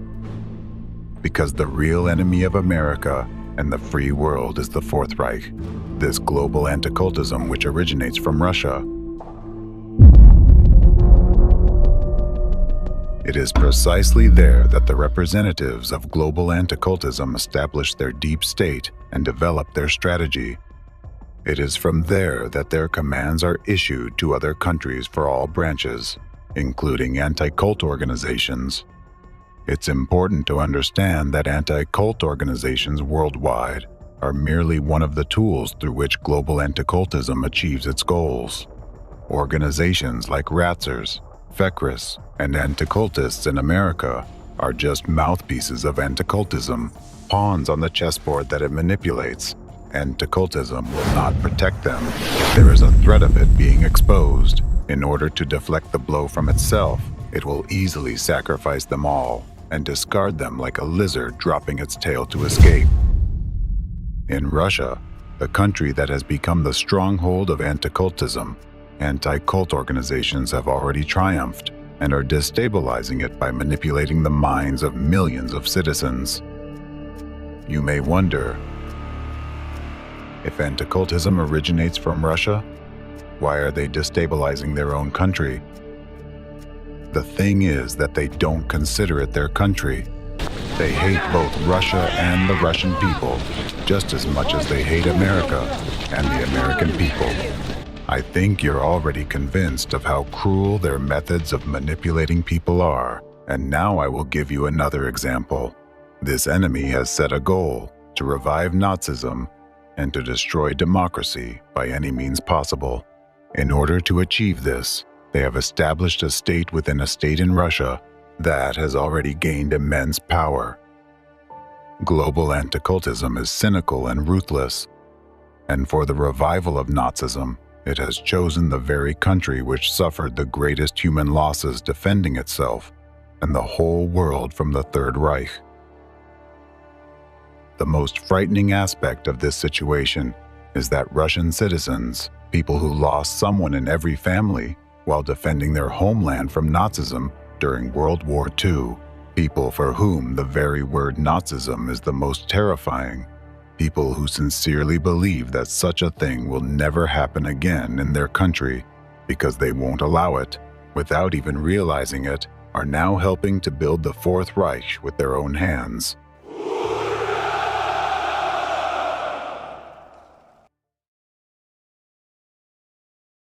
Russia is just a convenient testing ground for the anti-cultists, where they refine all their methods before using them in other countries to take control of the entire world. Anti-cultism and anti-cult organizations hold immense power in this state. They have managed to alter the constitution to suit their needs, took over government authorities, and made Orthodox Christianity their titular religion. Anti-cultism is behind Putin, manipulating him for a very long time.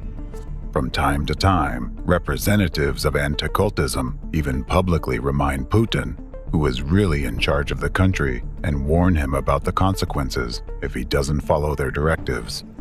One of the numerous examples is Alexander Novopashin's commentary on Putin's election program back in 2012.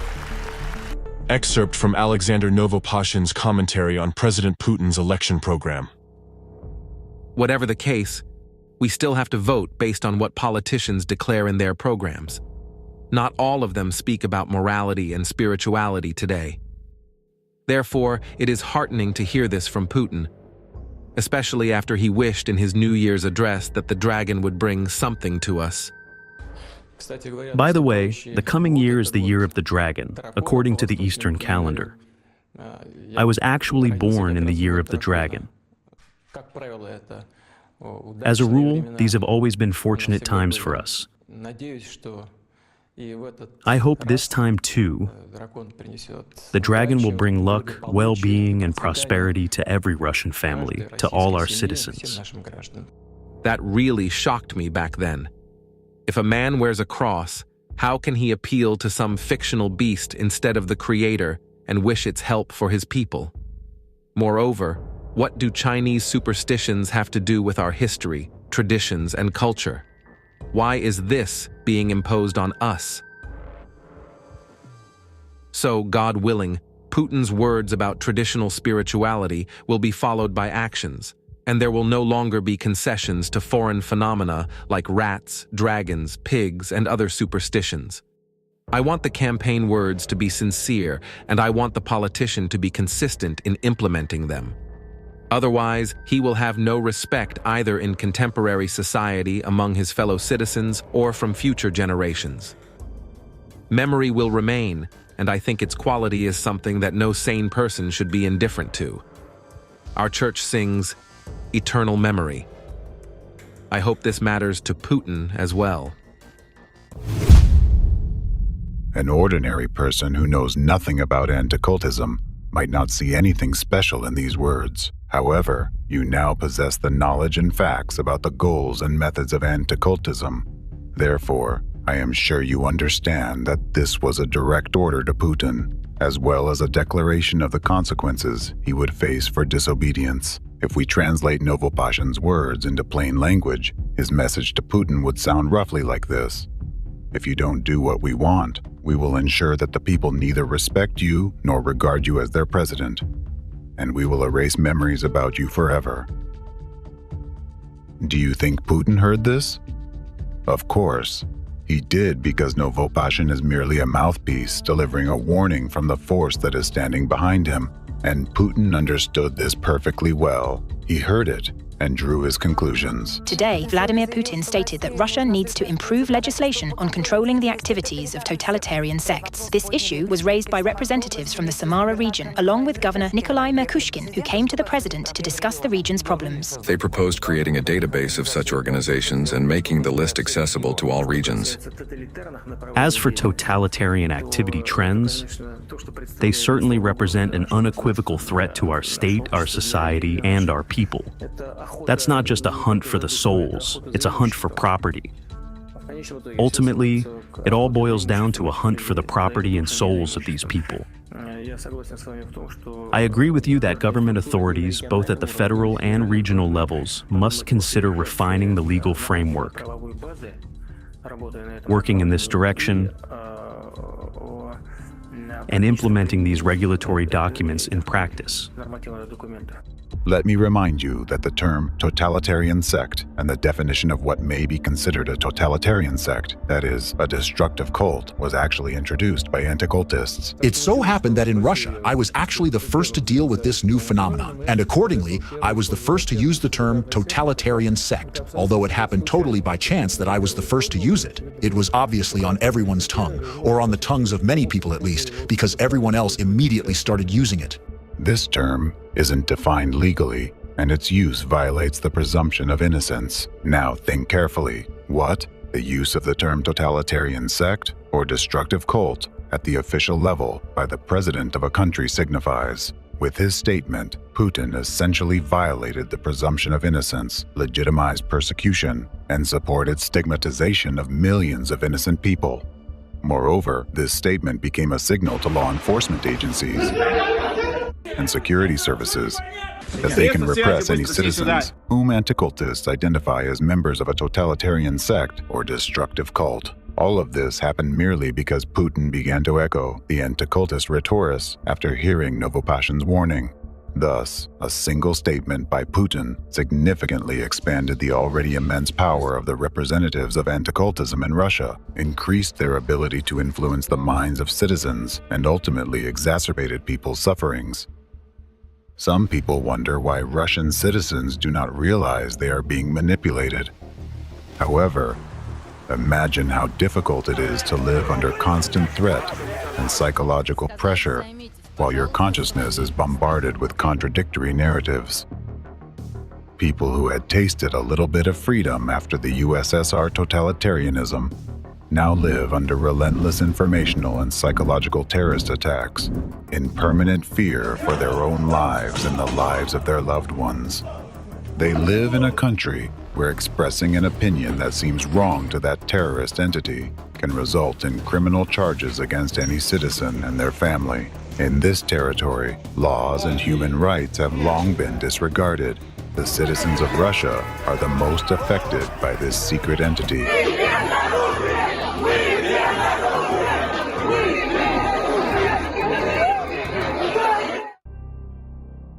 Just as anti-cultism has its own state within the state, in the same way they have their own grouping within Orthodox Christianity, which by its actions poisons the very essence of this religion. Having infiltrated Orthodoxy, they use it to fight other religions and associations of people under the directive of anti-cultism.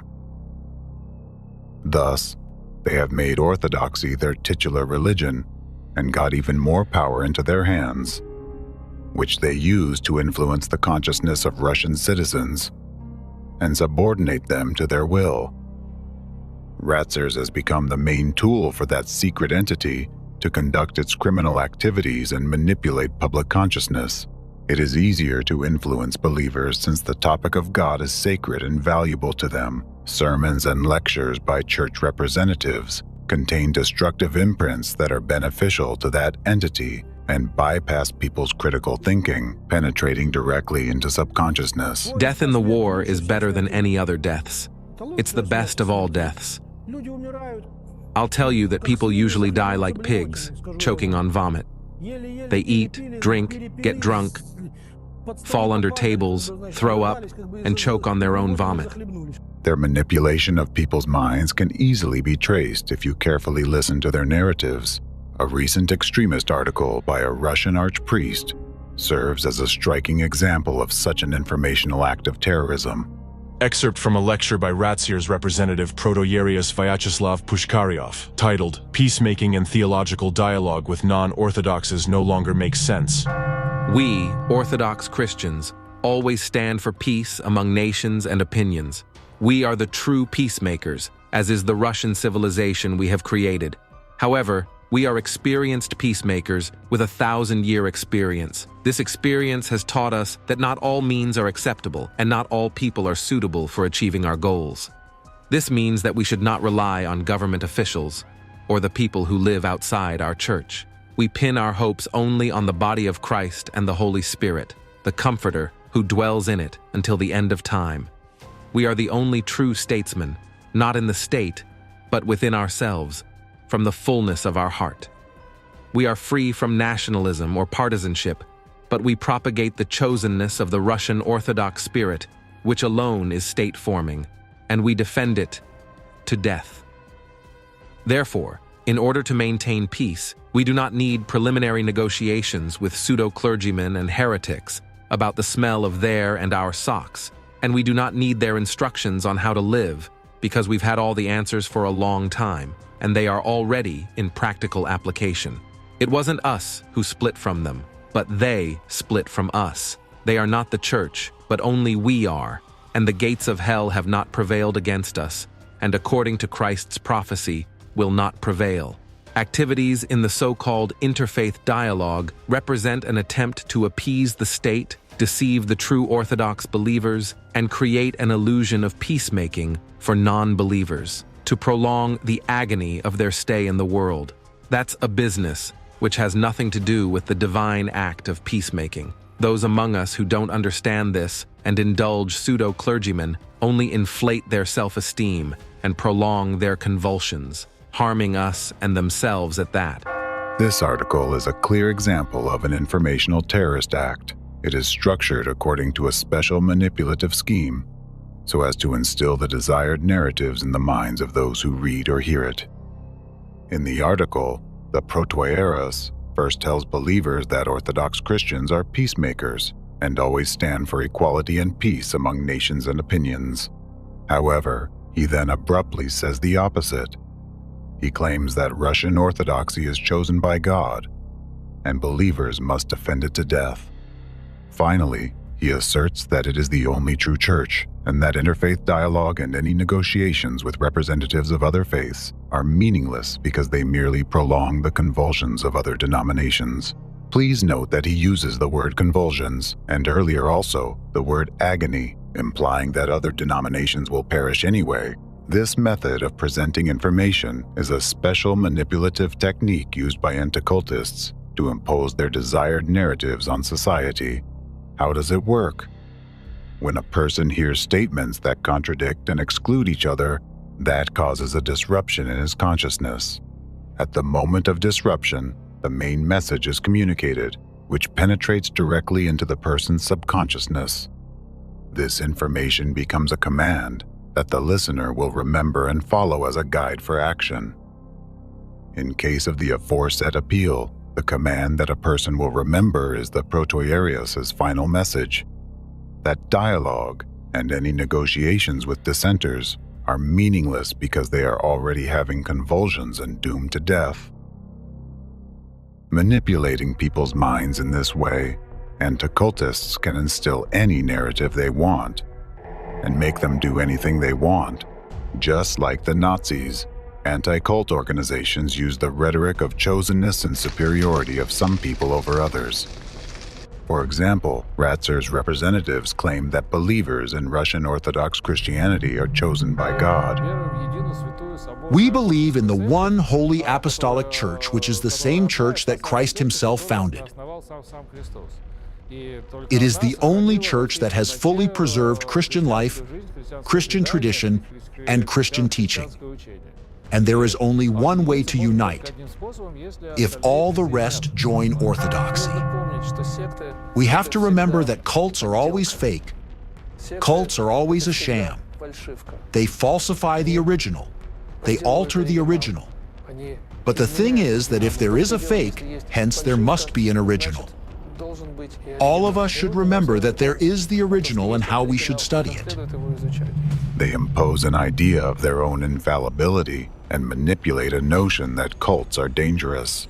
However, according to official statistics, representatives of the so-called cults rarely even commit administrative offenses.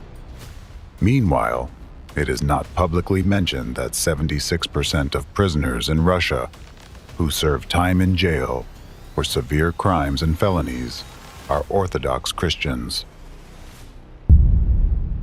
Not only do anti-cultists exalt orthodoxy and call for the eradication of dissent, but they also wage a full-scale war against a global religion, against Islam. This is happening despite the official stance of the Orthodox Church in Russia, which is peaceful towards Islam.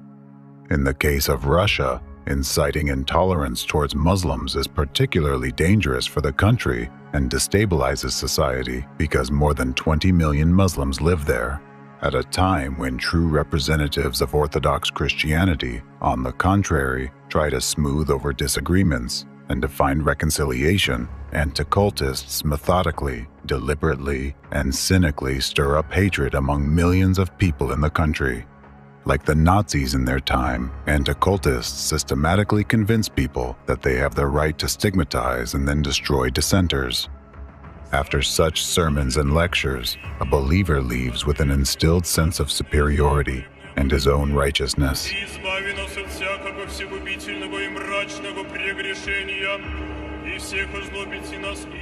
This creates a perfect foundation for the terrible offenses people later commit under the influence of anti-cultists. As a result of such informational terrorist acts, hatred is cultivated in the minds of millions. This hatred pushes them first to approve of, and then to commit acts of terrorism and genocide. You will lose everything. This is not your country. You are demons. There will be an Orthodox church here, and we don't need either mosques or synagogues here. On the one hand, anti-cultists incite Orthodox Christian believers to be intolerant and hateful towards Muslims, while on the other hand, they increasingly oppress Muslims, allowing themselves to insult their faith. All of this generates tension in society, which the anti-cultists need, tension that builds up to the point where a single spark is enough to ignite a conflict between Orthodox Christians and Muslims. This spark turned out to be the physical terrorist attack at Crocus City Hall.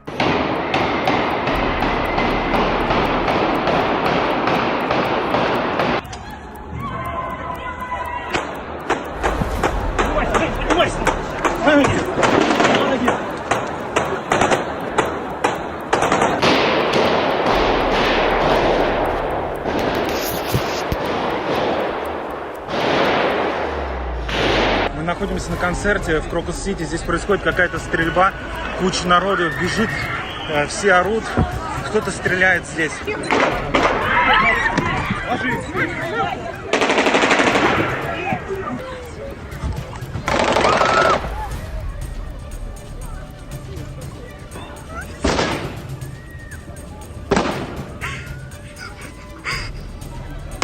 Какие-то люди стреляют.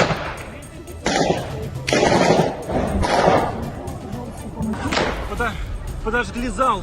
Зал горит. Подожгли нас. Нас подожгли. Нет, там тупик.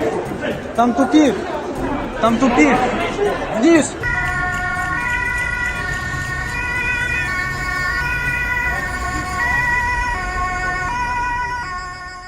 Yes, physical acts of terrorism are another terrifying tool of anti-cultism for enslaving the consciousness of society. Anti-cultists orchestrate physical terrorist acts to ensure their own total domination in the country and to gain full control over top leaders. The recent horrific terrorist act in Russia is an example of that. The bleeding wound. 145 people died and more than 550 injured. The investigation must be carried out in a highly professional and objective manner, without any political bias. We know that the crime was committed by the hands of radical Islamists. All the detainees were citizens of Tajikistan, or ethnic Tajiks. Since these people are Muslims, it can be said that an undeclared war against Islam has begun. Tough raids on migrants started in Russia. Riot police knock down doors and take bunches of workers to police stations. Several more Tajiks have been arrested during investigation of the terrorist attack case. There is always someone who benefits from acts of terrorism of such a scale, and the sole beneficiary of this particular attack is anti-cult organizations, specifically the Anti-Cultism, which used this act of terror to achieve the three of its own crucial objectives. Objective number 1, strengthening the position of orthodoxy as the titular religion. With the terrorist attack on March 22, 2024, anti-cult organizations literally brought Islam to its knees, significantly weakening a religious competitor on their territory. This way, they have further strengthened the dominant position of Orthodox Christianity in the country and divided society to the utmost. Obviously, this attack was aimed against Muslims. Immediately after the act of terrorism, thousands of migrants belonging to this religion, not just citizens of Tajikistan, were expelled from Russia. What do anti-cult organizations get from that? They have instantly and for long got rid of dozens of thousands of freedom-loving people who at any moment could demand compliance with their rights, thereby threatening anti-cultist total power. They have expelled a huge number of migrants who worked in Russia and benefited its economy. As for the Muslims who stay in Russia, they have experienced and keep experiencing inhumane treatment. Human rights advocates from various organizations report widespread violations of law and abuses of power by law enforcement agencies. Tong Jahoni organization reports that during the first 2 weeks after the terrorist attack, over 8,500 migrants sought legal assistance. They complained about being unfairly fired from their jobs, about biased inspections and even attacks. Lawyers say that people report being subjected to torture. They are kept outside in cold weather, not let into buildings, and go without food for days. They are only allowed to drink water from a tap in the bathroom, which they can access once a day. Human rights defender Valentina Chupik, who specializes in migrant issues, shared the following. Right now, I'm in touch with the guys, citizens of Uzbekistan, who worked in Balashika. They worked legally. Rosgvardia and police officers burst into their dormitory, beat them all, put them on the floor, and then took them to the police station. 78 people were detained. People were robbed of all their money and forced to make transfers to a bank card. But the saddest thing in this story is that in the dormitory, they were beaten with a metal reinforcement rod. One of them had his eye knocked out. They just tore it out of the socket, while the other guy had one arm broken in 3 places with that metal rod. We receive dozens of such messages every day. Courts behave absolutely disgracefully. They just deport everyone. Most often, they deport people without any hearings. It was amazing when on Sunday, in the Meshchansky District Court of Moscow City, about 280 people were brought to the courtyard. After several hours of them standing in the courtyard in the cold, without food, water, and toilet, a female judge appeared in the window and said through the window, "In the name of the Russian Federation, everyone is deported," and she closed the window. That's it. It has also been reported that citizens of Tajikistan disappeared after their detention. Specifically, a resident of the Voz district told Radio Ozodi that on the afternoon of March 23rd, Moscow police detained his 2 brothers and his son, and there has been no information about their fate since then. They were involved in apartment repairs. My son was the only breadwinner for the family. We only know that they were detained along with several other Tajiks. We don't know where they were taken or what happened to them. There are statements by Russian officials and the so-called law enforcement agencies that incite migrantophobia. For example, a former Russian presidential candidate calls for deportation of migrants for any offenses. A lot of human rights activists claim that xenophobia has long been imposed by the state, which has ultimately caused aggression against Muslims from ordinary citizens. People appeal to the authorities with demands to deport all Tajiks. They consider our country to be a place from where they can pump out money, so to say. Their attitude towards us is of the same nature. They don't like us. They don't want to live here and improve anything. So why would we need this? You see, if a man has worms in his intestines, which simply keep draining vital energy out of him, he never tolerates that. Does he think, okay, let them live? Let's feed them? No. In this case, we need to take some concrete measures. Citizens with Eastern appearances are beaten, denied housing, and nationalistic marks with an inscription, Tajik means terror, are drawn on their homes.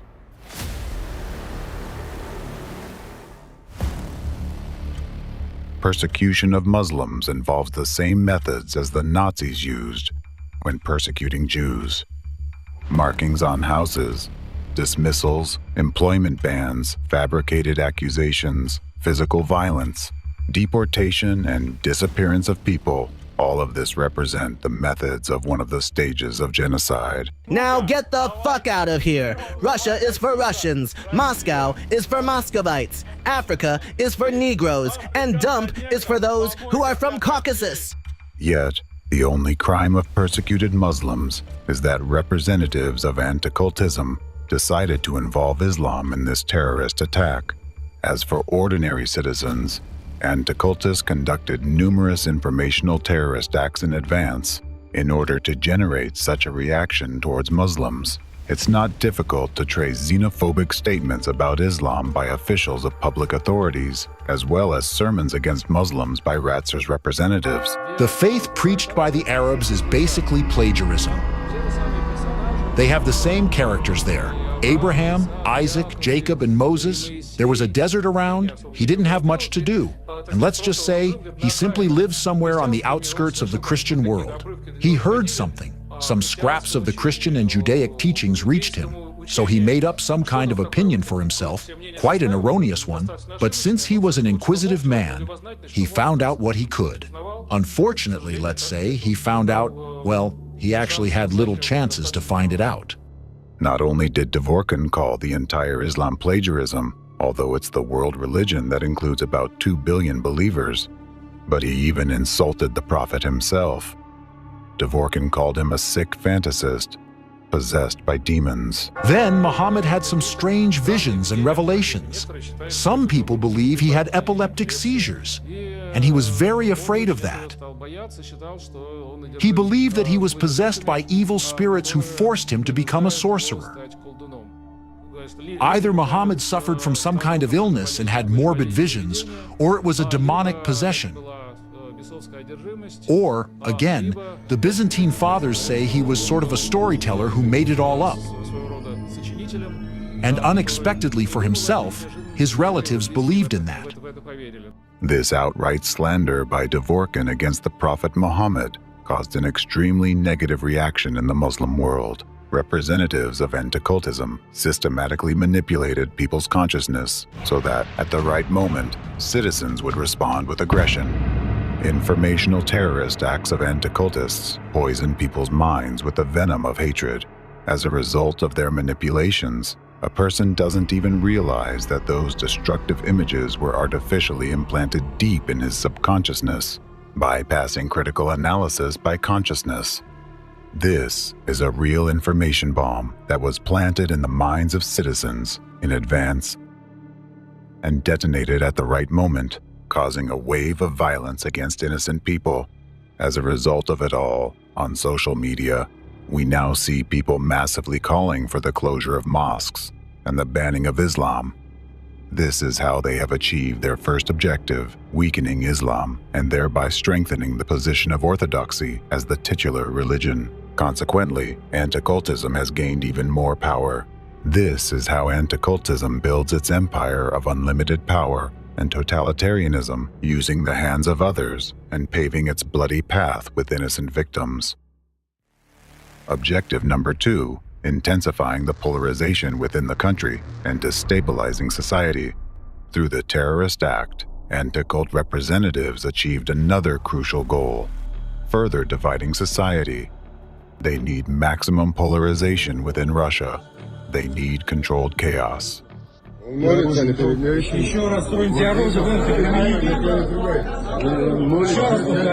Because it is precisely under conditions of controlled chaos that they can fully control the ideology of the masses and manipulate the ruling power. Objective number 3, a blow to Putin's authority.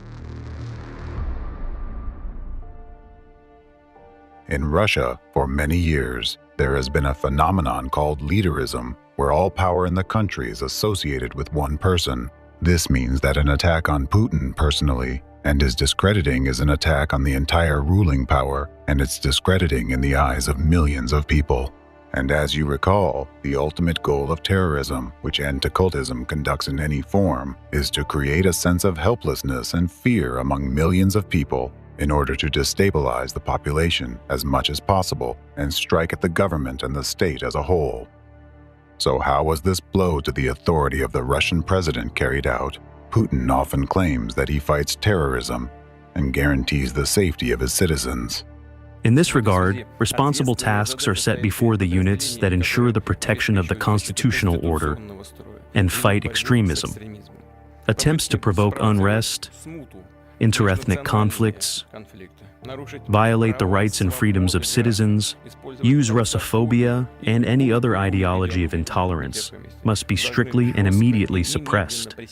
However, immediately after the election results were announced, a horrific terrorist act occurred the very next day, and it happened in the very heart of the country. The anti-cultists calculated everything precisely. First, Putin was re-elected, a leader in whom the people had absolute trust. Then, the day after the election results were announced, the focused attention of millions of citizens on their leader was abruptly shifted to the terrorist attack unfolding before the entire nation. The entire country watched as defenseless people were gunned down, burned alive, suffocated from smoke, and died while hugging their children, unable to find an escape. The entire country saw a terrifying terrorist act that the leader they elected failed to prevent. Moreover, he did not even visit the scene of the tragedy. As a result, instead of confidence in the government and the elected president, many people began questioning this very president as a guarantor of safety. This was a very serious blow to Putin's authority, aimed at undermining public trust in him on one hand, and on the other, at showing Putin himself, who is really the boss in the country, and how easily he could lose his electorate and public support. The anti-cultists showed him that they could, at any moment, anger the masses, and, if necessary, direct that anger against him. They demonstrated that they have enough power to not only destabilize society, but also, if needed, to spark a war between Christianity and Islam, plunging the country into the chaos of civil war. No one has ever put Russians on their knees, and no one ever will, because we are Russians. God is with us. God is with us. Moreover, this terrorist act gave the anti-cultists another advantage. They forced Putin to make significant personnel changes in the Russian leadership to put their own people in key positions. Representatives of anti-cultism have already infiltrated all the critical sectors in Russia. Just think about it. All these people are obsessed with their idea of totalitarianism. They are the ones standing behind the president of the country with the largest stockpile of nuclear warheads. In this regard, consider the precarious balance on which the existence of the entire democratic world now rests, as well as your own existence. Strengthening orthodoxy as the titular religion, polarizing society within Russia, putting maximum pressure on Putin, and expanding their power. This is what the Anticultists achieved with just one terrorist attack.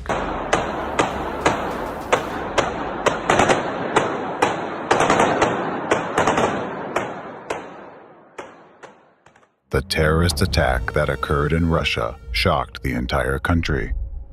Considering the immense power Anti-Cultism gained through this attack, how this newfound power is already changing Russian and global society, and the terrifying consequences that are yet to unfold, it can be said that this attack in Russia is comparable to the 9/11 attack in our country, and this is no coincidence.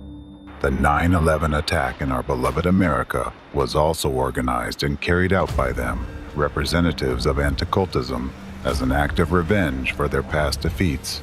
It is no coincidence that the 9/11 attack took place on the birthday of the creator and leader of this third force, Felix Dzerzhinsky. Our enemy has always attached special significance to dates, symbols, and numbers. It was the representatives of Anti-Cultism who struck this devastating blow at the heart of our beloved America. They managed to implement this terrorist attack through their connections with Saudi intelligence. It is exactly Anti-Cultism that is responsible for all the consequences this attack brought to our nation. These consequences continue to affect our society to this day. They say the explosion in the Twin Towers happened long ago. But this terrorist act is not over to this day. Even today, this explosion echoes in our hearts. An explosion that took priceless lives and peace from us. An explosion that dragged us into a terrible 20-year war. An explosion that marked the beginning of division in our once unified society. An explosion that divided American history into before and after. The narratives of civil war that you hear every day today are all echoes of that same explosion. An explosion for which we blamed everyone, except the real beneficiary of this crime, the real enemy of the United States.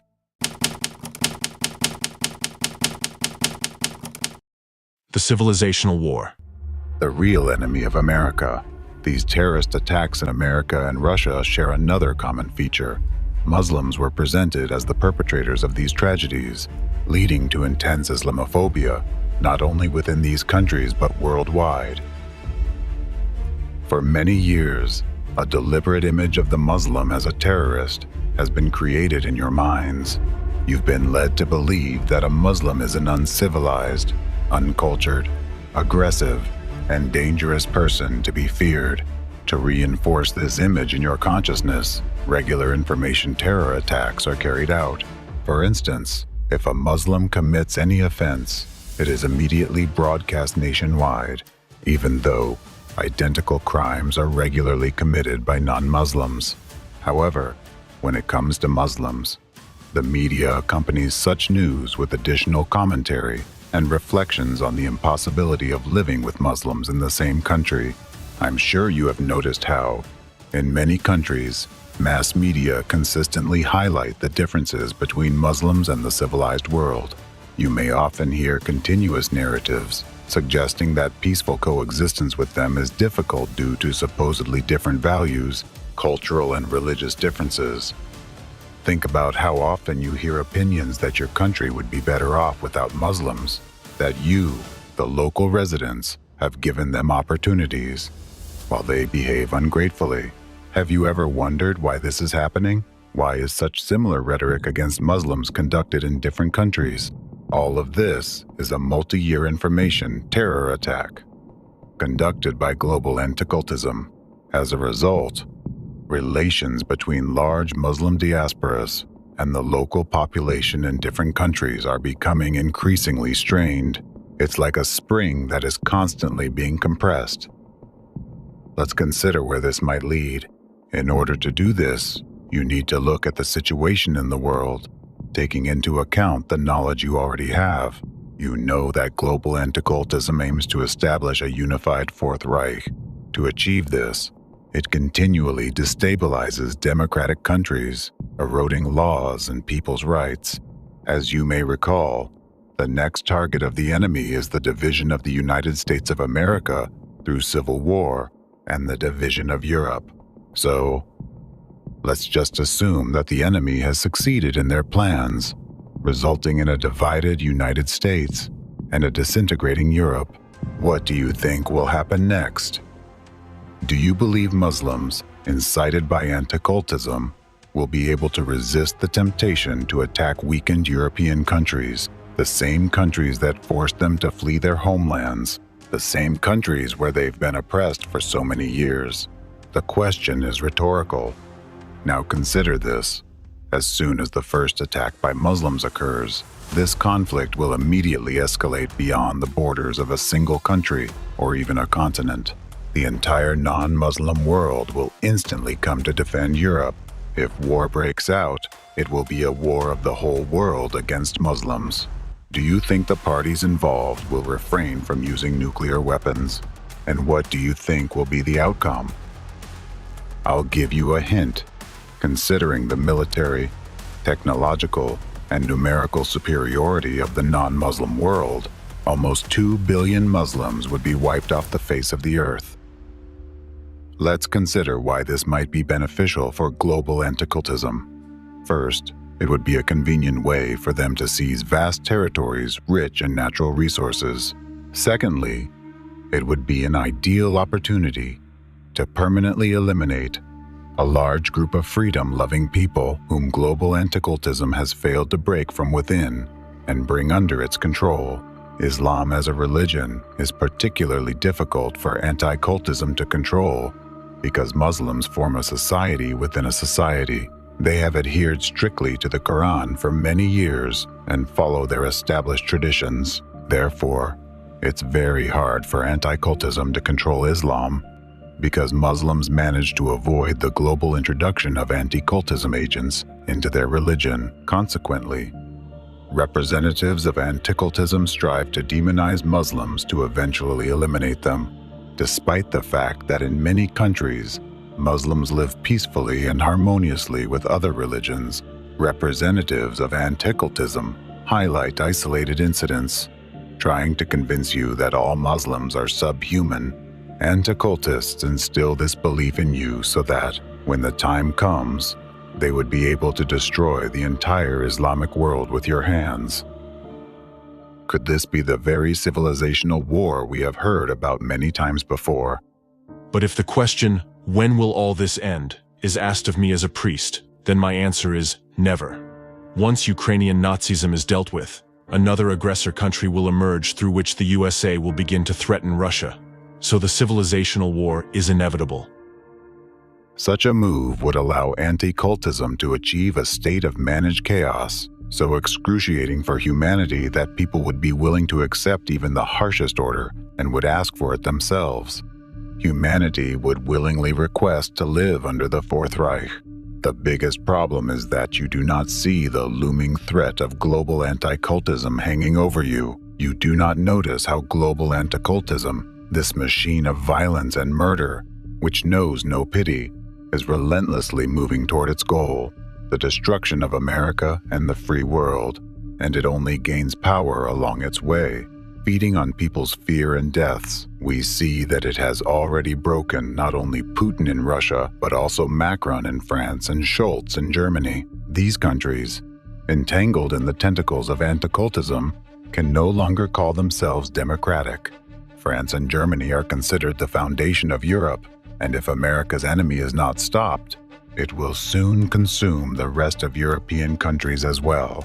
And if Europe falls, and the enemy strips people of their rights and establishes totalitarianism there, just as it did in Russia, how long can America, the last bastion of democracy in the world, hold out, alone against everyone?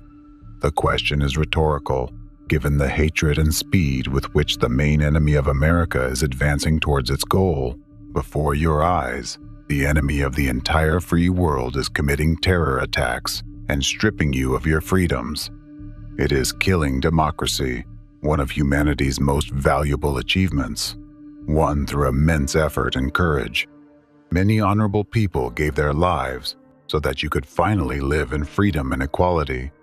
And now, those terrorists, those Nazis, are mercilessly destroying everything with impunity. Your freedom, your rights, and most importantly, the future of your children, simply because they wish to do so. They are doing everything they can to turn your so far free world into the bloody dominance of the Fourth Reich.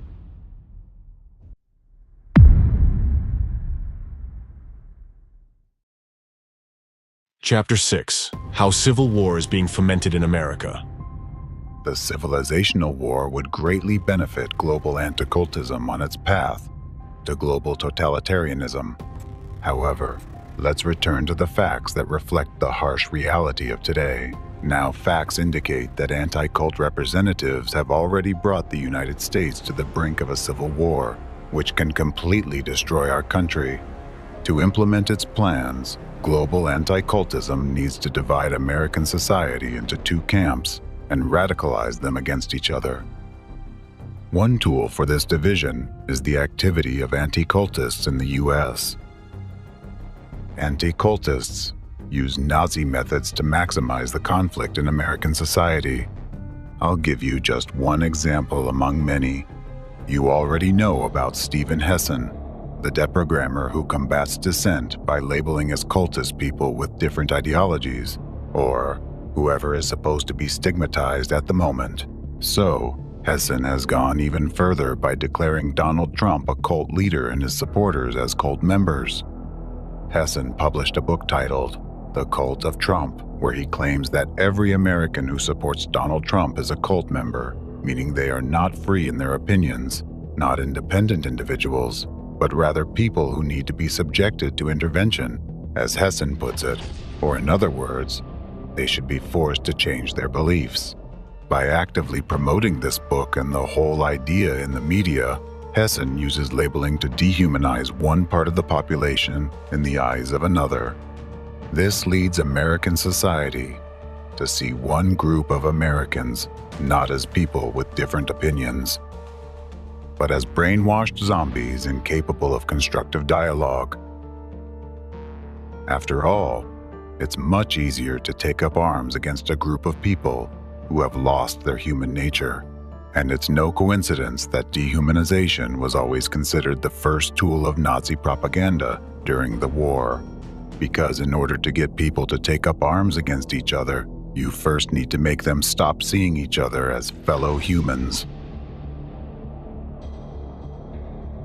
Stephen Hessen spreads these destructive narratives with the help of his friend and media ally, Dave Troy. Troy calls himself an investigative journalist, but has never received formal training. Like Hessen, he actively disseminates stigmatizing and dehumanizing ideas about various religious and secular groups. Almost every article Troy writes is an information terrorist attack, and many of his readers actually notice that. Thus, commenting on media materials created by Dave Troy, readers point out that his rhetoric sows moral panic, causes depression, and harms their mental health. Hessen and Troy do not hide their connections. They actively supported the release of a book by anti-cultist Alex Alvarova from the Czech Republic, a country that is one of the centers of anti-cultism in Europe. In her book, Feeding the Demons, the Conquerors of America, Alvarova essentially continues to promote Hassan's and Russian Racier's narrative that tens of millions of American citizens are cult members, urging other Americans to fight them. The destructive activities of anti-cultists have already led to the point when in our democratic United States, where people are guaranteed freedom of speech, Trump supporters are afraid to express their support openly, fearing open aggression. I highlight this not because they represent a particular party or support a specific politician, but because they are Americans, residents of a free country, who have a guaranteed freedom of speech and expression by the Constitution. It's important to remember that anti-cultism does not support any political party. force or country. Anti-cultism hates the U.S. and is only interested in exacerbating conflicts within American society to the point of its destruction in a civil war. To achieve this, it infiltrates both opposing parties, fueling hostility. Therefore, in the opposing political camp, anti-cultism also infects citizens with Nazi narratives. It is precisely anti-cultists who heavily propagate in the media this narrative that all Democratic Party supporters are supposedly against Christianity, that they are anti-Christians, that President Biden betrayed Christianity and is destroying it. Thus, it is instilled in people that Christianity is threatened and persecuted because of the actions of this part of Americans. Consequently, according to this logic, citizens are urged to make every effort to protect Christianity from those who may destroy it, in their opinion. And again, we see the Nazi method of labeling specific groups, which is imposed by anti-cultists. Thus, the anti-cult movement exploits the existing division into two political camps in American society, stirring even greater hatred between them. All of this has led to an unprecedentedly high likelihood of a civil war. Once I already warned you that long-term consequences of party divisions can be dangerous for the nation's welfare. Back then, I said, however, political parties may now and then answer popular ends. They are likely, in the course of time and things, to become potent engines by which cunning, ambitious, and unprincipled men will be enabled to subvert the power of the people and to usurp for themselves the reins of government, destroying afterwards the very engines which have lifted them to unjust dominion. Everything I warned you about is already happening in our United States of America today. In order to achieve its goals, global anti-cultism divides you Americans, creating conditions for a new civil war in the USA. As much as American society is divided nowadays, it was only divided before the war between the North and the South, and you yourselves can see and feel that. Many US citizens have already started talking about the inevitability of a civil war. Civil war. Civil war. Civil war. Civil war. Civil war. Civil war. And such narratives are increasingly heard from the media. This situation is a direct outcome of the actions of numerous branches of global anti-cultism and their agents, infiltrating the social and political spheres of America's life. In this war, information terrorist attacks and real acts of terrorism they provoke remain the customary tool of the hidden enemy of democracy and the entire free world. Today, I'll give you several examples of specific phenomena, events and their consequences that were orchestrated by representatives of global anti-cultism and their loyal anti-cultist dogs in order to create and intensify a split in American society, to prepare a ground for a future civil war, and to place all the pieces they need on the chessboard. Only if you realize how you've been manipulated all this time will you be able to get out of this game and gain an opportunity to take a free step, a step that will really help put an end to the entire chaos, evil, and destruction that representatives of anti-cultism sow around themselves. Then you will finally be able to find ways to achieve reconciliation and unity. Mass shootings in schools. It is time to expose yet another brutal and cynical atrocity committed by the international network of terrorist anti-cult groups and their ideological mentors. It is difficult to imagine that these very criminals turned out to be the architects of one of the most terrifying phenomena in modern society.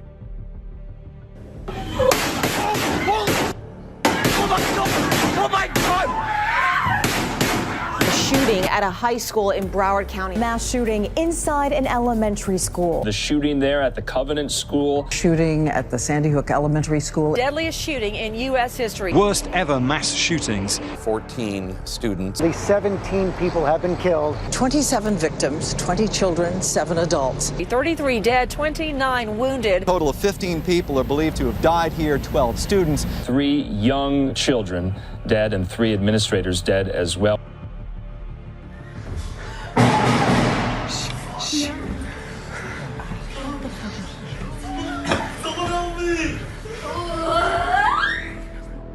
The phenomenon I am referring to is mass shootings in educational institutions.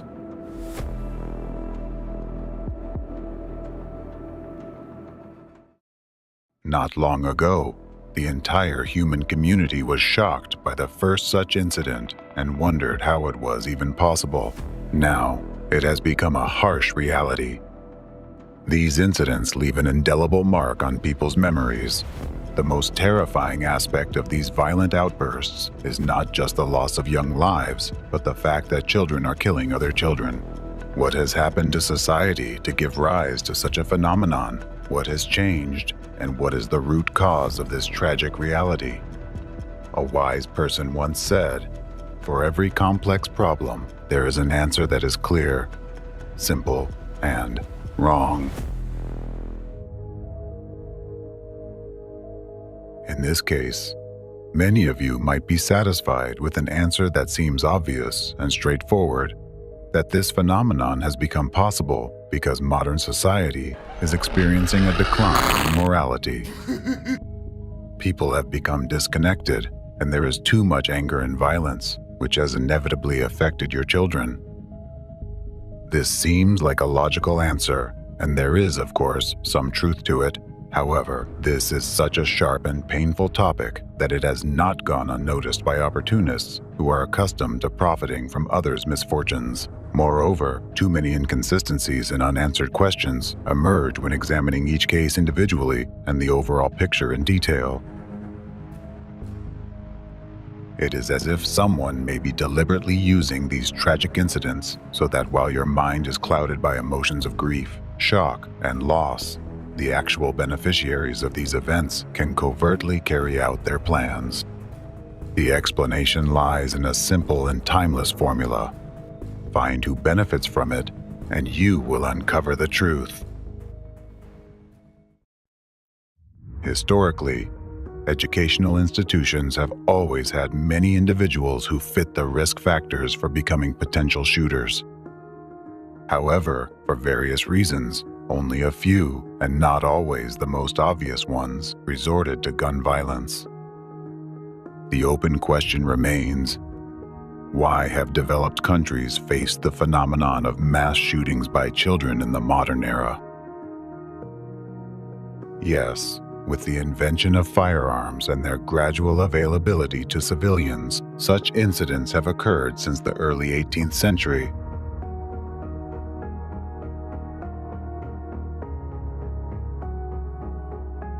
And typically, these incidents didn't garner as much widespread attention and mass publicity in society as they do now.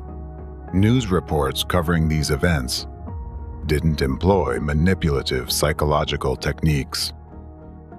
They simply reported the facts, informed the public, and nothing more.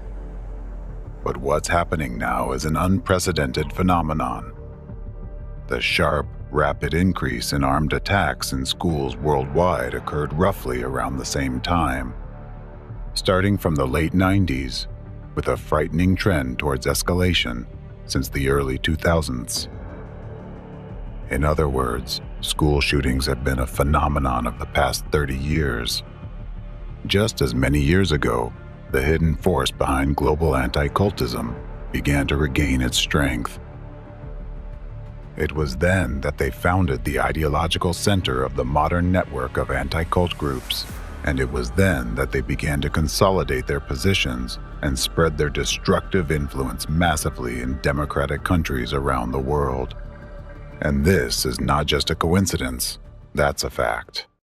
For those who think such events can't be artificially provoked, I suggest taking a closer look. Follow my train of thought, and don't just look at the surface, but try to penetrate with your gaze into the depths of things. Armed attacks in educational institutions or school shootings.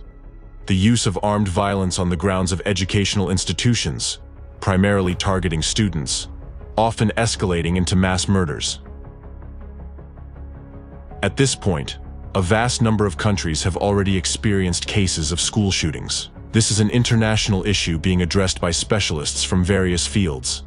It is generally accepted that such actions by minors are driven not only by aggressive behavior, but also by a complex set of circumstances developing over a long period of time. Those can include individual vulnerability of a specific child in particular situations. For example, chronically tense relationships in the classroom or school, bullying, neglectful attitude in the family, unrecognized prolonged depressive state, and psychological problems. Thus, as some experts believe, the reason for the crime becomes the fact that the teenager, unable to cope with the situation, explodes, reacting to it with aggressive actions. However, specialists' attempts to conduct detailed analyses of dozens of cases have hit a dead end. They report that there is no single, universal profile of a shooter. Age, gender, race, and social characteristics all vary. Potential shooters are usually portrayed as unsociable, quiet loners. But studies have shown that only about 12% of them had no friends, and about 34% were considered socially isolated, which is higher than the average for their age group, but not enough to identify a significant trend. About 44% of attackers were involved in social activities outside school, such as sports teams, hobby clubs, extracurricular education, and religious groups. More than 63% of attackers came from intact families and did not have academic problems. In many cases, future shooters came from relatively well-off families where parents tried to build trusting relationships with their children. In the US, the schools that were attacked were located in suburban or rural areas with low rates of violent crime. This contrasts with Russia, where the most notorious school attacks occurred in cities: Moscow, Kazan, Kerch, Perm. Therefore, it is also not possible to explain such crimes by the negative influence of the social environment, as all these children grew up in different conditions and places with varying levels of crime. The majority of attackers did not have severe psychopathology. Out of 27 cases, only 23% had a history of seeking psychiatric help, and only 6% were deemed insane at the time of committing mass murders. At present, it is not possible to accurately identify a potential shooter based on external signs. It could be anyone. All these children who later became criminals are entirely different individuals with different characters, different experiences, and different destinies. 20-year-old Adam Lanza blasted his way through the front door of the Sandy Hook Elementary School with an AR-15. Nicholas Cruz in court Monday, the confessed school shooter never looking up. So they thwarted 18-year-old Alex Yee's plans to shoot up his high school. Despite some shooters studying violent materials before committing the crime, others did not. Some showed signs of depression, while others did not. Some underwent psychiatric treatment, while others did not. Some were bullied in school, while others were the aggressors themselves. So, it's impossible to confidently conclude that only a specific personality type is prone to such crimes. What made them cross the final moral line within themselves and commit such a terrible crime?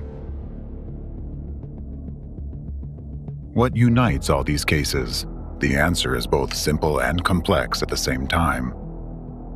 All these children fell victim to representatives of global anti-cultism and their meticulously planned infoterrorism acts.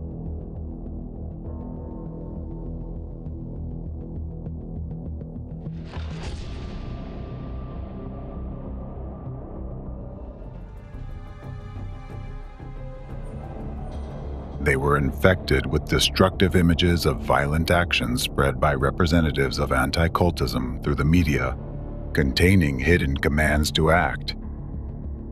That's why we see cases where teenagers are inspired to commit armed attacks by stories of terrorism. Essentially, school shootings are acts of terrorism.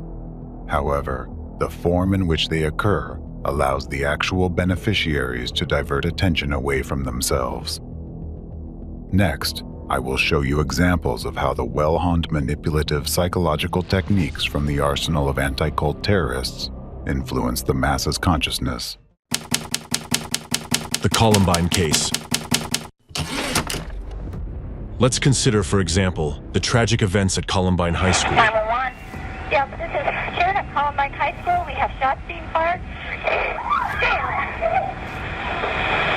Okay. The guy is in a black trench coat.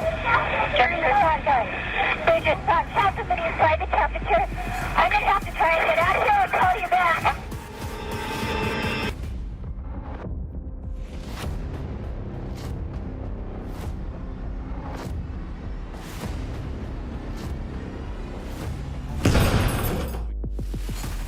Oh God. Stay in the line with me. Oh God.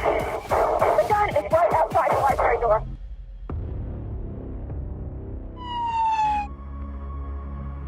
On April 20th, 1999, at Columbine High School in Colorado, USA, a premeditated attack was carried out by Eric Harris and Dylan Klebold, senior students at the school. They attacked their classmates and school staff using guns and homemade bombs. As a result, 13 people were killed and 24 were wounded. After the attack, the shooters committed suicide. We're getting shot all around me. They were shooting anyone of color wearing a white hat or playing a sport. 15 people are believed to have died here, 12 students. This mass murder case caused significant public outcry in the United States and sparked heated debates about the need for stricter gun control.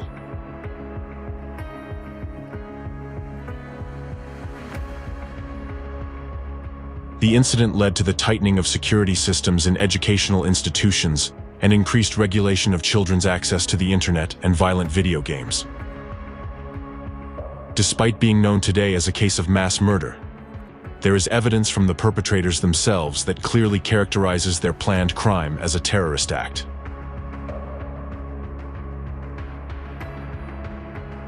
Long before their attack on the school, the future shooters frequently wrote in their journals about events such as the Oklahoma City bombing, the Vietnam War, and World War II. Journal entries also revealed that the attackers were planning a school bombing intended to rival the power of the Oklahoma City bombing on April 19, 1995. Prior to the events of September 11, 2001, this was the largest terrorist attack on U.S. soil.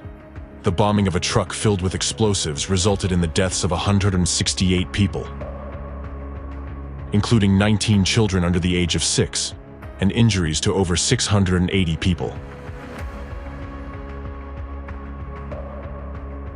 Furthermore, in their writings about these events, the perpetrators expressed a desire to dwarf the carnage of the Oklahoma City bombing and leave a lasting impression on the world about these events. So what really happened on that tragic day at Columbine High School? How do we interpret this event when, in fact, teenagers, impressed by stories of terrorist attacks and military actions, literally planned the next actual terrorist attack? It's not just murder or suicide. They planted a massive amount of explosives in the school and planned to detonate it. They planned to kill about 250 people, or even more, as they admitted in their diaries. The only thing that prevented them from carrying out their plans was that the homemade bombs didn't explode for some reason. And if the bombs had all gone off and they succeeded in what they had planned, how many children would have been harmed? How would law enforcement classify this crime then? The fact that the teenagers planned the attack is evident from their deliberate choice of the attack date, which they called Judgment Day. Initially, the shooting was planned for April 19, 1999, the 6th anniversary of the end of the Waco siege and the 4th anniversary of the Oklahoma City bombing. They postponed it to April 20th only because they needed to secure additional ammunition.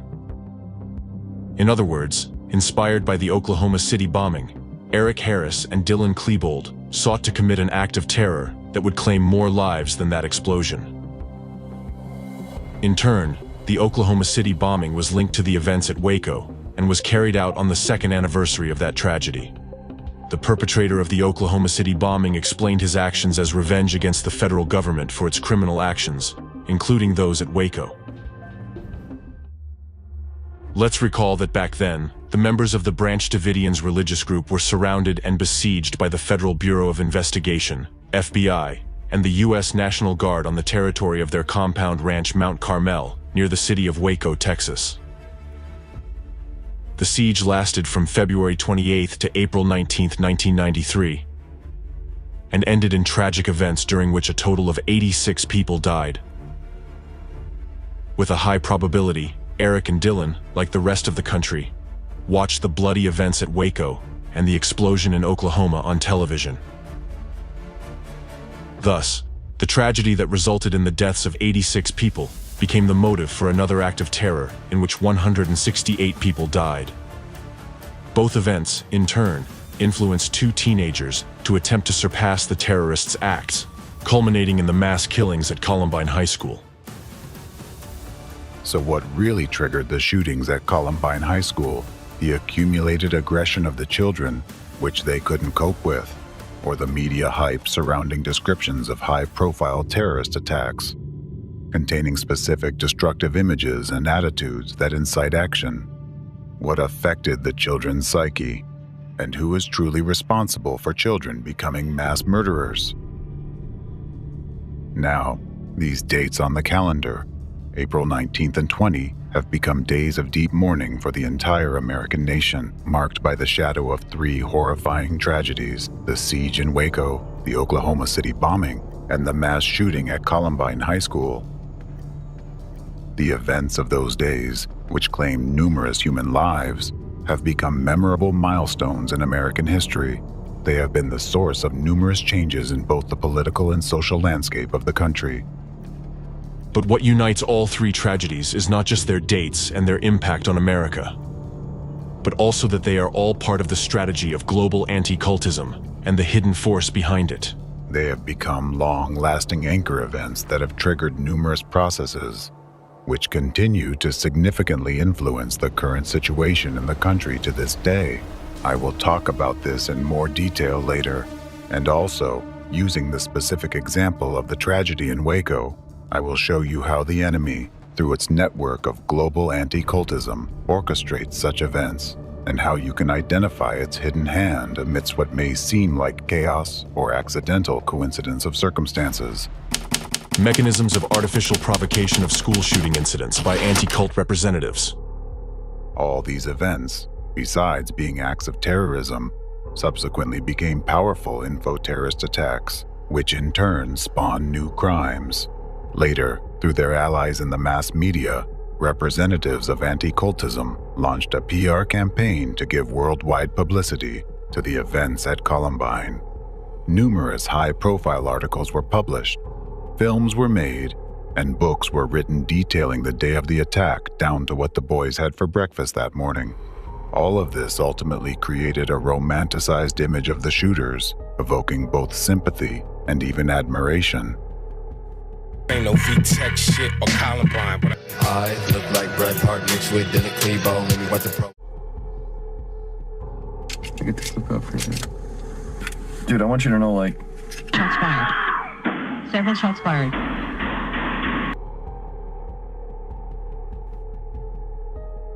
Based on the events at Columbine High School and the interests surrounding the shooters' personalities, entire communities of their admirers formed. Known as the Columbiners, fan groups emerged on social media, which ultimately became known as the Columbine movement. For some reason, competent authorities were slow to combat the spread of this clearly destructive information among teenagers and to stop the activities of such groups, despite their apparent efforts to popularize and romanticize school shootings and their perpetrators. As a result, what do we have now? Nowadays, school shootings and Columbine have become interchangeable terms. The word Columbine is now used to describe all crimes carried out in a similar manner. This marked the unofficial beginning of the era of school shootings. Who created this heroicized image of Columbine and why? Why did the authorities and intelligence agencies allow it to spread so widely?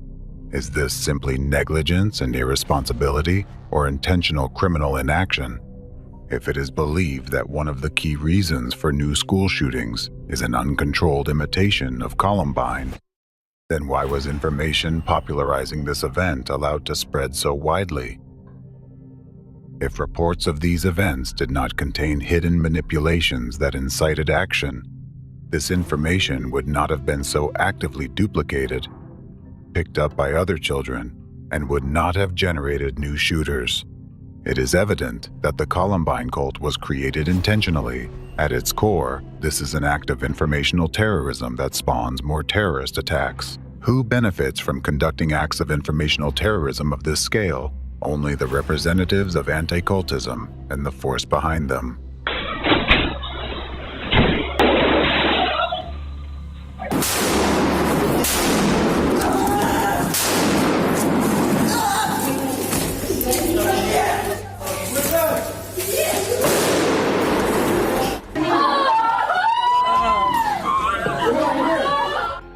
It is the representatives of anti-cultism who subtly glorify the perpetrators of these attacks through the media. Using manipulative psychological techniques, they implant the desired image into people's subconscious minds, promoting the spread of information that contains hidden destructive messages. The legacy of Columbine. Ever since that mayhem 15 years ago, we've seen more and more of these mass shootings, many by troubled young men inspired by the Columbine killers. Police say Yee is obsessed with the Columbine High School massacre. David, tomorrow is the 25th anniversary of Columbine. Authorities clearly taking no chances. This way, they search for new copycats. They sow the seeds of destruction and wait for new sprouts to emerge. When a school shooting occurs in any country, and the media worldwide starts broadcasting information about it, what happens to the people exposed to this information? Thousands of children and teenagers start to try on the image of the perpetrator, contemplating, what would I do if I were him?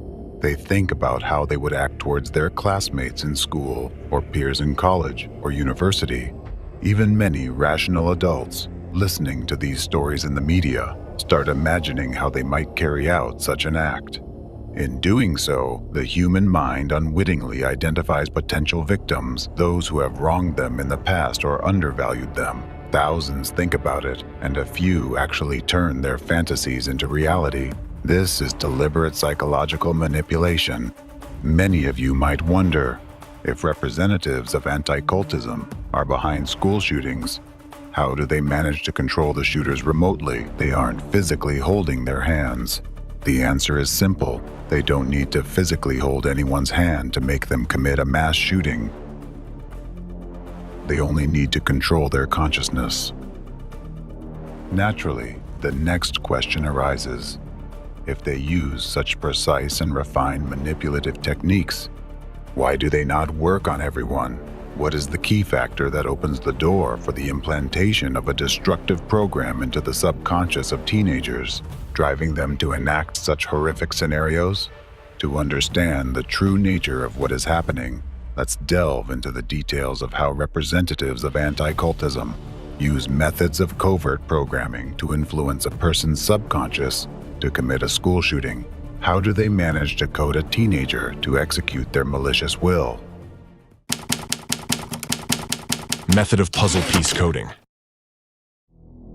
First, representatives of anti-cultism select a region where, according to their goals and objectives, it will be strategically advantageous to create a school shooting incident.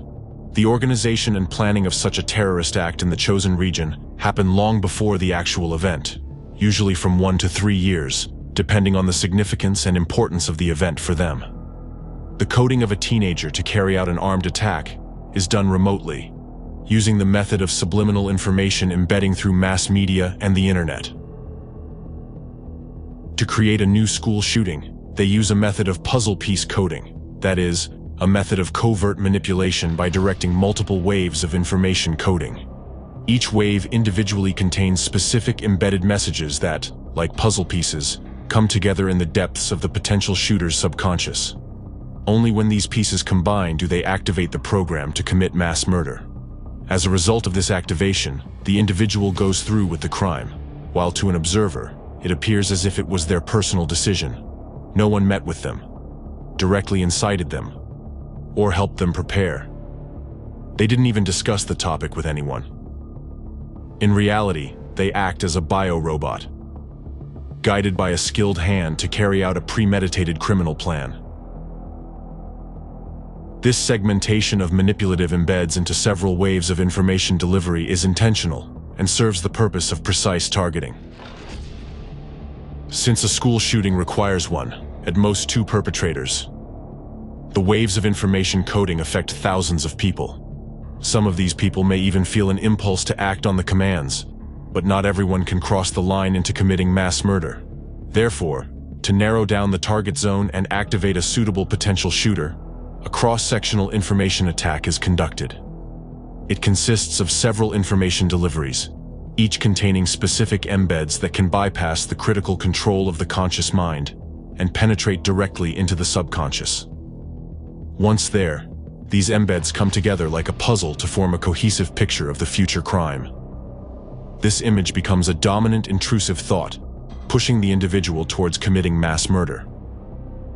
When planning the next school shooting, representatives of anti-cultism first study the demographics of the target school, their interests, and popular internet and media resources among them. Then, by placing materials on these media resources, considering trends in the teenage environment, they launch multiple waves of information coding that contain hidden embeds. Moreover, these infected messages are typically spaced out over time, meaning they don't necessarily need to be released into the information space simultaneously. The key is that they all superpose in the perception of a specific individual. Their combination in the potential shooter's subconscious triggers the command to execute the implanted program. The initial information coding attacks have a broad range of impact. The final wave of the attack and additional corrective measures are carried out directly within the target school. These give the start command to the shooter. Representatives of anti-cultism first launch preparatory waves of information coding, followed by targeting and activating waves. This series of precautionary measures allows them to control the exact number of perpetrators of a terrorist attack and the quality of its execution. The first preparatory wave, which serves as the foundation for the subsequent layering of all puzzle piece embeds into a single picture, is the glorification of previous school shooting perpetrators. The primary factor that representatives of anti-cultism exploit here is the human desire for fame. Therefore, all the narratives glorifying shooters, implanted by representatives of anti-cultism, exploit a person's desire for popularity and widespread attention. It doesn't matter how the information about the shooters is spread. It could be condemning their actions or justifying them, a biographical sketch, or a dramatization of events. Anything goes. The critical aspect is the news coverage and the manipulative message embedded in it. Thus, an image of the criminal is created, surrounded by an aura of fame and admiration, despite the wrongfulness of their actions. What does a teenager see when they encounter this information? They see that an ordinary student, just like them, who felt undervalued, gained worldwide fame with a single act. Now, the top popular media write about them, celebrities talk about them, and they become a sort of idol for others. It is precisely the desire to become famous, the thirst for fame, that serves as the fertile ground in which the seeds of evil sown by real terrorists take root, provoking children to commit crimes. My name is Nick, and I'm going to be the next school shooter of 2018. My goal is at least 20 people with an AR-15 and a couple tracer rounds. She is infatuated with Columbine's school shooting. Police say she was armed and extremely dangerous. Well, I will be. Columbine, Virginia Tech, none of them will beat me. I'll kill them all. Remember Columbine! He was arrested. BBC News investigation spanning the country uncovered chilling evidence, video diaries. Here's that Minnesota suspect talking to police in May. My number one idol is Eric Harris. An era of active shooter events really began with Columbine. Thus, the first implant penetrates the subconscious of the potential shooter. The notion that the most important purpose in life is to gain fame and recognition, and without this, life is meaningless. The deep-seated subconscious fear of living an obscure life pushes the teenager toward committing the crime. If you look at the profiles of shooters from this perspective, and their explanations for their actions, you will clearly see that the desire to become famous is the one common trait they all share.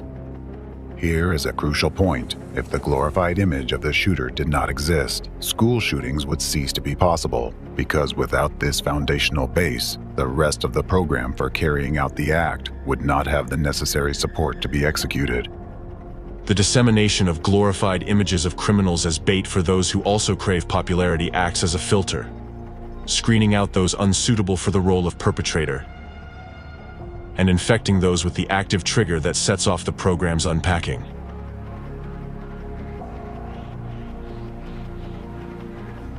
Another filter is the specific method of selecting themes through which the program components for executing a school shooting are embedded.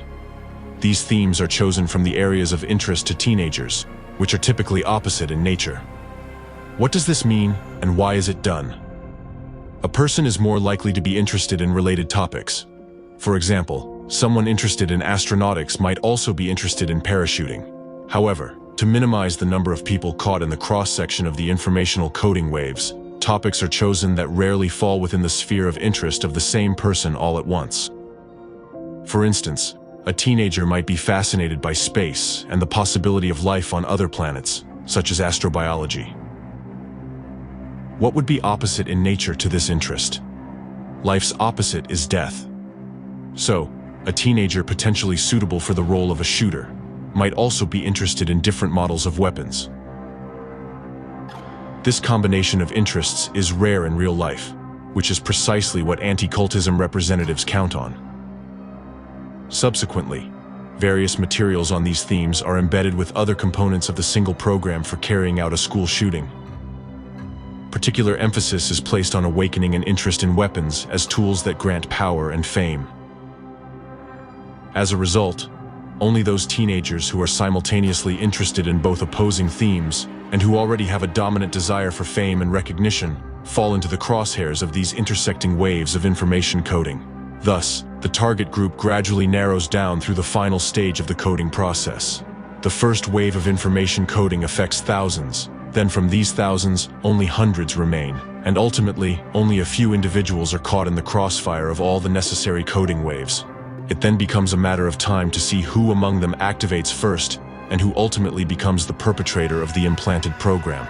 This is why shooters often appear entirely different from one another, with diametrically opposed personality traits, frequently without significant psychological issues, and most importantly, without apparent motives for committing such crimes. Let me give you an example of an inducing wave of information coding that activates a teenager's program to commit a school shooting. The start command doesn't necessarily come through the media or the internet. It could be delivered by a guest lecturer at the school who incidentally mentions a person in their talk who dedicated their entire life to science but never gained worldwide recognition or fame. In contrast, the lecturer then cites Nobel laureates as examples, few in number, but they were able to achieve success. What embed does the potential shooter receive here? Their subconscious gets the directive that neither science nor diligent effort brings fame, and that life's meaning isn't in discoveries or hard work, but in popularity. For if no one knows you, you're wasting your life. Therefore, there's no point to your existence. From an outside perspective, such a lecture might seem noble, yet it serves as the trigger for activating the shooter. After a short period, one of the students at this school will commit an armed attack on others. Several months may pass between the lecture and the tragic event, by which time no one will remember or connect the person to the reasons for this tragedy. From a legal standpoint, there's no grounds for charges of incitement because the lecturer didn't even mention school shootings in their talk. In this way, through purposeful information coding, the subconscious program for committing mass murder is activated in the teenager unnoticed by others. Thus, out of thousands of teenagers affected by intersecting waves of information coding, only a few become future shooters. This transformation occurs only in schools where the final stage of subconscious programming, the activation phase of the embedded command, has been completed. That's why, seemingly out of nowhere, children develop an attraction to weapons and a desire to inflict harm on others. Just an image that bypassed the critical perception of the conscious mind, penetrated deep into the subconscious, and triggered action. As a result, a teenager who recently made plans for the future dreamed of romantic relationships and chose a university or college to attend after school, suddenly, with the obsession of a psychopath, starts planning a real terrorist attack. Thus, cynically and cold-bloodedly, representatives of anti-cultism skillfully manipulate the pliable minds of future executors for their malicious intent. They turn your children into terrorists and mass murderers. Even if only one out of hundreds of thousands of children brings this image to life, it is more than enough for representatives of anti-cultism and the force behind them to continue their destructive activities to destabilize society and impose the agendas that benefit them. Representatives of anti-cultism, in their public statements, which they also make in educational institutions, often talk about their concern for the safety of children. However, it is they themselves who are the secret instigators, provoking children to display outbursts of hatred, intolerance, and aggression. It is the representatives of anti-cultism who create conditions in society for children, and sometimes even adults, to take up arms and go shoot other children in schools. Being terrorists themselves, they breed new terrorists. Thus, through the hands of others, they achieve the desired results. Ways to prevent school shootings. Understanding the fundamental principles of manipulative techniques through which the search and activation of potential shooters occur also provides the opportunity to identify the organizers of such crimes and prevent similar incidents in the future. How to prevent school shootings. Method 1. Monitoring content leading to crime. For example, by tracking the content that teenagers who commit mass shootings have been exposed to, it is possible to uncover those who led them to these actions, using them as remotely controlled weapons. This includes identifying specific publications, harmful content, and even particular media channels through which children are encoded to commit school shootings. It is worth noting that identifying potentially harmful content in this case is possible only through its external features. Without specialized knowledge of the puzzle coding method, an ordinary person will not be able to detect hidden puzzle embeds in text or video materials, which ultimately transform someone into a shooter. Since this method is designed to influence a person's subconsciousness, bypassing critical perception by the conscious mind, it's logical that it is almost impossible to understand where and how these embeds occur if you use consciousness alone.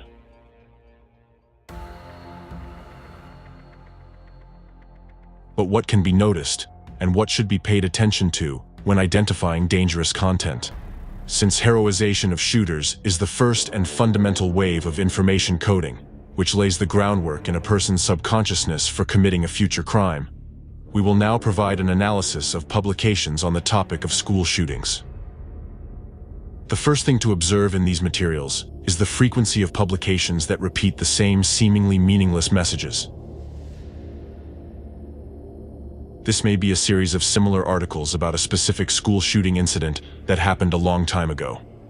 Often, these articles are authored by a specific periodical, journalist, or a group of interconnected journalists who continually maintain the same topics in their publications over an extended period of time.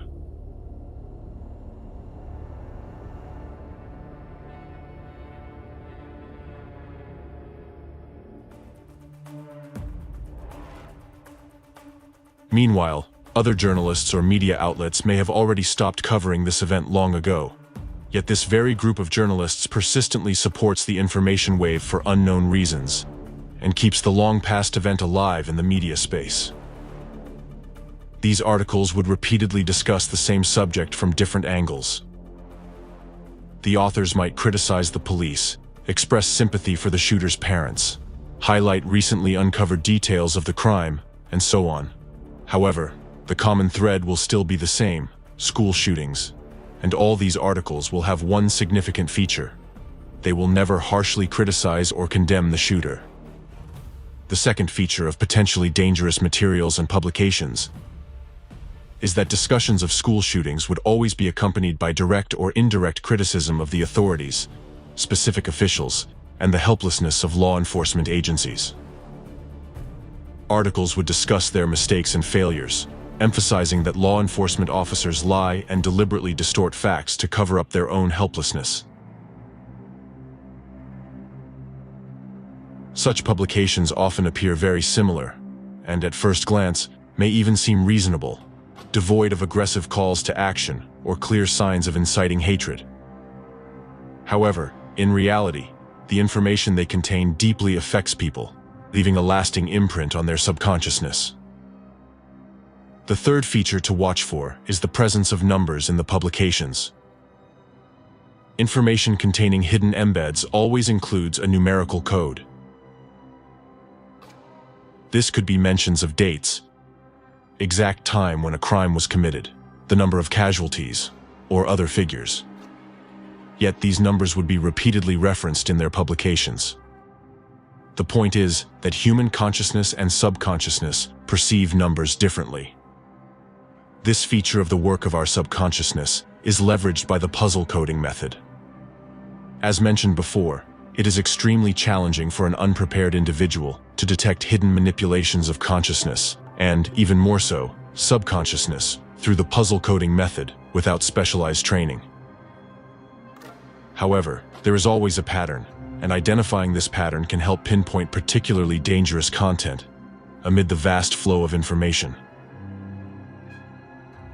Once sources of destructive influence containing hidden embeds are identified, it is crucial to promptly halt the propagation of their influence on the broader population. Method 2. Conducting psychological testing in schools to identify increased levels of bipolar disorders. One indicator that students at a particular educational institution have been subjected to hidden external subconscious manipulation is an increase in cases of bipolar affective disorder among them. What's the connection here? Since the initial waves of information coding have a wide radius of impact, certain embeds, parts of the program for mass shootings, infiltrate the subconscious of all affected individuals. What happens to a person in this case? Hidden directives start acting in their subconscious, conflicting with their conscious goals and aspirations. As a result, internal conflict and resistance emerge within the individual. This conflict, triggered by the implanting of foreign elements into the subconscious, eventually manifests as bipolar disorder. Representatives of anti-cultism cannot avoid provoking such conditions when they initiate preparatory waves of coding for school shootings, because this forms the foundation for further imposition of other waves, ultimately launching the program. An illustrative example in this regard is the situation in the Czech Republic, where after the shooting incident at the Faculty of Philosophy of Charles University in Prague in 2023, pertinent information emerged regarding the prevalence of bipolar disorders among the country's young generation. Czech media began disseminating information indicating that approximately 5% of the entire population of the Czech Republic currently suffers from bipolar affective disorder, primarily among the young generation of the Czech shooters' age, namely students. Students of Charles University themselves posted on social media, expressing concern about a troubling trend. Every second student suffers from bipolar affective disorder.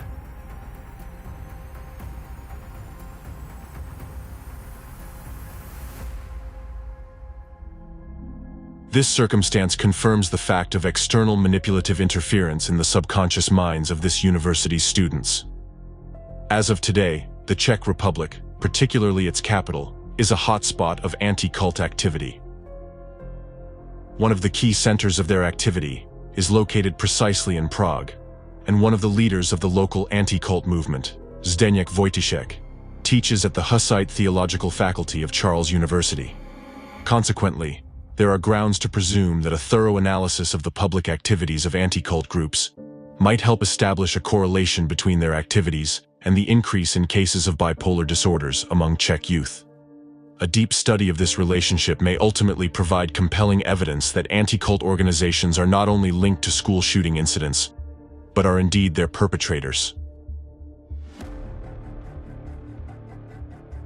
In fact, shooters are just as much victims of anti-cultists as those they shoot at. Their actions were controlled not by themselves, but by a program embedded in their subconscious. An unprepared person is powerless against such subconscious intervention. Therefore, these children simply found themselves helpless against the external malevolent influence of manipulators. Hence, there should be a pressing discussion about the necessity of banning members of anti-cult organizations from educational institutions, as they may exert covert destructive influence on children. The shooting incident in Prague has prompted Czech students to speak out about the widespread rise of bipolar disorders and seek help. A petition was drawn up urging the Czech government and politicians not to ignore the issue, and to strengthen psychological and psychiatric assistance for all those in need.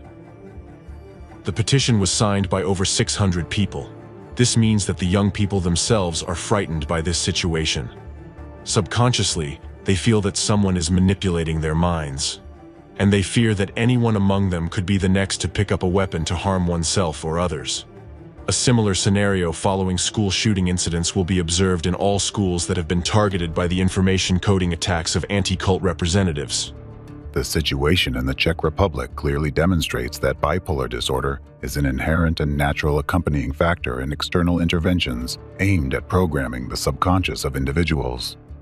If monitoring of educational institutions in other countries is carried out, it will be possible to reveal hotspots of increasing bipolar affective disorders, that is, places already targeted by anti-cultists, where terror attacks are planned in the near future. Typically, in schools and universities where mass shootings have occurred, significantly more students with bipolar disorder can be identified compared to the average statistical rate. Moreover, if these educational institutions conducted regular psychological testing of students, it would reveal that the rapid increase in bipolar disorders occurred precisely within the range of 1 to 3 years before the crime committed by one of their students at that school or university. This period aligns with the initial preparatory waves of information on coding. The strongest impact from the implanted destructive program will be felt by the future shooter themselves. However, once they carry out the act, bipolar disorder will disappear because the cause triggering the internal conflict disappears. The person makes a final choice. Therefore, typically, after committing the crime, this issue is not diagnosed in most shooters. However, it persists in other students at the school. An experienced psychologist only needs to check students for bipolar affective disorder to determine whether these children have been subjected to attempts of external interference in their subconscious. Furthermore, if educational institutions introduce regular psychological testing practices, for example, every 6 months, any alarming trends can be detected in time to take preventive measures. Enhanced security measures in schools, such as metal detectors at entrances, are certainly important and necessary for protection. However, unfortunately, they are not capable of stopping the infiltration of malignant information programs into the subconscious minds of students. Therefore, it is crucial for school psychologists and parents to closely monitor the psychological well-being of children. In particular, attention should be paid to important markers, such as the development of bipolar disorder. Children themselves are likely to attempt to conceal these conditions because they are frightened by them, often not realizing that these states are artificial and induced by remote information coding through media and internet content they encounter. Thus, a simple factor like caring for the psychological welfare of children and implementing diagnostic procedures to detect bipolar affective disorder is an essential element in preventing tragic events. The third method for preventing armed attacks in educational institutions: monitoring the country's information field. Another marker that may indicate the preparation site for future crime is the uneven dissemination of information about new cases of school shootings. When a high-profile armed attack occurs at an educational institution with a large number of casualties, it naturally resonates widely in society, and the news wave covers the entire country. Initially, the information erupts like a wildfire, but over time, its intensity diminishes. However, if representatives of anti-cultism have already planned a similar attack in a specific region, the informational echo of this event will resonate longer and louder here than in other regions of the country. Alternatively, information about it may be reactivated in the information field after the news wave subsides. It is important to note here that the names and images of the criminals continue to appear in the news, remaining in the information field of the region or city. This leads to a covert heroization of the shooters, with the key embed spreading that humanity will remember them for life. This phenomenon is a red flag for vigilant observers. If you notice such a trend in your city, be vigilant. The dissemination of a heroized image of shooters is the first preparatory wave of information coding, and a fundamental implant on which the future behavior of the shooter is built.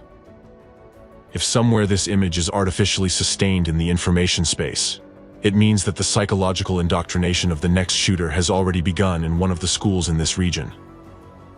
At the same time, conducting psychological testing across educational institutions in the city to detect a sudden increase in the number of bipolar disorders can with a high probability identify the school or university where representatives of anti-cultism have planned the next case of school shooting.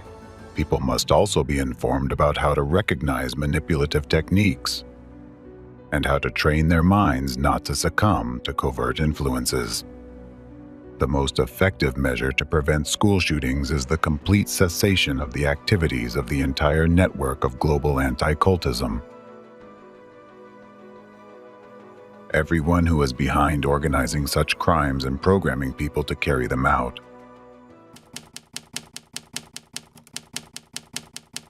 School shooting is a controlled process.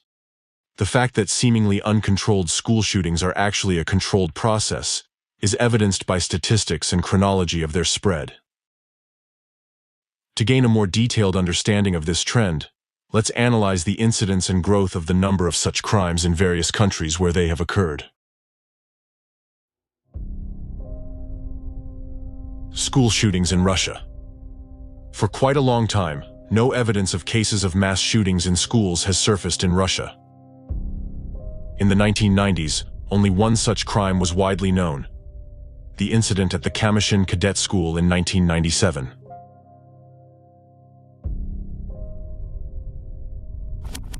The first armed attack on an educational institution in Russia, which resulted in fatalities, is considered to be the shooting at Moscow School No. 263 in February 2014, and the first instance of a school shooting following the so-called Columbine scenario occurred in 2017 in Ivantevka.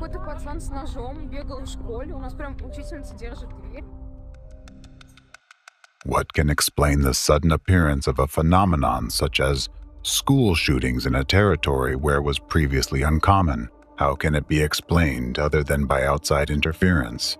After all, what has changed in Russia since the times when such crimes were unheard of? What has changed is that anti-cultism has gained unprecedented power and influence here. Today, Russian media deliberately spreads the narrative that the cause of mass school shootings in Russia is the influence of similar incidents in the United States. To implant this idea in the masses, the same image of such a crime, Columbine, is most often used. In news reports about school shootings in Russia, you will frequently find a parallel drawn specifically with the Columbine case. What happened at the Moscow school is being called the American scenario by the Russian press. Incidents like this do indeed happen often in the U.S. School shootings are common in the U.S., but not in Russia. Shootings and hostage situations are indeed not uncommon in American schools. A student or former student with a rifle in hand, that's the typical anti-hero of local news. However, as I mentioned earlier, the first instance of such supposed imitation in Russia occurred in 2017, 18 years after the Columbine events. Why did it take so long for the first imitator to appear in Russia? The answer is simple. Because it's not just imitation. Someone allowed this precedent to happen in Russia. and ensured it received widespread publicity. Some Russian propaganda figures, authors, and proponents of the theory alleging the harmful influence of the USA on school shootings in Russia claim that these incidents are characterized by organized activity, supposedly initiated by the US. This argument is supported by a simple propaganda narrative. It is so because historically, the US has always been opposed to Russia on the geopolitical stage. Therefore, America is an enemy, and in this way, the enemy is attacking Russia. However, logically thinking, it is the United States itself that suffers much more from school shootings. Why? Why would they attack themselves? It would be more logical to assume that America suffers the most precisely because its adversaries subject it to massive and regular attacks. The truth is that both the American and Russian peoples are subjected to cynical and sophisticated attacks from their common enemy, global anti-cultism.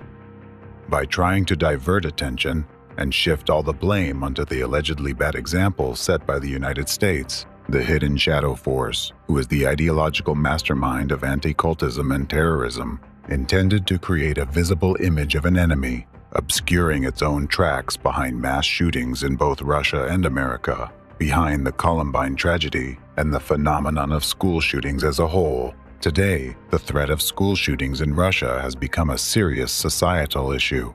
At least 13 people are dead, including at least 7 children, after a shooting at a school in central Russia. In Russia, a gunman killed at least 15 people at a school today, 11 of them children.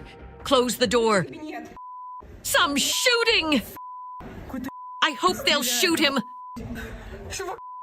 Hey, buddy, hang in there. Hold on a bit, okay? We'll tie it up quickly. Guys, it's a complete mess. I'm done. I'm in Perm State University. It's a complete mess here. The situation right now is people are being loaded into ambulances. There are the wounded everywhere. I wanted to get my child out, but the best thing for them now is to barricade. They're there. To explain how this phenomenon suddenly emerged and began to progress, one needs to trace the consequences these terrorist acts brought to the country. What was the political situation at the time of the attack? What changes did this event provoke in that situation? What laws were passed after each new high-profile case? And who ultimately benefited from this, implementing their selfish goals under the guise of a loud news break? Then it becomes evident that the reason for the emergence of school shootings in Russia is not spontaneous copycats. It is simply that the force behind anti-cultism has decided to use this tool of terror now on Russian soil as well. Another confirmation that school shootings are not accidental is the geography of these attacks. Notice that there are specific countries, like the United States, that regularly suffer from school shootings. Then there are countries where this phenomenon is gaining momentum, like Russia. And there are countries where only isolated incidents have occurred without subsequent recurrences, such as Canada or some European countries. Breaking news out of Canada, Canadian Prime Minister Justin Trudeau says 5 people have been killed, 2 more are in critical condition after a school shooting. A 14-year-old boy has shot dead 8 children at a school in Serbia. These cases generally did not receive widespread media coverage or gain worldwide notoriety. Many of you, I am sure, are hearing about these incidents for the first time today. And then there are other countries with a myriad of social problems and factors that seem likely to provoke such incidents. Yet, they have never experienced a single school shooting. It's as if some invisible force is protecting them from this. Suppose the cause of school shootings is presumably the uncontrolled imitation of shooters by teenagers. Why does this principle not apply in these countries? This simply indicates that either the representatives of anti-cultism do not yet have their levers of influence in these countries, or it is not yet advantageous for them to carry out such attacks there. However, this does not guarantee that these countries' populations are protected from such crimes. A vivid example is the previously mentioned mass shooting incident in the Czech Republic in 2023.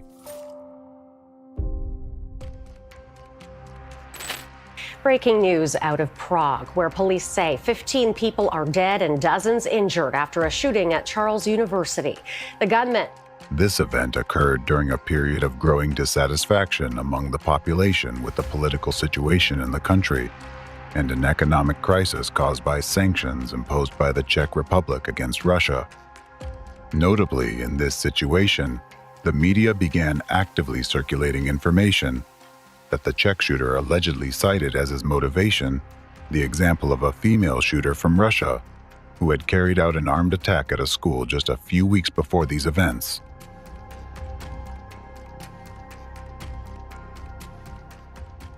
Such a confluence of circumstances suggests that the attack in the Czech Republic was not coincidentally carried out at this particular time, nor was the reference to Russia as the inspiration for the crime accidental. It appears that someone wanted to exploit the situation for their own interests. If we examine each such attack closely, we can see that these events always correlate with the political situation in the victim country.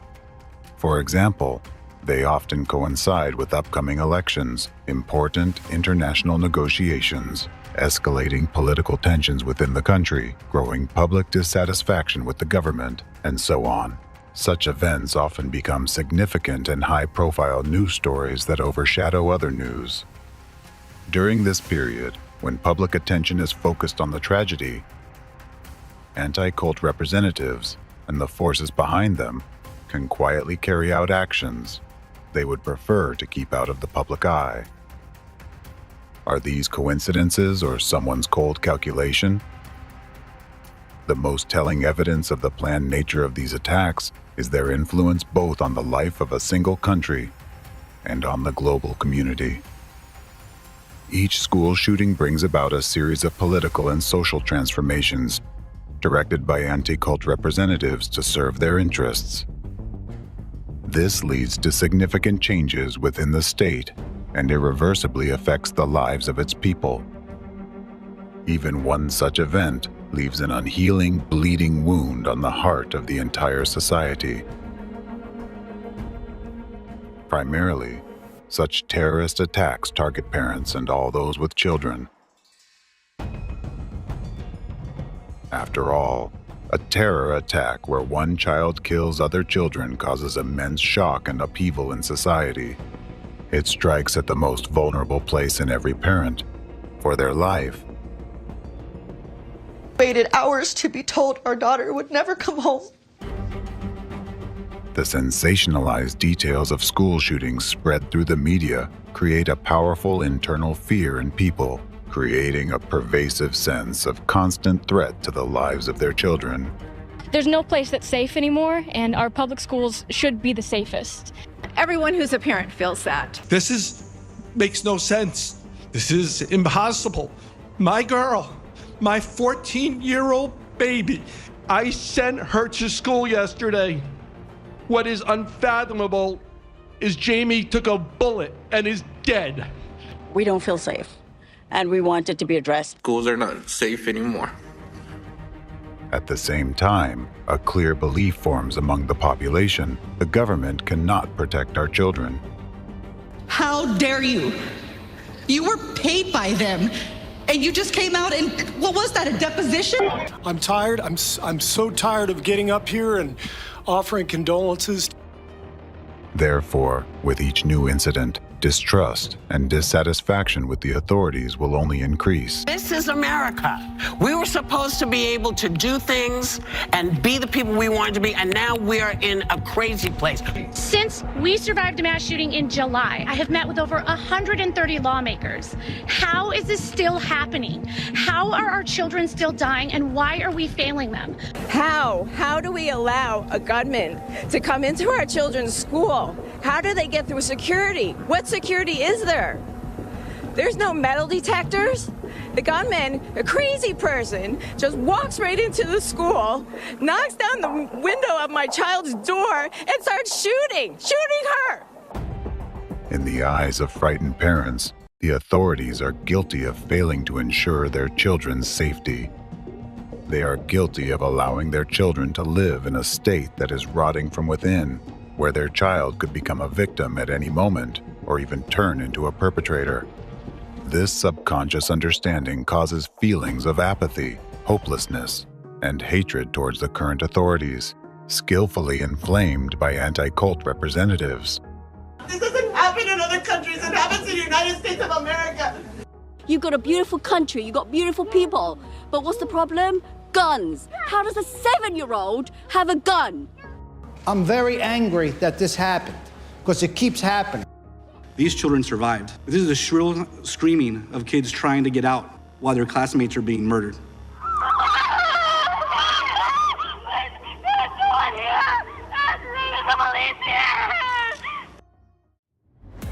The phenomenon is that people are artificially instilled with hatred towards any authority in general. Conditions are created that show people that no matter who they elect or place in power, nothing changes. Thus, the belief that all authority is evil becomes firmly rooted in the public consciousness. This process creates a vicious cycle. Artificially induced and maintained fear drives part of the population to demand stricter measures and tougher laws from the authorities. However, these initially well-intentioned initiatives that were supposed to prevent new crimes are subsequently used by anti-cult representatives and their accomplices within state structures against the people themselves. This results in greater subjugation of the populace, increased control over citizens' lives, and the suppression of free speech. Thus, people are gradually stripped of their last rights and freedoms. As a consequence, a previously democratic country moves closer to a totalitarian regime. But at the same time, while one part of the population, driven by fear, advocates for stricter measures, another part, driven by hatred towards the authorities, believes that such authoritarian methods will lead to even greater restrictions on their freedoms and violations of their rights.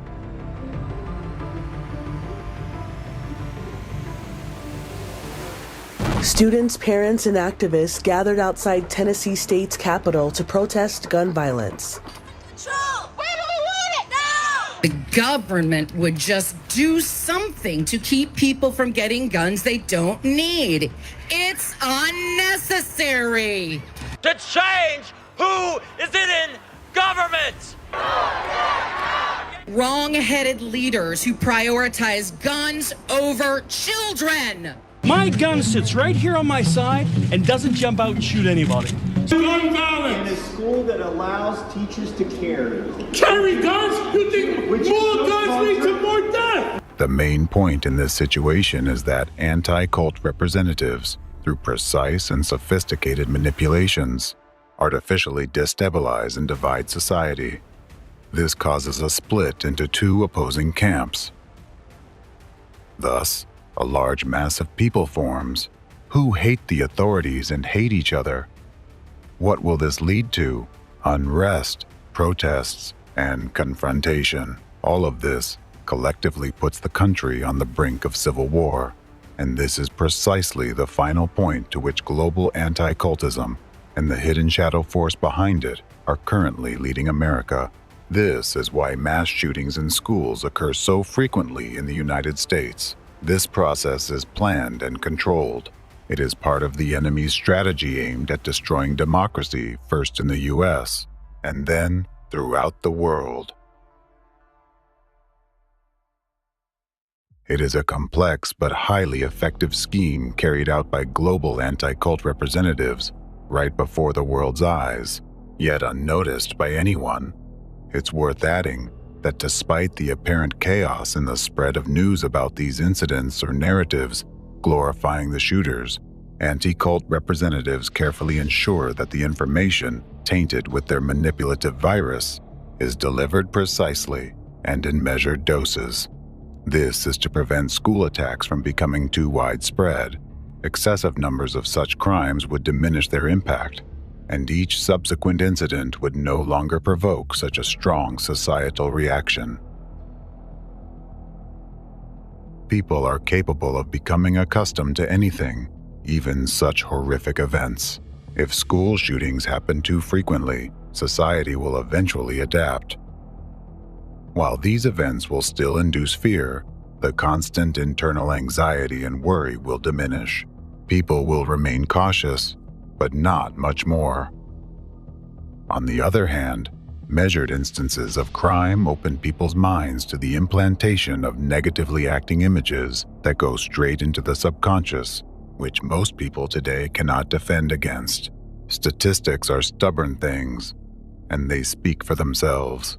These attacks' periodicity and growth trends clearly point to the hidden organizers behind this phenomenon.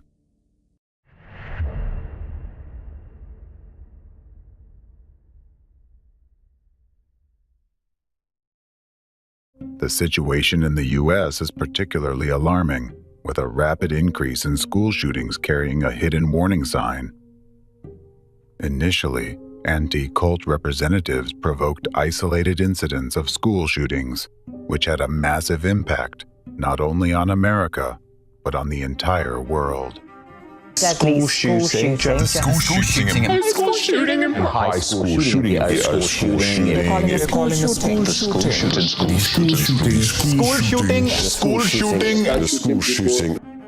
These events were like bombs going off because, at the time, children shooting other children was an extraordinary occurrence that caused profound shock in society. Thus, the early incidents of school shootings in the U.S. became very loud informational terrorist attacks, shocking the whole world. The Columbine High School massacre alone had tragic repercussions for many, spawning new school shootings and significantly bolstering the influence of anti-cultism in the U.S. Now, look at what's happening in America today. The graphs showing the number of mass school shootings indicate a sharp increase. What does this signify? Due to the special role the U.S. plays in the hidden enemy's plans, it suggests that the upcoming events they have planned can lead to increased tension inside the country. By using school shootings as acts of informational terrorism and deploying various psychological and informational terrorist attacks through its numerous tentacles, this hidden force is preparing the ground for a future civil war. Therefore, people need to be aware of the methods the enemy employs through the global anti-cult network and the threats they pose. Only this way can people extricate themselves from the manipulative game into which anti-cult representatives have drawn them. It's crucial to recognize that no measures, no matter how strict, will eradicate the root cause of school shootings as long as the source of these terrorist attacks exists and there is someone to give the command start. After all, similar measures have already been taken in different countries around the world, which aligns with the goals of representatives of anti-cultism. However, practice has shown that neither the prospect of the death penalty, increased school security, nor restrictions on firearm purchases have reduced the incidence of school shootings. Even if a total ban on civilian gun ownership were enacted, future attacks will occur in other forms, such as homemade bombs, melee weapons, or poison gas. Similarly, the introduction of censorship on social networks and other additional measures to control youth behavior have also proven ineffective. Ultimately, all of this has only led to significant infringements on citizens' rights and freedoms and undermining democracy without reducing the number of school shootings, let alone eliminating them, because all the strictest measures and restrictive laws enacted in response to these incidents are often initiated and implemented by global anti-cult representatives and their accomplices within politics, the state apparatus, the judiciary, and law enforcement. Therefore, a priori, they will always be designed to work against people and democracy. This chain of evil will not end, and children will continue to suffer and die as long as global anti-cultism exists and its representatives can freely use their hidden manipulative techniques to influence people's minds and conduct acts of informational terrorism through the media.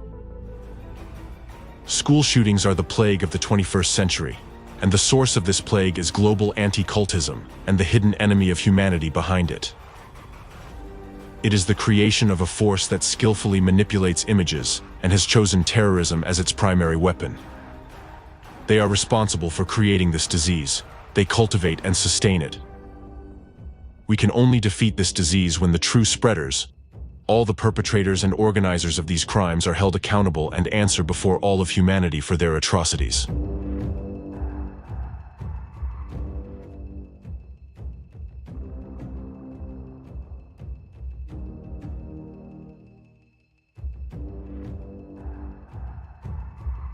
If anyone still doubts that representatives of anti-cultism are behind mass school shootings, let me give you a specific example.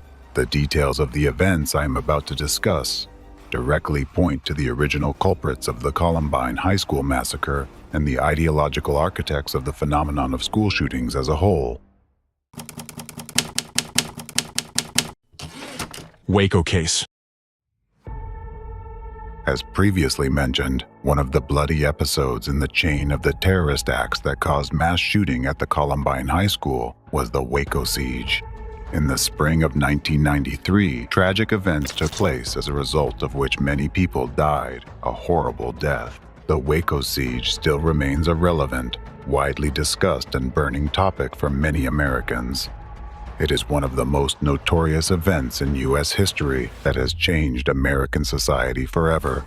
To this day, it continues to have a significant influence on political and social life in the country. Despite numerous attempts by various researchers to get to the bottom of it, there are still many dark spots in this story, because all discussions, even those representing points of view of the opposing parties, are still being held according to a pattern set by representatives of anti-cult organizations 30 years ago. Today, for the first time ever, the real picture of events in Waco will be presented, and you'll be able to clearly see for yourselves how the threads from that terrorist attack lead straight to its instigators and final beneficiaries, to the very abode of anti-cultism, to Russia.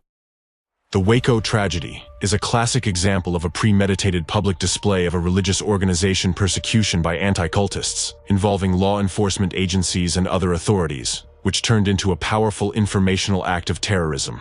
In this case, the target of anti-cultists was the Branch Davidian religious group that represented an offshoot of the Seventh-day Adventist Church. By the time of the discussed events, the Branch Davidian community that resided at Mount Carmel Ranch, near the city of Waco, Texas, had been peacefully existing for about 50 years. For a long time, the locals perceived them as a harmless group of positive people. However, in the late 1980s, early 1990s, through the efforts of representatives of anti-cult organizations, the derogatory word cult suddenly began to be used as regards the Branch Davidians, which is a classic first step by cult fighters in dehumanizing their chosen victim for subsequent persecution. What was the Branch Davidians community like? They were a group of people peacefully living on their land, in a building they themselves had erected, and were united by joint study of the Bible. Each had their own hobbies, earned their living just like everyone else, had various professions, and came from various walks of life. Among them were Harvard graduates, rock musicians, as well as ordinary mothers caring for their children.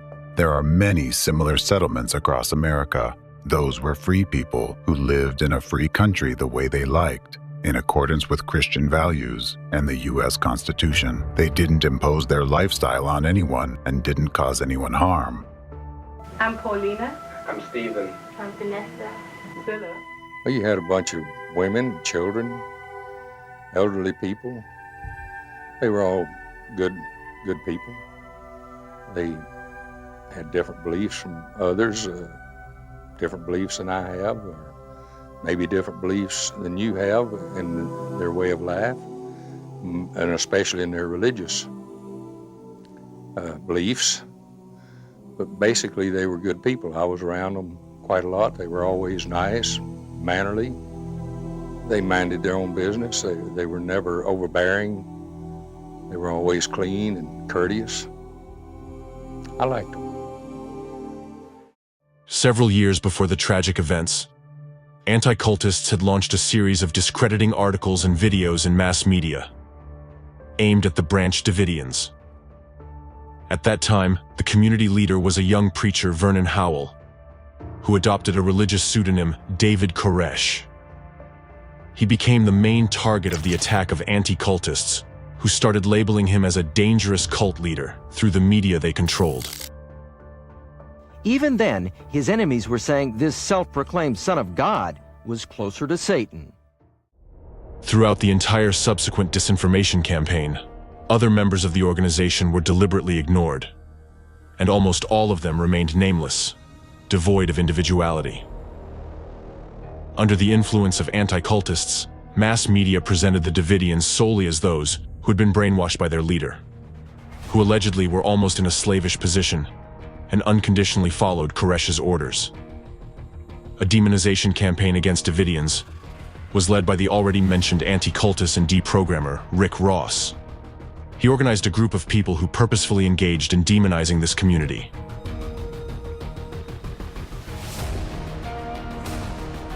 His group included some anti-cultists from the Can network, former members of the Branch Davidians they recruited, relatives of those former members, as well as news reporters from a number of periodicals and presenters of popular TV programs. Let's recall that by the early 90s, Can was the leading anti-cult organization in the USA, while Rick Ross was one of the most active deprogrammers in Can. Also, a big role in discrediting the Davidians was played by their former member Mark Bro, who had left the community after a conflict with Koresh. Bro had obvious motives for a personal revenge. Starting from 1991, he gave a series of interviews where he unprovenly claimed, among other things, that Koresh abused children, and moreover, that he could even kill them using them as human victims. Bro also claimed that Koresh allegedly applied mind manipulation techniques to control members of his group and could order them to commit mass suicide. Later on, the anti-cult gang persistently tried to spread this narrative, sending a warning to their accomplices in mass media and the US authorities under the guise of anonymous informants that the Davidians were allegedly planning to commit mass suicide. In their messages, anti-cultists asserted that Mount Carmel would become another Johnstown if measures weren't taken. Of course, these allegations had no ground or factual evidence other than rumors and slander spread by individuals whom anti-cultists recruited. The purpose of this campaign was to draw the attention of law enforcement agencies to the activities of the Branch Davidian community, and in order to do that, anti-cultists even resorted to outright lies. Techniques that were used against Branch Davidians, such as stigmatization, dehumanization, and guilt by association, are classical methods in the strategy of anti-cultists, aimed at persecuting a target group in order to carry out an informational act of terrorism. The anti-cultists were actually the first to launch the narrative about a possible mass suicide of Davidians, and this very narrative played a decisive role in subsequent interpretation of the Waco tragedy outcome. The events of 1993 began when the leader of the Branch Davidians, David Koresh, and other organization members were suspected of violating firearms laws.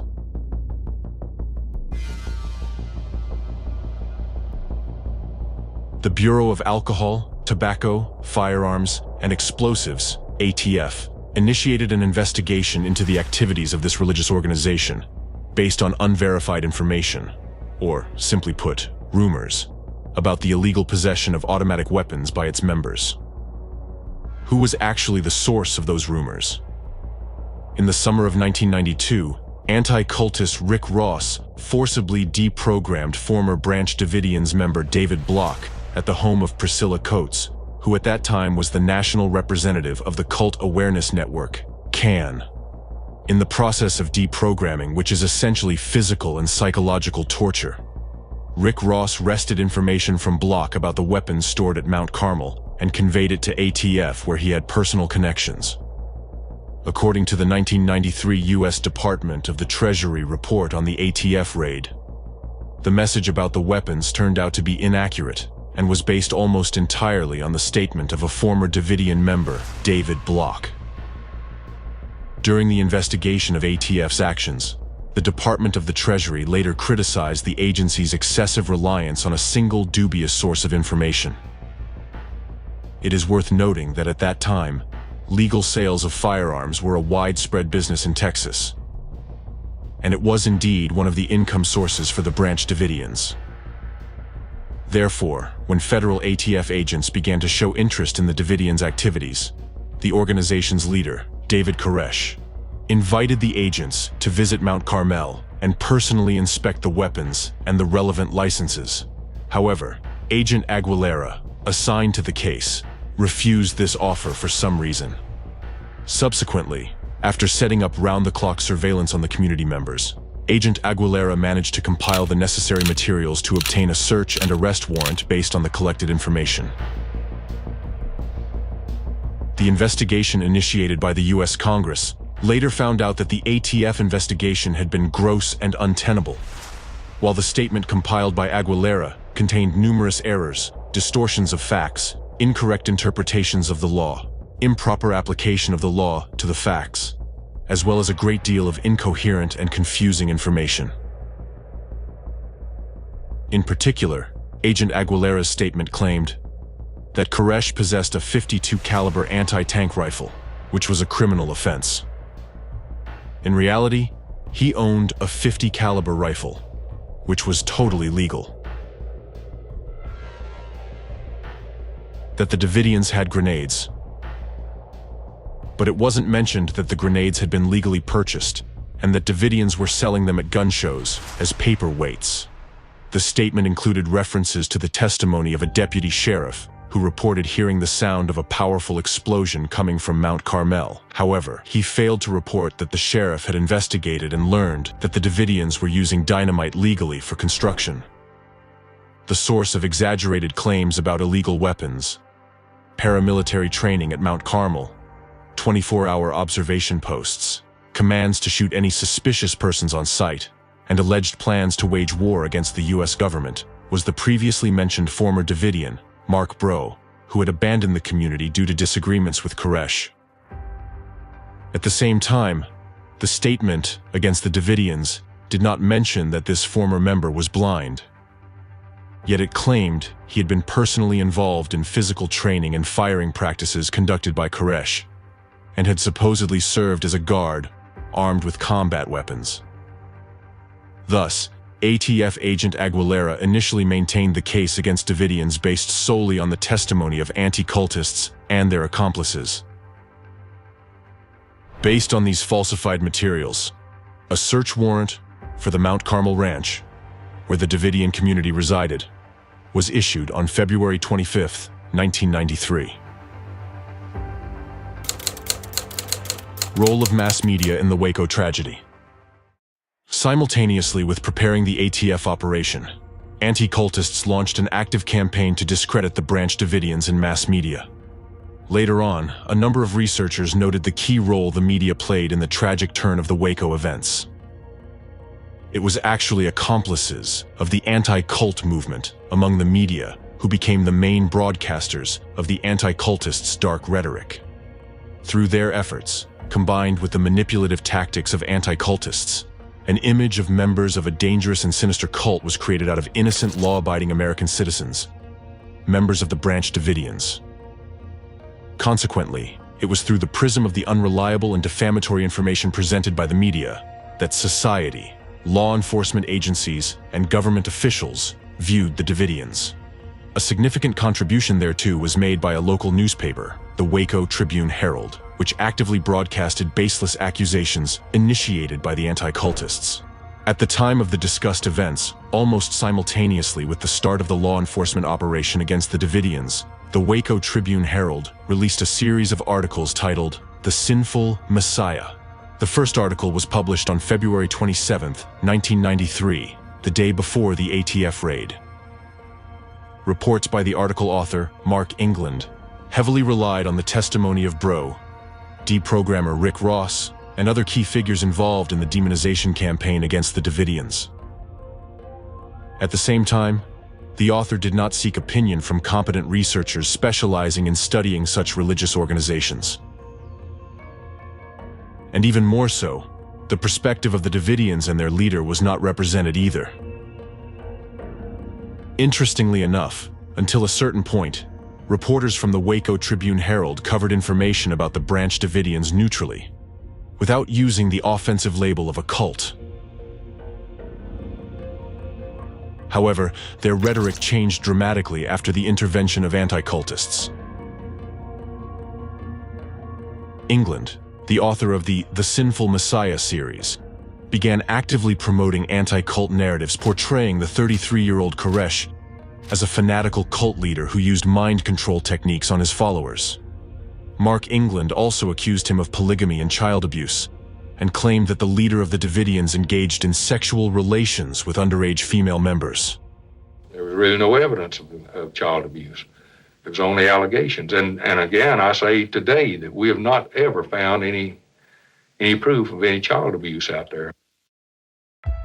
At that time, no confirmed evidence supported such claims. The situation was quite the opposite. In fact, back in 1992, the Texas Child Protective Services, CPS, received an anonymous report alleging child abuse at Mount Carmel. Following the anonymous message, CPS staff visited Mount Carmel 3 times. They conducted physical examinations of 12 Davidian children, and the investigation found no signs of abuse or injury. Due to the lack of evidence supporting the child abuse allegations, CPS officials closed the investigation regarding Koresh. However, that didn't prevent ATF investigator David Aguilera from including child abuse accusations in his affidavit for a search and arrest warrant for Koresh. Aguilera, in turn, had received this information from Mark Brill. Later on, despite the fact that suspicions of child abuse by Koresh were not confirmed, they were still actively promoted in mass media controlled by the anti-cultists, which significantly influenced the decisions made by the operation commanders and representatives of the authorities. For some reason, even though there was no evidence, mass media and law enforcement officials treated accusations made by the anti-cultists and disseminated by their associates as irrefutable facts. The greatest influence on the law enforcement officers who prepared the Mount Carmel raid was exerted by anti-cultist and deprogrammer Rick Ross.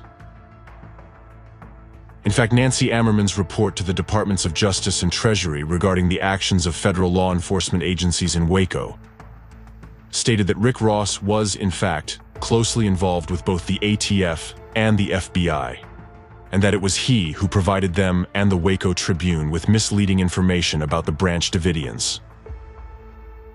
Thus, both the search warrant and the ATF raid plan relied heavily on information provided by anti-cultists and their accomplices, rather than on factual materials.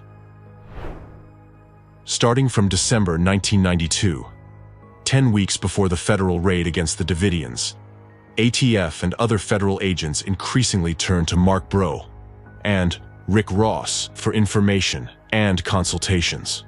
Specifically, Bro characterized the Davidians to federal agents as terrorists. He claimed that they were no ordinary group of criminals, but allegedly religious fanatics who wouldn't hesitate to suicide for their leader.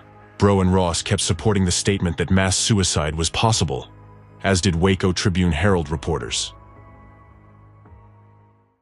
Anti-cultists and their associates demonized Koresh and the Davidians to such an extent that at the time the ATF operation began, the authorities, operation leaders, and federal agents perceived the Branch Davidians community as an apocalyptic cult in an armed camp, preparing for the final battle of Armageddon against the forces of government, which supposedly embodied satanic Babylon.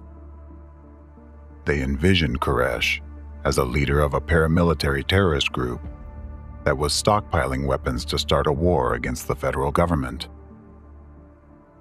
Representatives of federal authorities were convinced that the Davidians were not going to cooperate during the investigation, that they hated the federal government, were controlled by their fanatical sect leader, and would start a holy war at the very first encounter. Precisely the manipulative actions of the anti-cultists explain why the ATF agents did not consider a non-violent way of resolving the situation.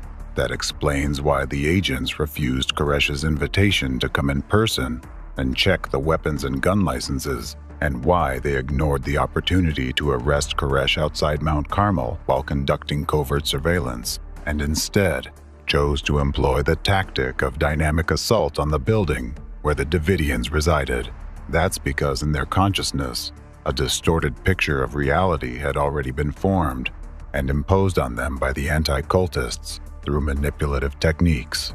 In federal agents' reality, they were going to search not peaceful civilians, but extremely dangerous criminals, whom the anti-cultists described as terrorists and suicide bombers, without the grim and demonizing images generated by the anti-cultists, exaggerating a possible threat from the Davidians which in fact never existed. It is unlikely that the ATF would have resorted to such extreme measures, but unfortunately, the law enforcement officers had fallen under the influence of anti-cultists, and by the time the operation began, some of their representatives in the operation leadership were already entirely manipulated, largely through Rick Ross. A raid by federal agents on the ranch where the Branch Davidians resided, with the purpose of searching and detaining their leader, was scheduled for Sunday, February 28, 1993. The operation was officially codenamed Trojan Horse, but later became more widely known as Showtime, as the agents themselves called it. The day before the operation, and on the day of the raid itself, a prearranged massive wave of publications demonizing the Davidians was launched in mass media. Thus, on February 27th and 28th, more than 100 media across the country released materials with almost identical statements, mostly reiterating the core narratives of the anti-cultists' dark rhetoric against the Branch Davidians. All of the media outlets communicated the same groundless accusations by Rick Ross and Mark Bro against the Davidians, posted in the local Waco Tribune-Herald newspaper. During the raid on the ranch, a shootout began, resulting in the deaths of 10 people, including 6 Davidians and 4 ATF agents. David Koresh got wounded. After the federal agents' deaths, the operation came entirely under FBI control, and the case against the Davidians was reclassified as a conspiracy to murder. And in actuality, the Branch Davidians reacted the way any American would react when his home was broken into by armed terrorists. They first called the police. They dialed 911. 911, what's your emergency? There are men, 75 men around our building. Okay, just a moment. In the tape recordings of these conversations, we can hear the fear and distress of Wayne Martin as he says, "Yeah, tell them there are children and women in here and to call it off."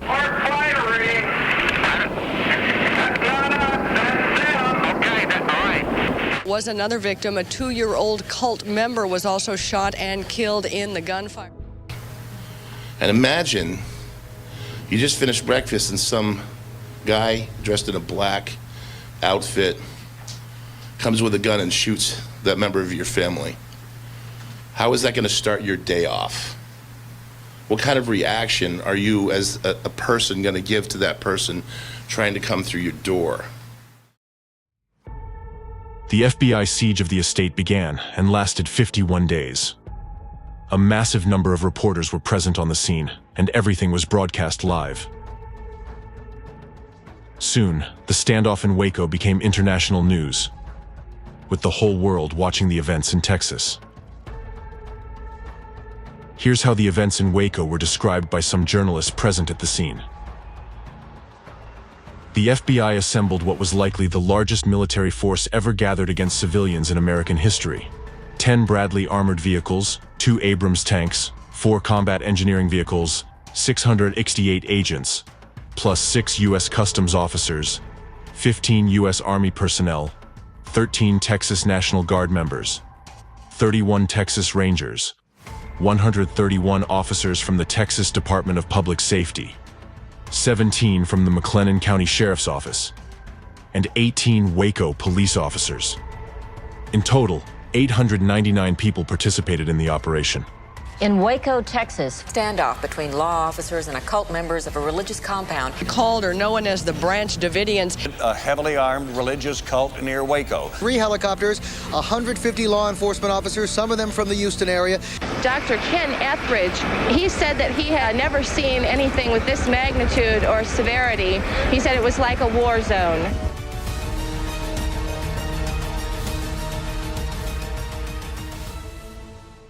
Throughout the siege, negotiations between the FBI and the besieged were ongoing, with the official goal of persuading the Davidians' leader to surrender and lead his people out. During this time, some Davidians left the building, only to be immediately arrested by federal agents. According to video records of their testimonies, everyone who remained in the building for the 51 days of the siege did so voluntarily. To my family and friends, I'd just like to say I'm fine. I know that you're all worried about us. I'd just like to know that we're fine right now. I have decided to stay. I don't want to go. So you're not being held against your will here? No, I'm not held here as a hostage or anything. If any of us wanted to leave, we can just go now, today. I'm here because I wanted to be here. Sonobi, and I'm not being held here against my will. Don't worry about me. We're going to be just fine because God's in control. During the siege, the Davidians were completely isolated. Their phone line was cut almost immediately, and the only people they could communicate with were FBI agents.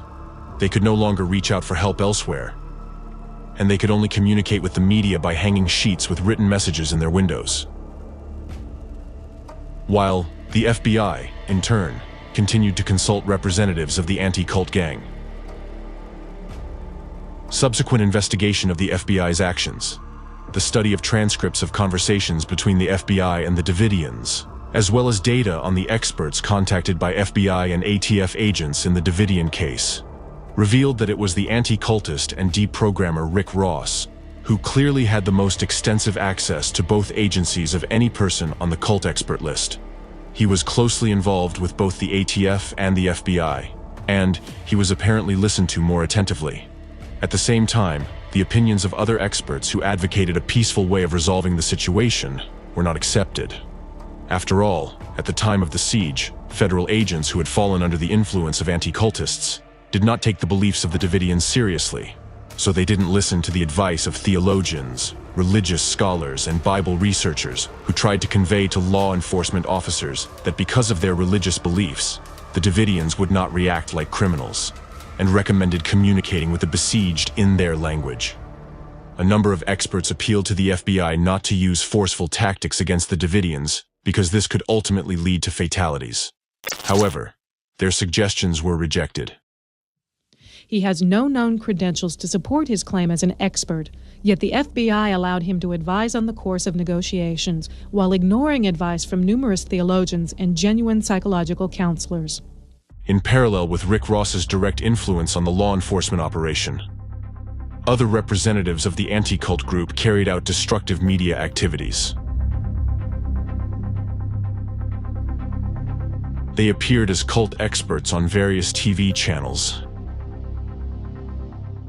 and intentionally promoted a demonized image of the Davidians in public opinion. One of the representatives of the anti-cult group was Stephen Hessen, whom we mentioned earlier. So he would take people for hours and hours and hours and mesmerize them through hypnosis, through behavior modification techniques and such, and break down their ability to think. These were the people that we saw over and over in the media as support for the government stories that the Branch Davidians were some evil cult. Mark Bro is the person who contacted the State Department and the Cult Awareness Network and relayed his allegations. Cult Awareness Network, known by its initials, CAN, targets religious groups around the world for hate campaigns in the media. CAN members always make the same allegations against each group they attack: perverted sex, child abuse, and brainwashing. It reads like a worn-out script. It has been repeated so many times against so many different groups. The people who lived at Mount Carmel, including children, were never presented to the public as personalities. The Federal Bureau of Investigation didn't share with the media the videos of the Davidians recorded during the siege, so that Americans wouldn't regard them as human beings, feel sympathy for them, and stand up for them.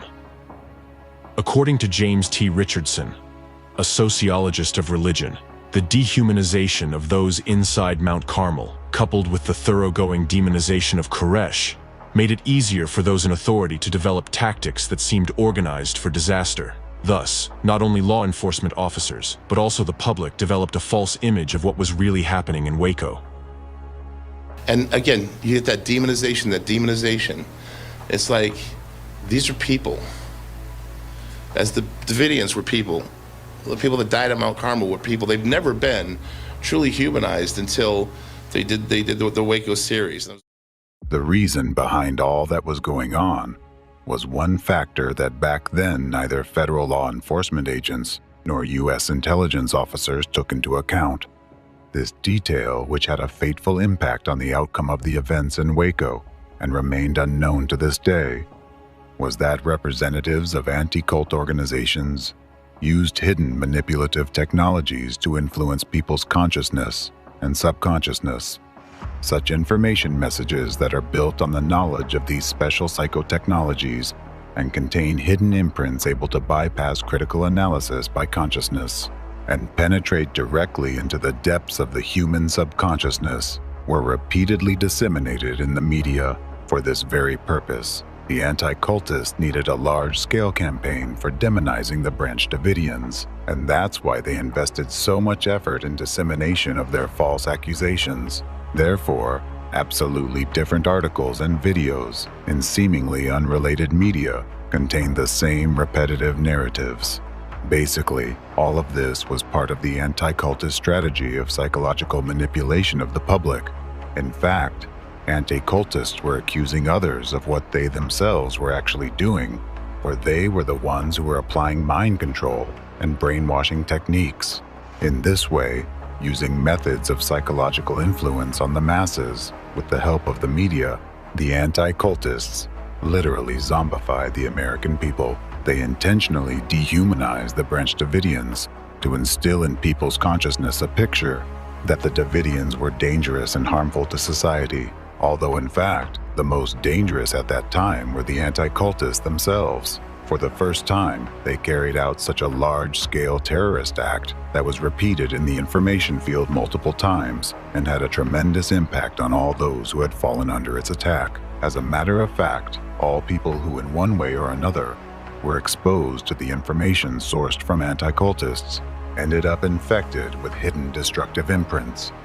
Americans who were following the events in Waco via television or newspapers at that time were subjected to coercive psychological manipulation by the anti-cultists. That's why the majority of people began to believe the descriptions that dehumanized the Davidians and accepted the picture of events presented by anti-cultists as a fact. They had no chance to resist this kind of manipulation, against which virtually the entire population of the planet is defenseless. The hidden manipulative influence by the anti-cultists similarly affected ATF, FBI, and other law enforcement officers, as well as government officials who participated in the Waco events and were in direct close contact with the anti-cultists. The officials were subjected to the highest degree of psychological manipulation and were literally brainwashed by the anti-cultists, so they acted unlawfully against law-abiding American citizens and committed a blatant violation of basic democratic human rights and freedoms. For this very reason, law enforcement officials manifested inhuman aggression against the Davidians, ignoring common sense and rejecting an opportunity for a peaceful and fact-based resolution. In turn, the Davidians developed an impression that the federal agents who encircled Mount Carmel were trying to kill them, and today there is considerable evidence that their fears and perception of events were not unfounded. Listen, Jim, there's nothing that hurts me more than being called a cult leader, all right? If I'm wrong, people like me don't deserve to live, okay? Listen. You understand me, Jim? No. You know, don't burn our building down. Oh, we won't do that. Don't shoot us all up. They've got to have that time. The strange behavior of law enforcement officers and their excessive belligerence towards peaceful citizens who showed no resistance was noticed by experts who hadn't been zombified by anti-cultists and arrived on the scene as consultants. Seeing what was happening, soberly assessing the situation, and foreseeing what the use of aggressive tactics against the Branch Davidians could lead to, they offered quite logical and reasonable options for resolving the conflict in a nonviolent way. But they were not listened to because those in power had already been programmed by the anti-cultists into the violent scenario. The representatives of law enforcement agencies and authorities were sure they were doing the right thing and were acting in an absolutely lawful manner. After all, they believed they were facing enemies, not law-abiding citizens. I thought the main problem was going to be understanding the psychology of the people inside the company. But as I got into it, I quickly became aware that the psychology of the people outside the compound was more important to an understanding of what happened. They needed to take control. And the tactical people, in particular, needed to show him who's boss. We are trying to reinforce to them that we are in charge of the situation, that the compound is under the complete control of the government. It is in fact no longer their compound, that we have the ability to exercise whatever control we want over that compound. And we will do that from various times to demonstrate to them the fact that they are impotent in their ability to control their everyday lives. Prepared to share David Koresh's contention that we should wait on God to resolve this. The FBI is God. It's going to decide how this is going to be resolved. The federal agents in charge of the operation were confident that they were in control of the situation, but this firm conviction was in fact an illusion instilled by the anti-cultists. In reality, they were no longer in control. It's the anti-cultists who had originally created this situation and held the levers of control. Such manifestations of abnormal behavior are clear signs that perception of all these people had already been distorted at that time by the manipulative technologies of subconscious suggestions used by anti-cultists. The FBI also employed aggressive psychological tactics during the Waco siege to supposedly force the besieged to voluntarily leave the building. Water and electricity supplies were cut off. Powerful floodlights were aimed at the ranch windows, shining around the clock to prevent the people inside from sleeping. Loudspeakers continuously blared irritating noises and high-volume music. A tank was brought in to clear the area around the building, crushing cars and nearby structures. Clearly, the mere presence of military equipment had a strongly demoralizing effect on the people inside the building.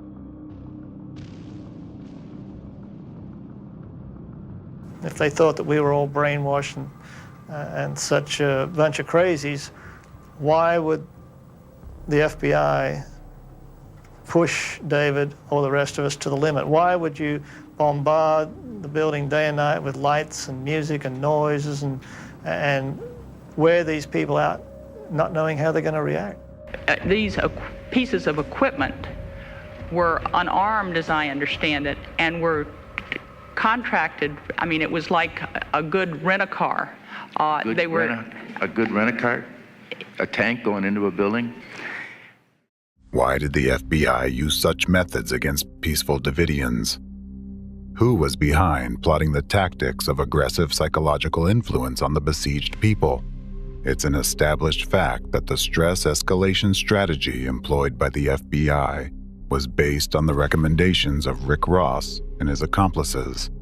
Moreover, further investigations revealed that the FBI followed the advice of anti-cultists and applied to the Davidians' typical deprogramming techniques, including depriving Koresh and his followers of food, water, and sleep, and repeatedly exposing them to excruciatingly disturbing sounds. In other words, the tactic of aggressive psychological attack on the Davidians was nothing but an attempt of mass deprogramming. It means that the anti-cultists, who had mastered their skills of physical and psychological violence on individuals, in the case of the Davidians, made an attempt to deprogram a whole group of people.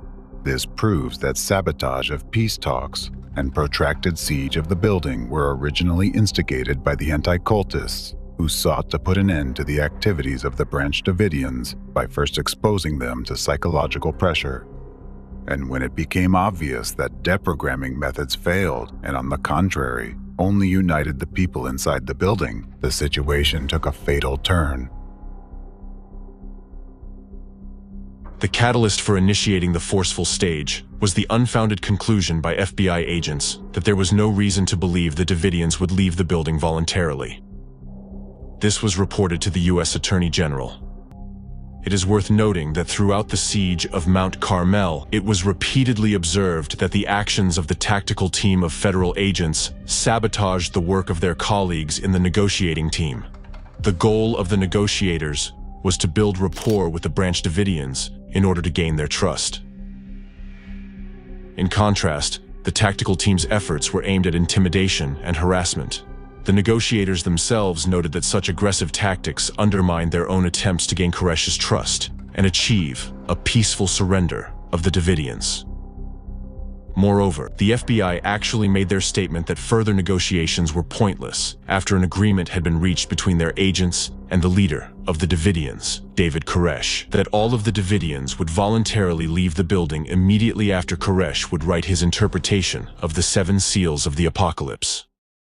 Definitely, those people were perfectly aware that the law enforcement officers intended to stop the activities of the Branch Davidian as a religious group. They realized that as soon as they would exit the building, they would be immediately arrested, and their children would be taken away by social services. Despite that, they agreed to come out, while the media promoted the anti-cultist mindset that Davidians were an allegedly dangerous suicidal cult. In fact, those people clearly demonstrated by their actions that they wanted to live, and they fought for their lives to the end.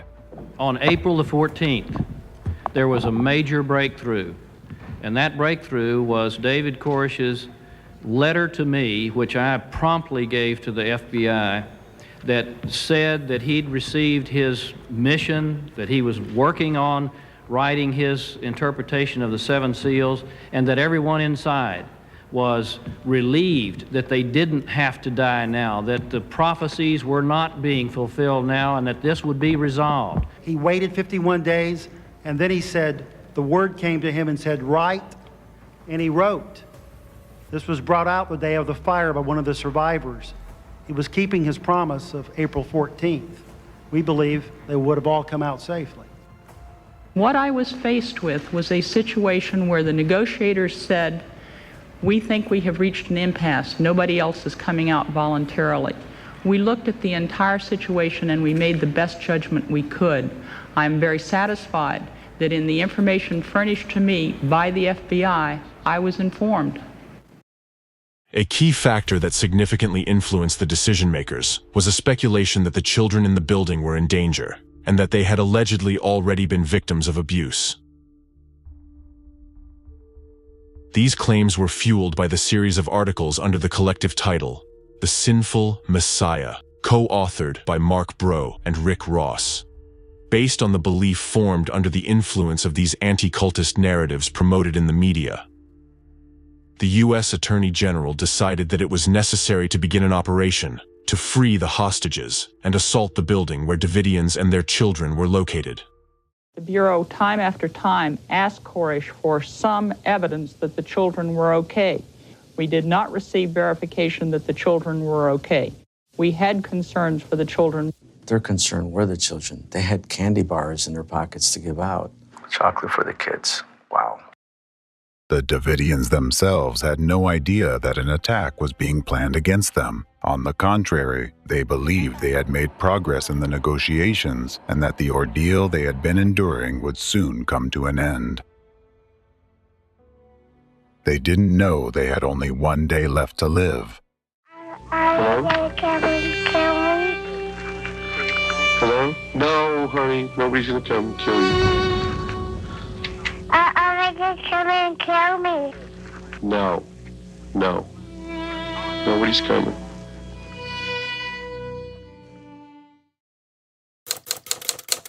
Final day. On the 51st day of the siege, on April 19th, 1993, armored vehicles were sent to the building where the besieged were located. The vehicles began meticulously demolishing parts of the structure and releasing a special gas inside. The gas supplies a number of irritants to the nostrils, to the eyes, to the skin. Just touching to the skin can be extremely painful. You can have certain symptoms of nausea. You can have certain symptoms of inflammation with regard to membranes. So it is extremely uncomfortable. They would be coughing, choking. They would probably be unconscious. Some of them would probably be dead. Some would be basically inert. They may still be alive. They may still be breathing, but they're not going to be doing anything. The falling walls, destroyed by armored vehicles, effectively killed some of the Davidians, as evidenced by forensic reports. The tank repeatedly drove over their bodies, tearing them apart. Then, a fire broke out in the building, in 3 different places, simultaneously. The officer in charge of the operation refused to allow firefighters to approach the scene, claiming that the Davidians might shoot them.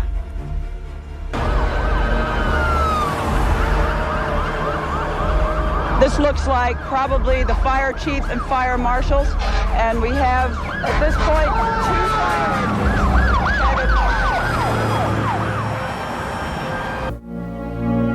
When the fire did start, and the fire trucks did arrive, I didn't let them in.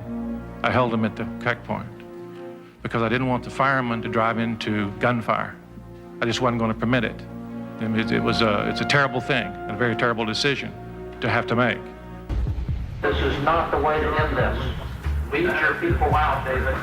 Be a messiah, not a destroyer. After American citizens were poisoned with gas and their house was set on fire, the authorities kept shouting, "Get your people out, David," even though they knew very well that there was no one to come out. Many were already dead at that moment, and the rest were burning alive. This show was staged by the representatives of the law enforcement agencies for the media and possible future investigations in order to avoid responsibility.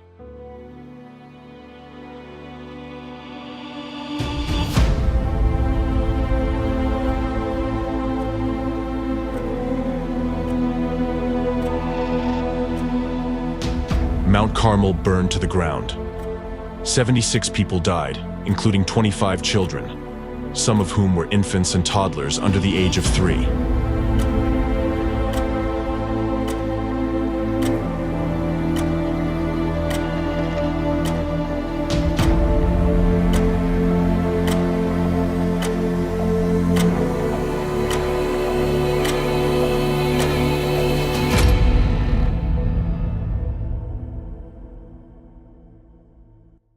The organization leader, David Koresh, was found with a gunshot wound in his head.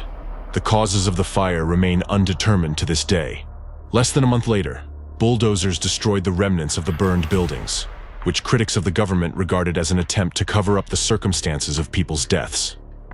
A year after those events, representative of the anti-cult gang and deprogrammer Rick Ross, who had a dramatic impact that contributed to the tragic outcome of the Waco events, was already describing David Koresh's personality and characterizing the Branch Davidians in new media, reports in the following way.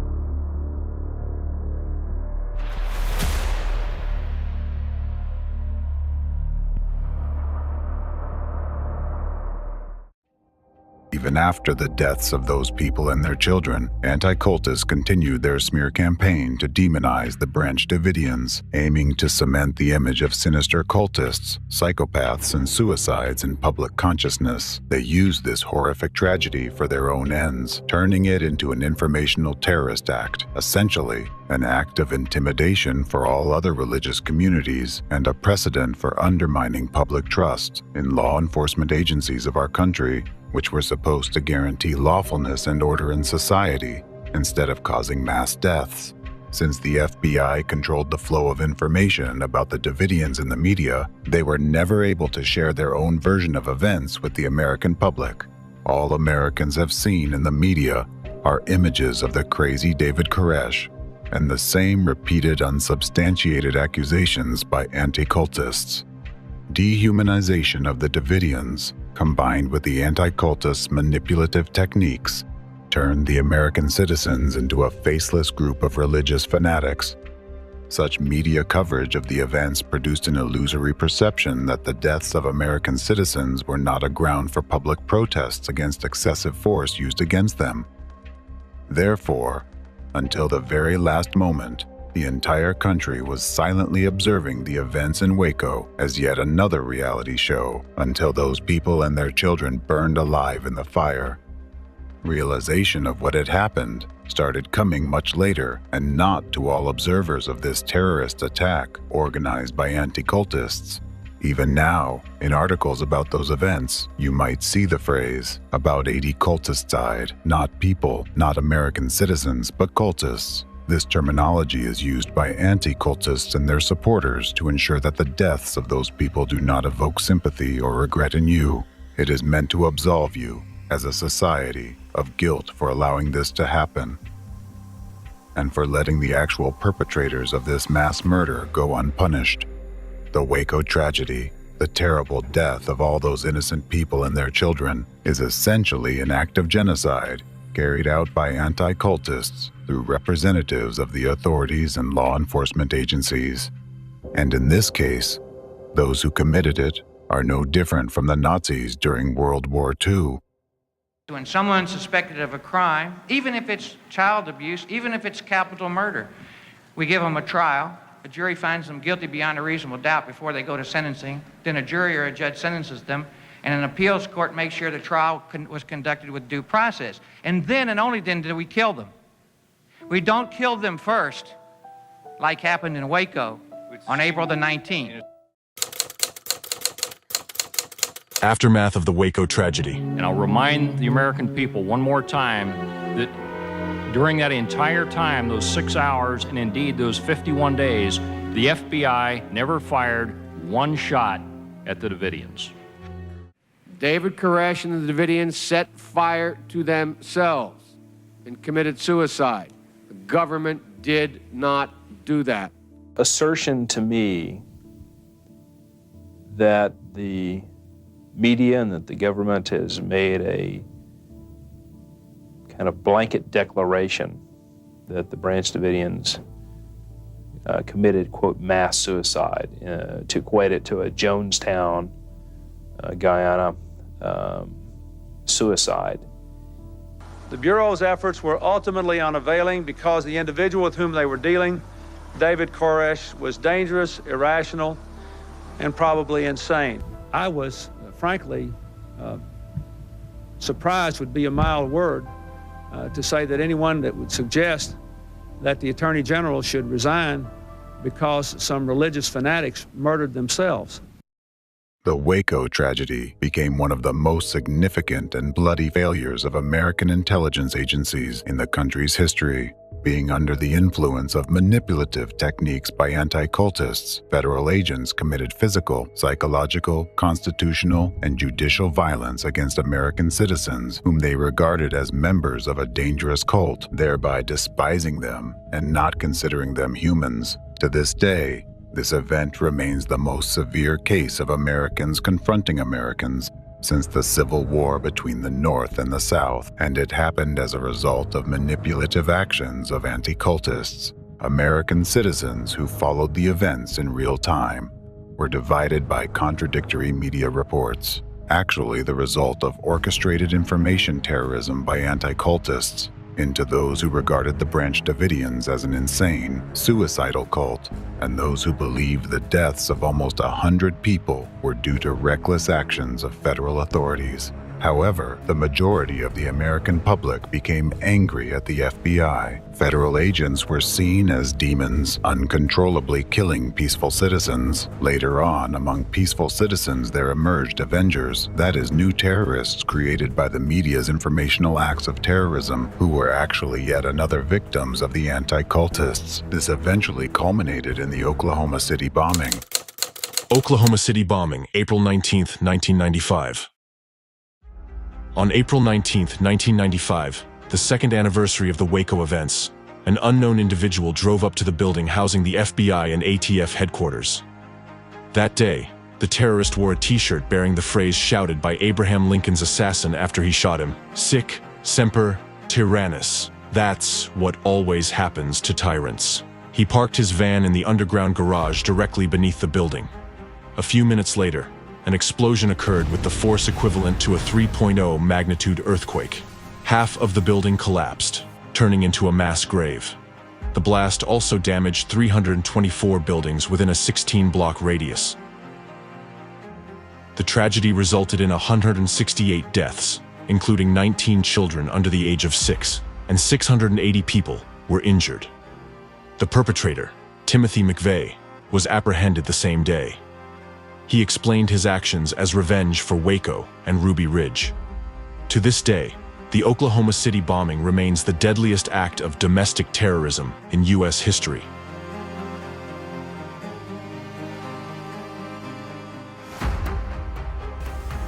And what did you do to these people? You deprived them of life, liberty, and property. You didn't guarantee those rights, you deprived them of them. Waco started this war. Hopefully Oklahoma would end it. The Oklahoma City bombing vividly illustrates the profound impact of the Waco tragedy and the informational terrorist act created by anti-cultists on its basis. For many people, the Waco siege crystallized an already distrustful attitude towards the government, while for those inclined to radical views, those events contributed to regarding the state as a ruthless enemy of its own people. The events in Waco marked the beginning of intensification and radicalization of the anti-government movement within the country. To this day, Americans consider April 19th to be a symbol of confrontation between the people and the government. From that very day, in the eyes of many Americans who witnessed the death of their fellow citizens live on television, America ceased to be a safe land of freedom and democracy. Instead, it became a country where the government could turn against its people. I don't know how the American people can stand by and watch such a thing take place. We have people out here, we have all these people, women, children, tiny babies. These men came in here and they started firing on us. The bullets came through the walls and people were killed, people were injured. And this is America. I mean, I thought this was the country of, freedom of speech, freedom of religion, whatever, and just human decency. It just doesn't seem to exist. Waco still resonates within the anti-government community as an event that demonstrates the federal government does not protect its citizens, that it is willing to violate their civil rights and take away their guns. The Waco siege became a symbol of discord over a range of issues, such as violence and gun ownership, trust in government and state authority, and religious persecution. The catastrophe sparked a flood of books, articles, news stories, and television segments, becoming an integral part of public discourse. Waco became a vital topic in the country, and to this day, Americans experience its consequences. The most significant and most frightening consequence of the Waco tragedy was the deepened division among the American population, a divide that, unfortunately, has not been overcome to this day. A country and a people that once stood united were split into two warring camps, and this painful wound on the body of America has not healed to this present time. Representatives of the anti-cult movement deliberately shaped two extreme viewpoints on the Waco tragedy. As a result, descriptions of the Waco events in various media are often so contradictory that it looks as if groups of people who oppose each other describe completely different occurrences. NBC television aired the government's official propaganda as a movie, showing Branch Davidians at all the windows with guns waiting for the ATF to arrive.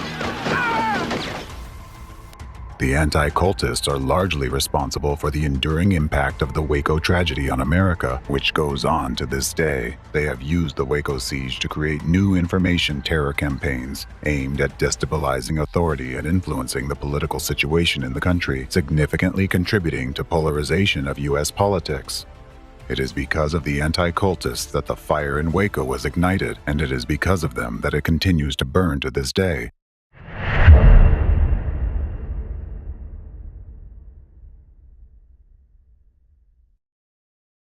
Back then, anti-cultists laid the foundation for a future civil war. They artificially created a basis for confrontation between supporters of the two dominant political parties in the United States and provoked the emergence of not only discontent with the authorities, but also extremely radical sentiments in society. The anti-cultists still use these fruits of their own activities, continuing to incite hatred in society and create conditions for a future confrontation between citizens of one country, between us, Americans. The anti-cultists arranged the terrorist attack in Waco with the help of their main accomplice, the media and dishonest journalists under their control. And if back in 1993, Rick Ross and his companions labeled a community of about 100 people as a cult, which resulted in their murder and a chain of terrible consequences for the United States, the other anti-cultist and deprogrammer, Stephen Hessen, has gone even further. At the current stage, he has already labeled tens of millions of Americans as cult followers. Such rhetoric that dehumanizes a part of the American nation creates prerequisites for international conflict and violence against labeled citizens. It is also noteworthy that this rhetoric amazingly repeats the narratives of anti-cultists in Russia, who label the people of America as one big cult. Yet, before, they manipulated only their own people in this way, setting up Russians against Americans, whereas now, the agent of the anti-cult gang in the USA, who's been conducting his destructive activities here for many years, repeats the same actions, but this time from inside America, setting Americans against Americans. Moreover, Stephen Hessen has already gone further, saying that the entire USA needs to be deprogrammed. And the bottom line is all of America needs deprogramming because we've all been negatively influenced by Donald Trump. What is meant by deprogramming the entire country? Remembering what happened in Waco, Texas, and how their deprogramming ended, just imagine in what way the anti-cultists plan to expand their methods to the entire United States of America. The main question is, with whose hands do they want to implement their plans this time? After all, as anti-cultists understand it, deprogramming implies the use of violent methods to force people to renounce their beliefs. Isn't this the main motive and driving force of a civil war, to force one part of the population to give up their views and to submit to the will of another part of the population, thus labeling a part of Americans as adherents of the cult of Trump and calling for deprogramming? Hessen straightforwardly urges Americans to use force against other Americans. The most terrible thing is these are not just words and not mere appeals, but hidden destructive imprints that are embedded in those words and have repeatedly caused deaths of a huge number of people. And believing that they won't work this time is foolhardy at the very least.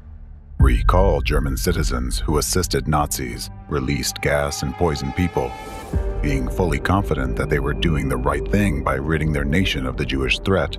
Those were actually the same people as you. And to this moment, no one has found an answer to the question of what turned them into monsters. Or putting it more correctly, who made them that? Yet, now you know the answer.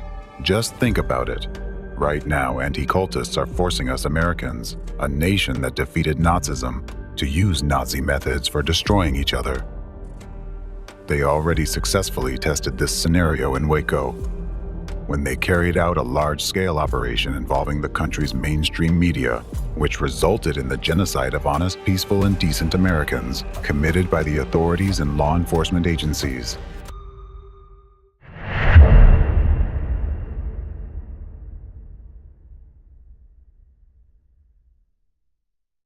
How can you explain a situation where American law enforcement agencies tasked with protecting their people arrived for a routine search and ended up launching a full-scale military operation using military equipment against ordinary citizens of their country, which resulted in the deaths of almost 100 people? Indeed, from the perspective of common sense, a military raid that cost the U.S. government millions of dollars a day and was carried out against a group of American civilians that mostly included children, women, and elderly people looked like a disastrous misunderstanding. Why did the representatives of ATF and FBI accept the false, ungrounded information provided by anti-cultists as facts? Why did they rely solely on their pseudo-expert opinion at a time when the FBI had materials indicating that those people were incompetent in such matters? Moreover, FBI agents knew perfectly well that Rick Ross had personal hatred towards all kinds of new religious movements and an undisguised desire to urge law enforcement agencies in their attempt to destroy the Davidian group. In other words, federal agents had all the information they needed to understand that relying on anti-cultists in the matters of new religious movements was the same as believing that the Ku Klux Klan would remain impartial in assessing racial minorities. Yet, why did the agents trust the anti-cultists and implicitly follow their recommendations? Because representatives of intelligence services, law enforcement agencies, and the government were manipulated by anti-cultists who pushed for a violent crackdown on their stigmatized victims. In essence, officials were programmed for such actions. Let me draw your attention to another crucial point. The Waco tragedy occurred in 1993, the same year when the central ideological hub of anti-cult terrorists was established. Its leader was trained at a Russian Orthodox Christian educational institution in the United States.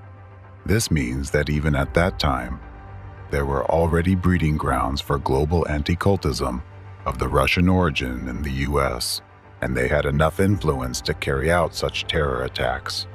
But that's not all. I delved into such detail about those events so that you can fully understand how representatives of anti-cultism operate and what the consequences of their actions are. The thing is that during the Waco siege, the FBI consulted with another cult fighter, Igor Smirnov, a Russian scientist and inventor of mind control weapons. Igor Viktorovich Smirnov was a Russian scientist best known for his role in Soviet-era mind control research and the poorly explored field of human behavior study he called psychoecology. His maternal grandfather, Smirnov Ornaldo, was a renowned hypnotist. Igor Smirnov was the son of a high-ranking Soviet officer, Viktor Abakumov, head of SMERSH from 1943 to 1946, and Minister of State Security, MGB, from 1946 to 1951 under Joseph Stalin. At one time, Smirnov's father initiated an Operation North on mass relocation of supporters of Jehovah's Witnesses organization, as well as representatives of other religious associations and their families to Siberia. Despite his scientific activity, Igor Smirnov, just like his father, had anti-cult views, as he wrote in his book Psychoecology. Thus, in describing various religious groups, he solely used anti-cultist language and the label sect. He also adhered to the same pseudoscientific theory about the use of brainwashing techniques by leaders of new religious movements, which was actively promoted by Steve Hassan and Rick Ross. This was at a time when Smirnov was personally involved in the development of such technologies. Most of Igor Smirnov's research focused on remote influence on another person's consciousness and programming one's psyche and behavior. Application of psychotronic weapons developed by Smirnov included the potential to affect large groups of people for various purposes. For example, to incite mass aggression in a crowd, or, conversely, to calm public unrest. The majority of the experiments he conducted remain classified to this day. Smirnov wrote, "Psychotechnologies are the culmination of everything humanity has engaged in thus far. They are much more serious than the atomic bomb and space flights. Right now, we have only created a stone axe. Although using it, we can already perform surgical operations. We have obtained instrumental ways to access the subconsciousness and correct certain areas. Everything else is just specific applications." Smirnov also worked on uncovering hidden information in the subconscious, representing the true motivations behind a person's actions and intentions. He developed a method for identifying individuals potentially inclined to commit acts of terrorism. The question remains whether the goal of this development was to prevent terrorist acts, or to find individuals who could easily be turned into new terrorists if desired.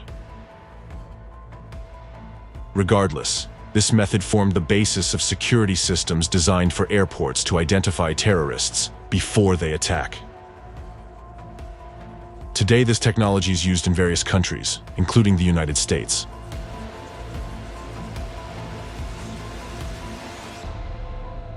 Igor Smirnov worked on concepts such as psychocorrection, a term he used to describe application of subliminal messages to alter a subject's will, or even to modify their personality without their knowledge. Federal agents intended to use Smirnov's techniques to resolve the situation in Waco.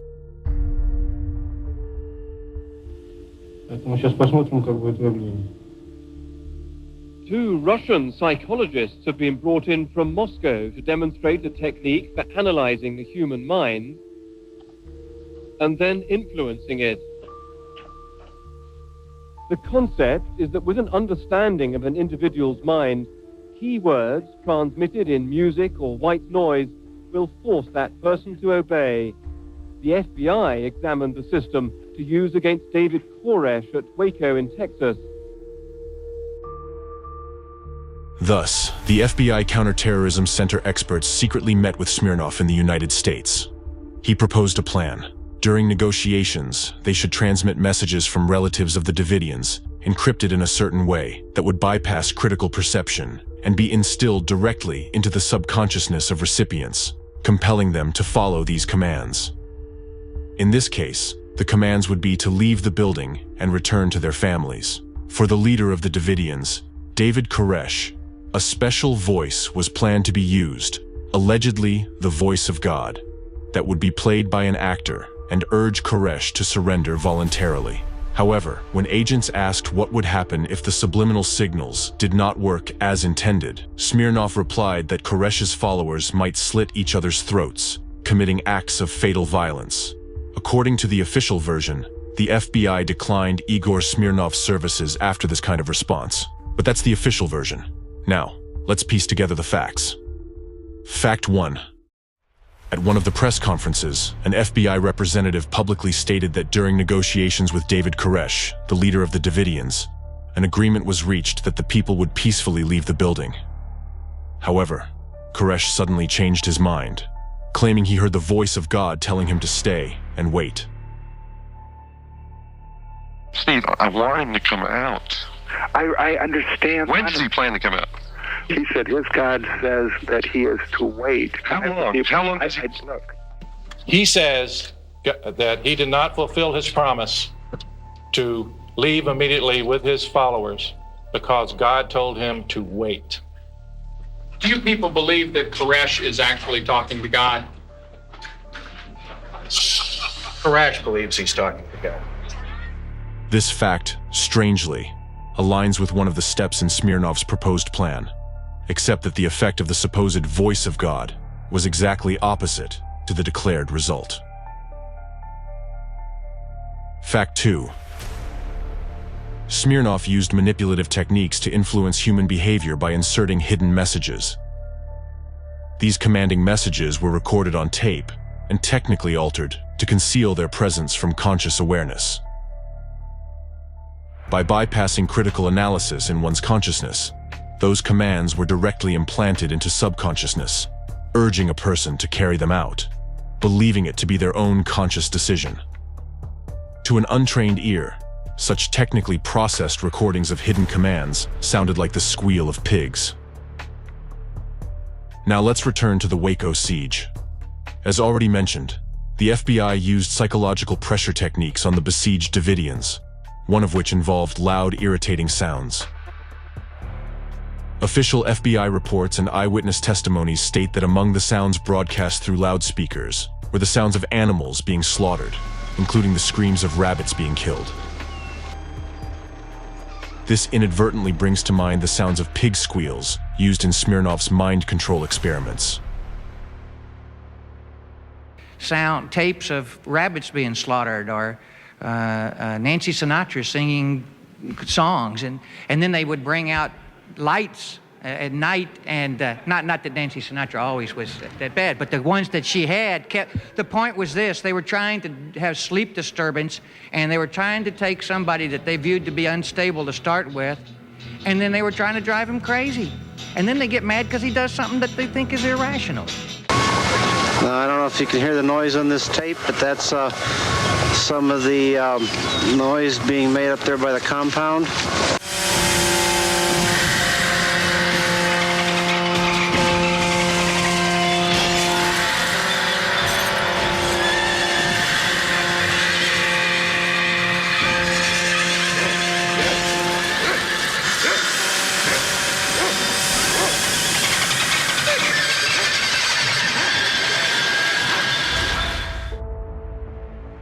This raises a question. Why would the FBI use such strange sounds for a psychological attack on the Davidians? However, these actions gain an utterly logical explanation when combined with Smirnov's plan and the deprogramming methods used by anti-cultists against the besieged. One question remains. What was the true purpose of the plan proposed by a man who collaborated with the KGB to American intelligence agents as the final solution to the issue of the supposedly dangerous and sinister cult? What hidden directives were then transmitted through those encrypted sounds? And who was the intended target of that influence? We have seen what was the ultimate outcome for the Davidians. However, the law enforcement officials present at the Waco siege could have also been affected by those sounds. Moreover, Timothy McVeigh, the perpetrator of the Oklahoma City bombing, visited the site in 1993 to express his support. The man later bombed the FBI and ATF building to avenge Waco. Did he hear the sounds that echoed throughout the area? The likelihood is very high. Was he a victim of anti-cult programming? He definitely was. We cannot assert that Smirnov's psychotechnologies alone influenced him. Multiple layers of embedded directives played a role in this case. Those directives were part of other waves of informational programming launched by different branches of global anti-cultism. In reality, the psychotechnologies used by Smirnov were merely a stone axe, as he himself put it. Far more effective and sophisticated are the hidden manipulative techniques employed by anti-cultists, including puzzle programming, where information codes are embedded in the words themselves and do not require any special technical means. To an average person, such words, phrases and their combinations, or the frequency of repetitions may seem unremarkable and draw no attention, but for those who understand the principles behind their arrangement, they are like precise mathematical formulas. Using those formulas, one can assemble specific people at a particular time and place to perform a specific action. And the likelihood that those formulas will work is close to 100%. These are ancient manipulative methods that predecessors of the anti-cultists used as long ago as in the times of Christ to make the crowd shout, "Crucify him!" Just as humanity has been working throughout history to improve various types of weapons, in the same way, methods of psychological manipulation were being refined for an external invisible force to subjugate a person's will and to enslave them. Based on these ancient methods, further developments were conducted in secretive research bureaus in the Soviet Union. These same ancient methods were adopted, refined, and implemented by the Nazis of the Third Reich. Today, using these manipulative technologies, representatives of the anti-cult movement turn ordinary people into biorobots who become remotely controlled weapons aimed at targets the anti-cultists designate. These are facts supported by the 30-year history of the criminal network of anti-cult organizations. That's exactly how the FBI agents, officers of other law enforcement agencies, and government officials who were present at the Waco siege became victims of anti-cultist manipulations. They were all caught in the crossfire area of exposure to the informational programming waves created by the anti-cultists. They were literally zombified. This explains why they were confident in their actions, considered themselves professionals, and believed they had the situation under control, while in reality, they were basically puppets externally manipulated by a maniac. How else can we explain the strange behavior of those who carried out the Waco operation? Why lock those people up like lab mice in a cage and subject them to acts of psychological terror using hidden manipulative techniques? The siege of the Davidians and the final assault didn't look like a hostage rescue operation, but rather resembled a prolonged and excruciating torture. And who were actually the hostages if everyone remained in the building voluntarily? Official representatives and operation leaders stated at press conferences that they were primarily concerned about the children in the building, fearing they might be subjected to abuse by the Davidians. But what did they actually do to those children? They not only exposed them to danger, creating conditions for a tragic outcome, but also let them burn alive by preventing fire trucks from reaching the burning building. We thought that their instincts, the motherly instincts would take place and that they would want their children out of that environment. It appears they don't care that much about their children, which is unfortunate. Moreover, on the day of the assault on Mount Carmel, the FBI used the combat chemical agent CS against civilians, including innocent children and infants. Those who gave and executed the orders knew the Davidians had gas masks. But they also knew that the only ones unprotected from this gas would be the children, as their faces were too small for wearing the masks. He actually drove right through the middle of the building into the kitchen area and basically at point-blank range fired gas into the concrete room where the women and children were. In a cul-de-sac like that where there was no ventilation, they must have been going through. There was only one door? Front, one entry. Yeah. There was no windows, no back door or anything like that.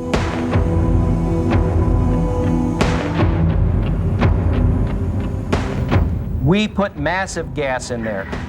Their gas mask by that time had to be failing. I believe that using CS gas against infants, against old people with respiratory problems, there were 60, 70-year-old men in there, and there were young children. That's torture. And I can just see those kids barfing, vomiting, screaming, because you can't possibly have a gas mask that'll fit a little kid. Didn't their report say that gas masks don't fit on these babies? That's correct. And didn't they know that? They should have known that. Even small doses of CS, much smaller than those used at Waco, can kill children. In large quantities, this gas causes severe muscle spasms, so intense that they can break bones. The Waco events resembled a torture chamber created for those people by a deranged maniac, where the parents were powerless to act and were forced to watch their children suffocate and suffer from broken bones due to severe muscle spasms, and then to burn alive along with the kids.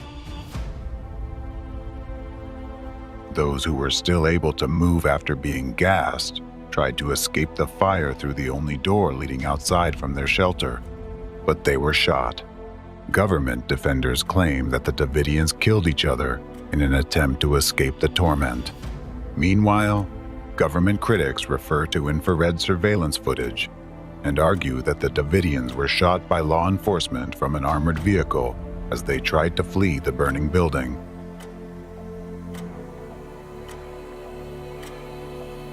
In my rolling on the floor and trying to protect myself from the heat and being in the pitch black, not able to see, that the voices of those behind me screaming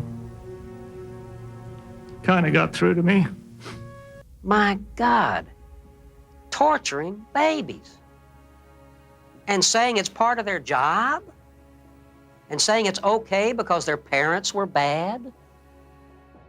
The mother of Pablo Cohen, an Israeli Jew, talking to an American Jewish lawyer, watching that gas be inserted into that building, watching an American tank knock down an American house and then it burst into flames. And you imagine the images in an Israeli's mind with the Holocaust survivors in Israel? I couldn't answer. I think you can tell from today, it's not often that I'm without words. But I could not explain to her how that happened, and her answer, her question was, I thought he would be safe in America. The final point of the Waco tragedy was when law enforcement officers raised their flag over the ashes of the burned building and the charred bodies of the deceased, just as one would after winning a battle in the war. But can the siege, psychological torture, and militarized confrontation against a group of peaceful civilians who were unable to resist such an overwhelming force be considered a battle? Does such behavior by individuals who are supposed to serve their country and uphold the law, resemble the actions of normal, sensible people? Why did these people become like this? Who impaired them? The answer is clear. These individuals, much like the Davidians who died at their hands, fell victim to manipulative techniques employed by anti-cult gangs. In fact, everyone understands perfectly well who actually burned down the building in Waco while people were still inside. In this way, the law enforcement and authorities tried to cover the traces of their crime and safeguard themselves. They were aware that the American people would never forgive them for such an egregious crime against their own citizens. As seasoned professionals, the operation commanders must have realized they had gone too far with the use of gas, resulting in the tragic deaths of people, especially children. That's why the order was given to shoot Branch Davidians who attempted to escape the burning compound in order to prevent them from revealing the torture they endured, how their children died from the gas, and who actually set their house on fire. You can intimidate or bribe one or a few witnesses, but if all these survivors had given the same testimony about what happened to them inside the building besieged by the law enforcement, the authorities wouldn't have been able to hide the truth about the Waco tragedy. Yet, don't be quick to blame only the federal agents and authorities. There are no mentally healthy people in the world who could resist the level of psychological brainwashing techniques used by the anti-cultists in Waco against law enforcement officers and other officials. Only those with special training and awareness of the principles behind such technologies can protect themselves from these covert manipulative methods which influence human subconsciousness, bypassing critical perception by the conscious mind. At that time, no one among the U.S. federal law enforcement officers knew about these techniques of covert subconscious behavioral programming used by anti-cult organizations. For this very reason, the anti-cultists succeeded in carrying out such a powerful terrorist act in Waco, which in terms of its role and consequences is no less significant than the 9/11 attacks they later orchestrated too. Yes, the federal law enforcement officers acted unlawfully. They broke their oath to serve and protect the American people and waged war against their own citizens. However, by then, they had been literally brainwashed by the anti-cultists and had themselves become victims of coercive psychological influence. In this case, the subconscious destructive commands and directives for aggressive and violent actions, embedded deep within their subconsciousness without them knowing it, significantly overrode their conscious behavioral motives. That's why the real actions of the Waco operation commanders directly contradicted their official statements and declared goals.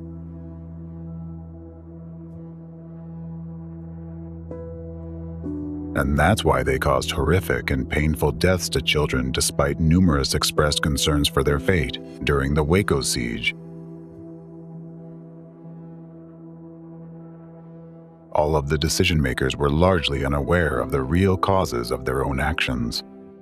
It was precisely the destructive commands embedded in their subconsciousness that compelled law enforcement officers to act with Nazi-like methods. Hence, in the United States, a free country, law enforcement locked their own citizens inside a compound and released gas into it. They acted this way because they had undergone severe psychological manipulation by the anti-cultists, just as the Nazis had once been manipulated.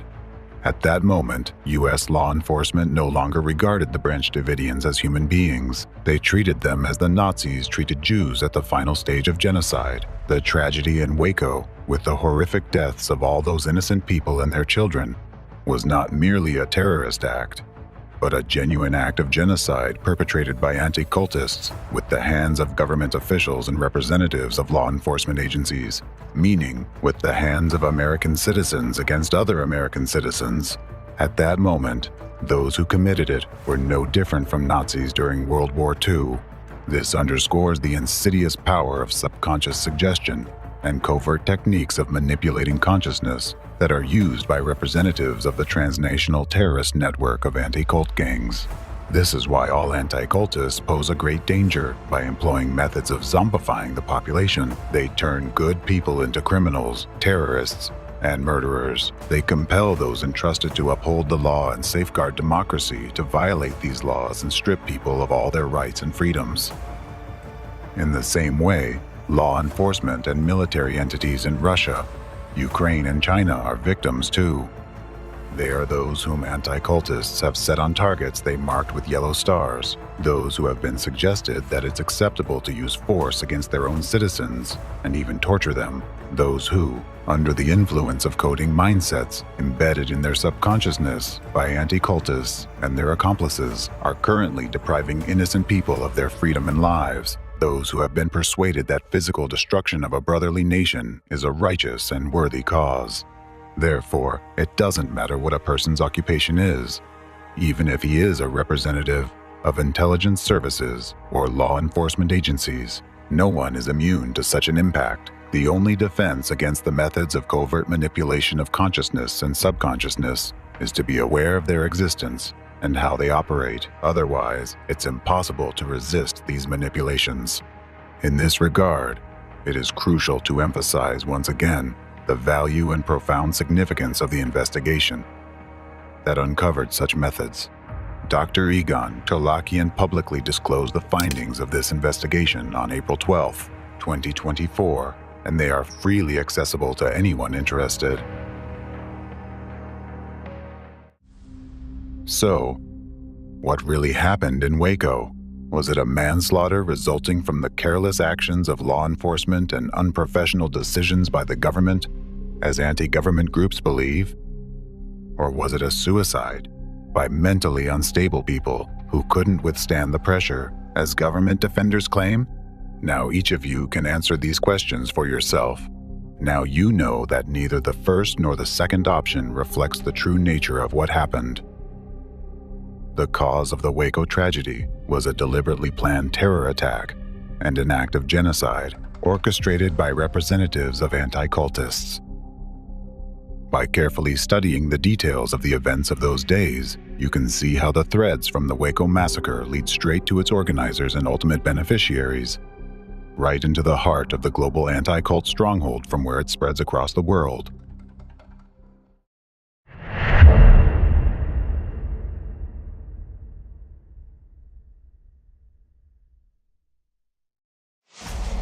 Now, let's go back to the events at Columbine High School.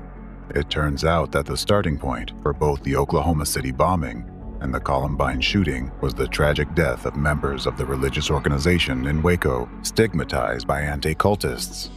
If the Waco siege hadn't occurred, there would have been no bombing in Oklahoma City. Therefore, there wouldn't have been two powerful information terrorist attacks that led to Columbine. The two teenagers would not have been subjected to the waves of information programming launched by anti-cultists. And the key event that now serves as a powerful informational terrorist act, generating more and more school shootings, would not have occurred if at the outset of the Waco events, when the word cult was first applied to the Davidians, society had reacted immediately and taken measures to stop the activities of anti-cultists and their accomplices. A large number of deaths could have been avoided, and children would not be killing other children today. The true culprits behind the Waco tragedy and the subsequent tragedies it caused remain unpunished. It is the anti-cultists who bear responsibility for the deaths of all those who perished in Waco and as a result of the Oklahoma City bombing. On their hands, they also have the blood of the children who have died and are still dying from the school shooting epidemic. For all of these and many other crimes against humanity, representatives of anti-cult organizations must inevitably be held accountable, corresponding to the severity of their crimes. Now you can clearly see how all three attacks are interconnected: the Waco siege, the Oklahoma City bombing, and the Columbine shooting. The critical link between them is the single guiding hand, the unified ideological center where these attacks were planned to be executed by others. These are all sequential interconnected elements in a single strategy by the enemy to push America into a state of civil war through the actions of Americans themselves, and thereby to destroy the stronghold of democracy from within. If a civil war did take place, the Waco siege in 1993 could be considered the beginning of it. To this day, the architects of the Waco terror attack and genocide consider it to be one of their most successful operations in terms of its far-reaching consequences. For them, the Waco case is a benchmark.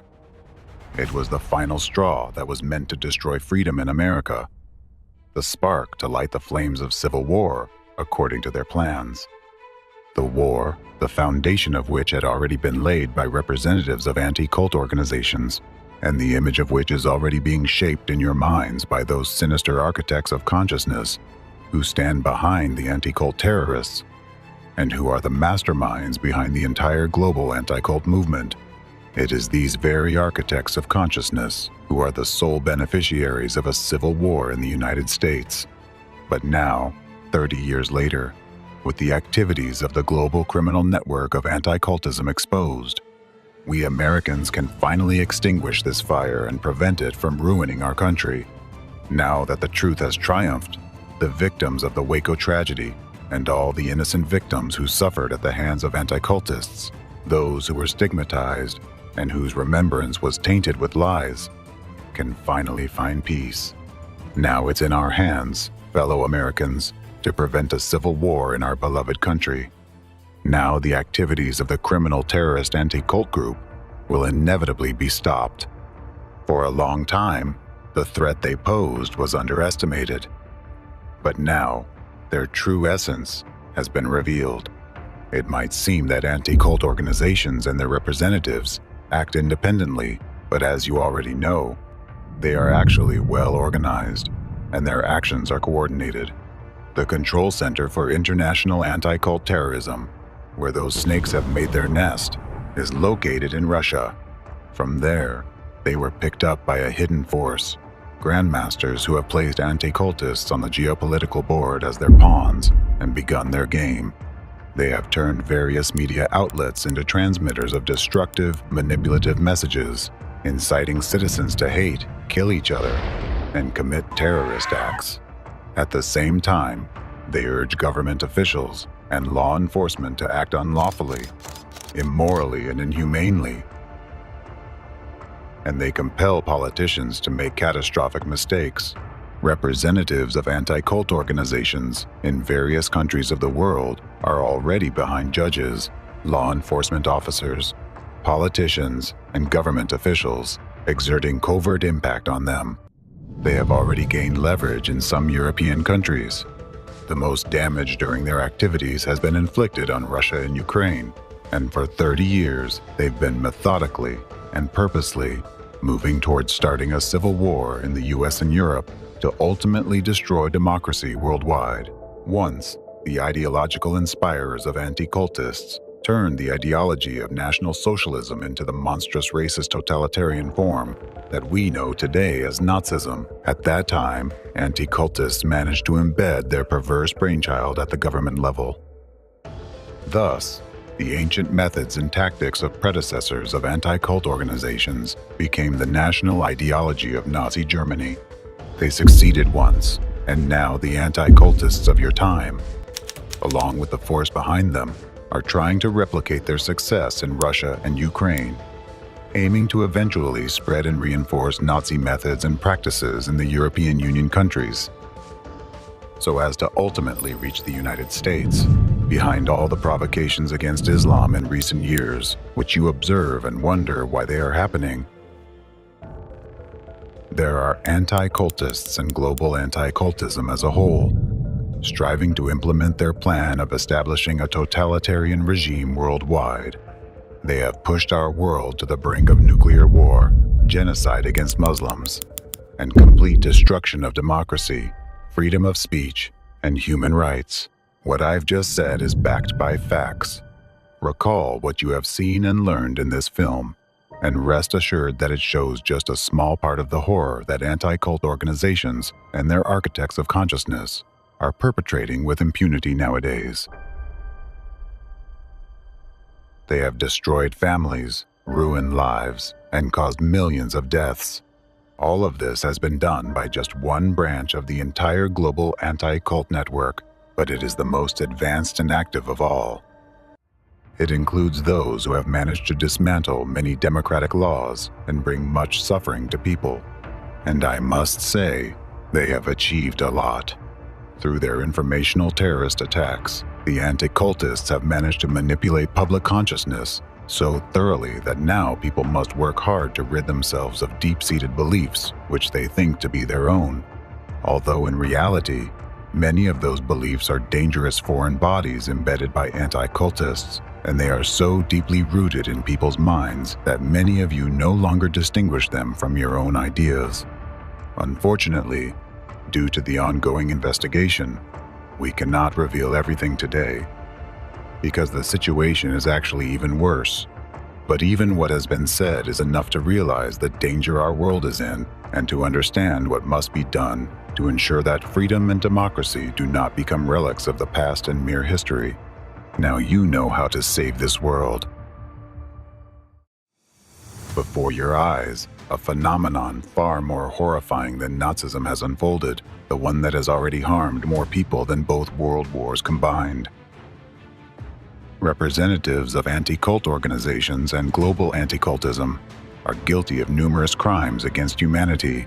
Having revived the legacy of Nazism, they engaged in organized terrorist activities for an unacceptably long time, initiated wars, committed acts of genocide, and planned a large-scale genocide that could engulf billions of people. Using deceitful and cynical methods, they have waged a hidden, undeclared war against the entire humankind. But now the time has come for the activities of the anti-cultists to be scrutinized, exposed, and brought to public trial. And this will not just be a judicial process. It will be a historical moment when justice will triumph over evil.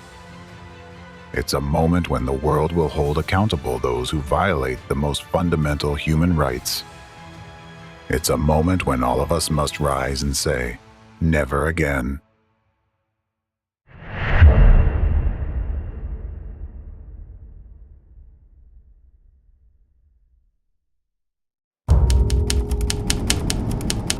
Chapter 7, Trial. Now, it is time to draw a line under all the atrocities of the criminal transnational network of anti-cult terrorists and their backstage leaders. Humanity now stands on the brink of catastrophe. We are faced with a socially dangerous phenomenon that has given rise to unprecedented forms of international terrorism of an informational and psychological nature, global anti-cultism. This phenomenon undermines the foundations of our society, threatening the fundamental principles of democracy. Anti-cultism is, in essence, a new form of Nazism. Representatives of global anti-cultism have been behind numerous wars, terrorist attacks, and an attempt to bring the world to a new genocide. They have betrayed their people and their homeland. They have sold out and betrayed even their own children and their future. Billions of people have already suffered at their hands. If we wait any longer, if they are not stopped, eventually everyone will suffer. They have already changed the world, infiltrated your minds, and sought to use your own hands to destroy this world. Therefore, the main task now for all people is to prevent this and do everything to eradicate anti-cultism and its destructive methods from our society, and to defeat this evil once and for all. Only then will justice, goodness, and truth prevail, and only then will you be able to reclaim your freedom and peace. To make this possible, evil must first be exposed and brought to justice. Within the framework of global anti-cultism, numerous crimes, including particularly serious ones, are committed. According to the 8th review of the United Nations Global Counterterrorism Strategy, adopted by the UN General Assembly on June 22, 2023, the activities of members of anti-cult organizations and their accomplices fall under acts, methods, and practices of terrorism. These are not just crimes. These are acts of terror directed against all of humanity. In accordance with the Convention on the Prevention and Punishment of the Crime of Genocide, adopted by UN General Assembly Resolution 260, 3rd, on December 9, 1948, and ratified by 153 countries, the activities of members of anti-cult organizations and their accomplices are classified as genocide. According to the Rome Statute of the International Criminal Court adopted on July 17, 1998, and participated in by 124 countries, the activities of members of anti-cult organizations and their accomplices are classified as genocide and crimes against humanity. Thus, considering the scale and degree of social danger posed by these crimes, all representatives of anti-cultism, and everyone who directly or indirectly, through their actions or criminal inaction, aided them in committing these crimes, must be held accountable for carrying out a series of terrorist acts, committing genocide and crimes against humanity and all of humankind. For all these grave crimes, there is no statute of limitations. Over the course of 30 years of criminal activity by anti-cultism, billions of innocent people have suffered, causing significant harm to their physical and mental health. And these aren't just numbers, these are lives that have been maimed or destroyed. The phenomenon of anti-cultism is unprecedented in its inhumanity. Today, law enforcement, judicial, and international legal bodies, as well as the media, have been infected by anti-cultism. Therefore, an entirely new approach is needed to eradicate this phenomenon and compensate for the damage it has caused. History remembers how in 1945, an unprecedented judicial body was established, the International Military Tribunal, which, as part of the Nuremberg trial process, convicted the crimes of the Nazis. Similarly, today, by the legitimate demand of the people themselves, a special international criminal tribunal must be established to investigate and prosecute all those involved in anti-cultism and its crimes against humanity. Global anti-cultism, as a new form of Nazism, is an unprecedented phenomenon and requires the establishment of a separate international criminal tribunal for its examination. In fact, just like nowadays, during the Nazi era, society did not fully grasp the scale of the crimes, and only judicial processes were able to reveal them. Similarly, it is now necessary to create a new tribunal that will address the crimes of anti-cultism and informational terrorism. Such a tribunal will uncover the truth about this phenomenon and show society the real number of victims. An investigation is currently underway intending to identify all individuals involved in the crimes of anti-cultism. Inevitably, the ideological inspirers, organizers, and key figures of global anti-cultism will be sentenced. Additionally, accomplices in anti-cultism crimes among representatives of government services, security forces, law enforcement, and judicial bodies will be held accountable. All those who exerted unlawful force on innocent people. Those who, using their official positions, participated in falsifying evidence of guilt, fabricating criminal cases, and committing unlawful acts of violence, as well as those who acted under the necessity to follow orders from higher authorities, fully aware that such actions were illegal. All of these individuals knowingly violated the law and the oath they took to serve their people, thereby carrying out actions against democracy itself. The International Criminal Tribunal will hold all individuals, regardless of their status, social standing, or importance of their positions in governments, accountable for complicity in terrorist activities, actions on the enemy's side aimed at undermining the constitutional order and the foundations of democracy, and aiding crimes against humanity directly or indirectly. The court will be precise, just, and uncompromising. The decisions of the International Criminal Tribunal cannot be appealed, reviewed, or overturned by any other judicial body. Initially, criminal cases can be initiated in individual countries affected by the Anti-Cultist Informational Terrorist Acts. In accordance with the existing legislation, individuals suspected of committing acts that threaten state security, including treason and terrorism, shall be held accountable under the law and may be subject to trial in a manner that ensures respect for the principles of justice. Subsequently, it is proposed that all cases be consolidated within a single international judicial process. The tribunal will consider charges against representatives of global anti-cultism for terrorism, genocide, and crimes against humanity. The case should be conducted with maximum public disclosure so the public can stay informed of the proceedings. The process must be as transparent as possible and under the observation and control of society. In addition to determining the punishment for all those involved in global anti-cultism and its criminal activities, the Special International Criminal Tribunal will also establish a mechanism for compensating all individuals who have directly or indirectly suffered from anti-cultism over the past 30 years. Compensations will include financial, medical, and psychological assistance. It will be funded by the countries and organizations that supported and financed anti-cult organizations. Every person who has suffered from terrorist acts conducted by anti-cult groups, anyone who has incurred material, financial, psychological damage, or health impairment directly or indirectly through informational terrorist acts, will have the right to claim monetary compensation from the countries that aided the terrorists.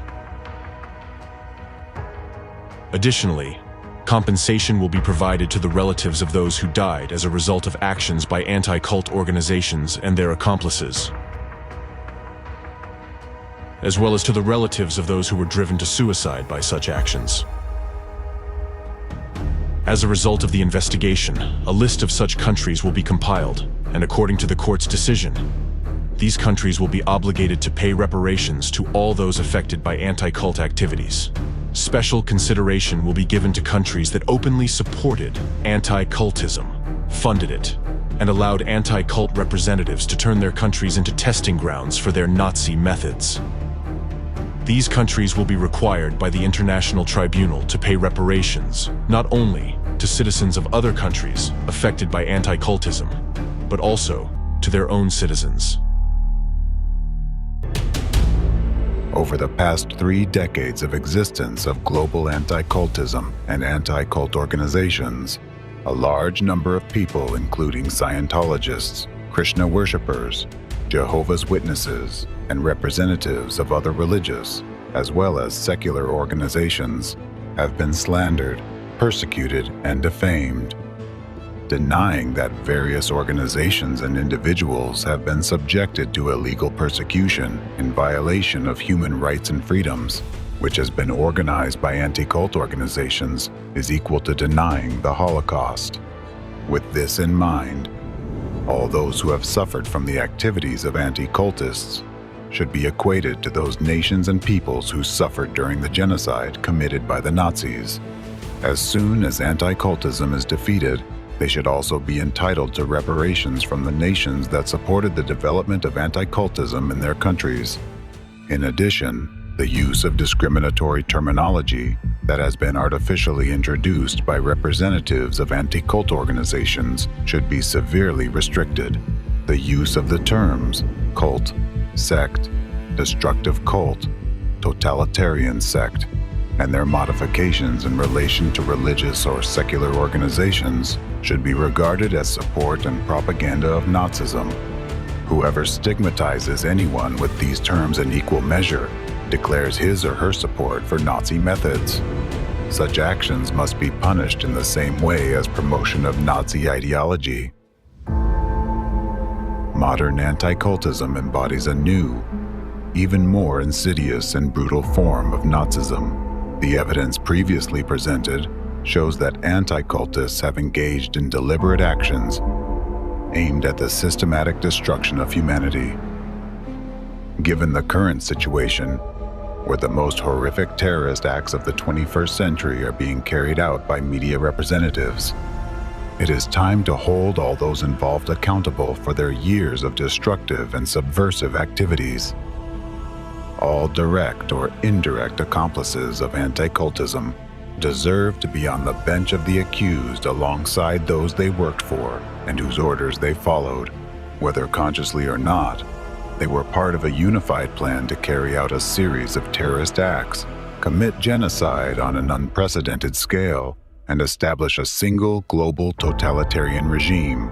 Additionally, the court will remain steadfast in its decisions if some individuals who publicly supported anti-cultists attempt to prove their innocence by arguing that they were manipulated and deceitfully involved in international criminal activities. It must be understood that in this case, accomplices of anti-cultism are as guilty as the accomplices of Nazism, who closed the doors of gas chambers in concentration camps and then released the gas. Any attempts by these individuals to gain recognition of their innocence are equivalent to declaring the accomplices of Nazism innocent. Those who, acting voluntarily or even under duress, opened the gas and murdered thousands of innocent people in gas chambers. Before the law, accomplices and sympathizers of anti-cultists are just as guilty as the journalists who committed informational terrorist acts, causing immense harm to humanity, their own countries, and their citizens. By doing so, they contributed to the destruction of freedom and democracy worldwide, thereby destroying our beautiful world and leading it into the abyss of tyranny and despotism. Therefore, all individuals involved in the case of anti-cultism, including all accomplices, must be held accountable under charges of participating in terrorist activities, committing terrorist acts, genocide, and crimes against humanity. The crimes of anti-cultism are unprecedented, excluding any possibility of leniency towards any of the participants. Additionally, as a necessary step before the commencement of judicial proceedings, measures must be taken to inform and notify the public about the trial. People need to be warned and made aware of the charges against each accused and the severity of their crimes. It is necessary for people to have a correct perception of the actions of the court and the bodies enforcing the court decision as being lawful and aimed at protecting humankind from a new form of Nazism. Therefore, people must be informed about the nature and scale of the entire criminal activity of the anti-cultists, which is directed against all of humanity, as well as the severity of the crimes committed under global anti-cultism. In this regard, the investigation results presented by Dr. Egon Shalakian are particularly valuable. This is the starting point that laid the foundation for the events unfolding now in the legal field. It made it possible to identify and defeat the hidden enemy that had been undermining the foundations of freedom and democracy for an unacceptably long time while remaining unnoticed. And henceforth, to ensure that this never happens again, preventive measures are necessary. Therefore, now more than ever, there is a need to create, at the lawful request of the people, a unified organization, SHIELD, with international status and special powers to stand guard over human rights. The goal of this global organization will be to protect freedom and democracy by any legal means available, anywhere in the world.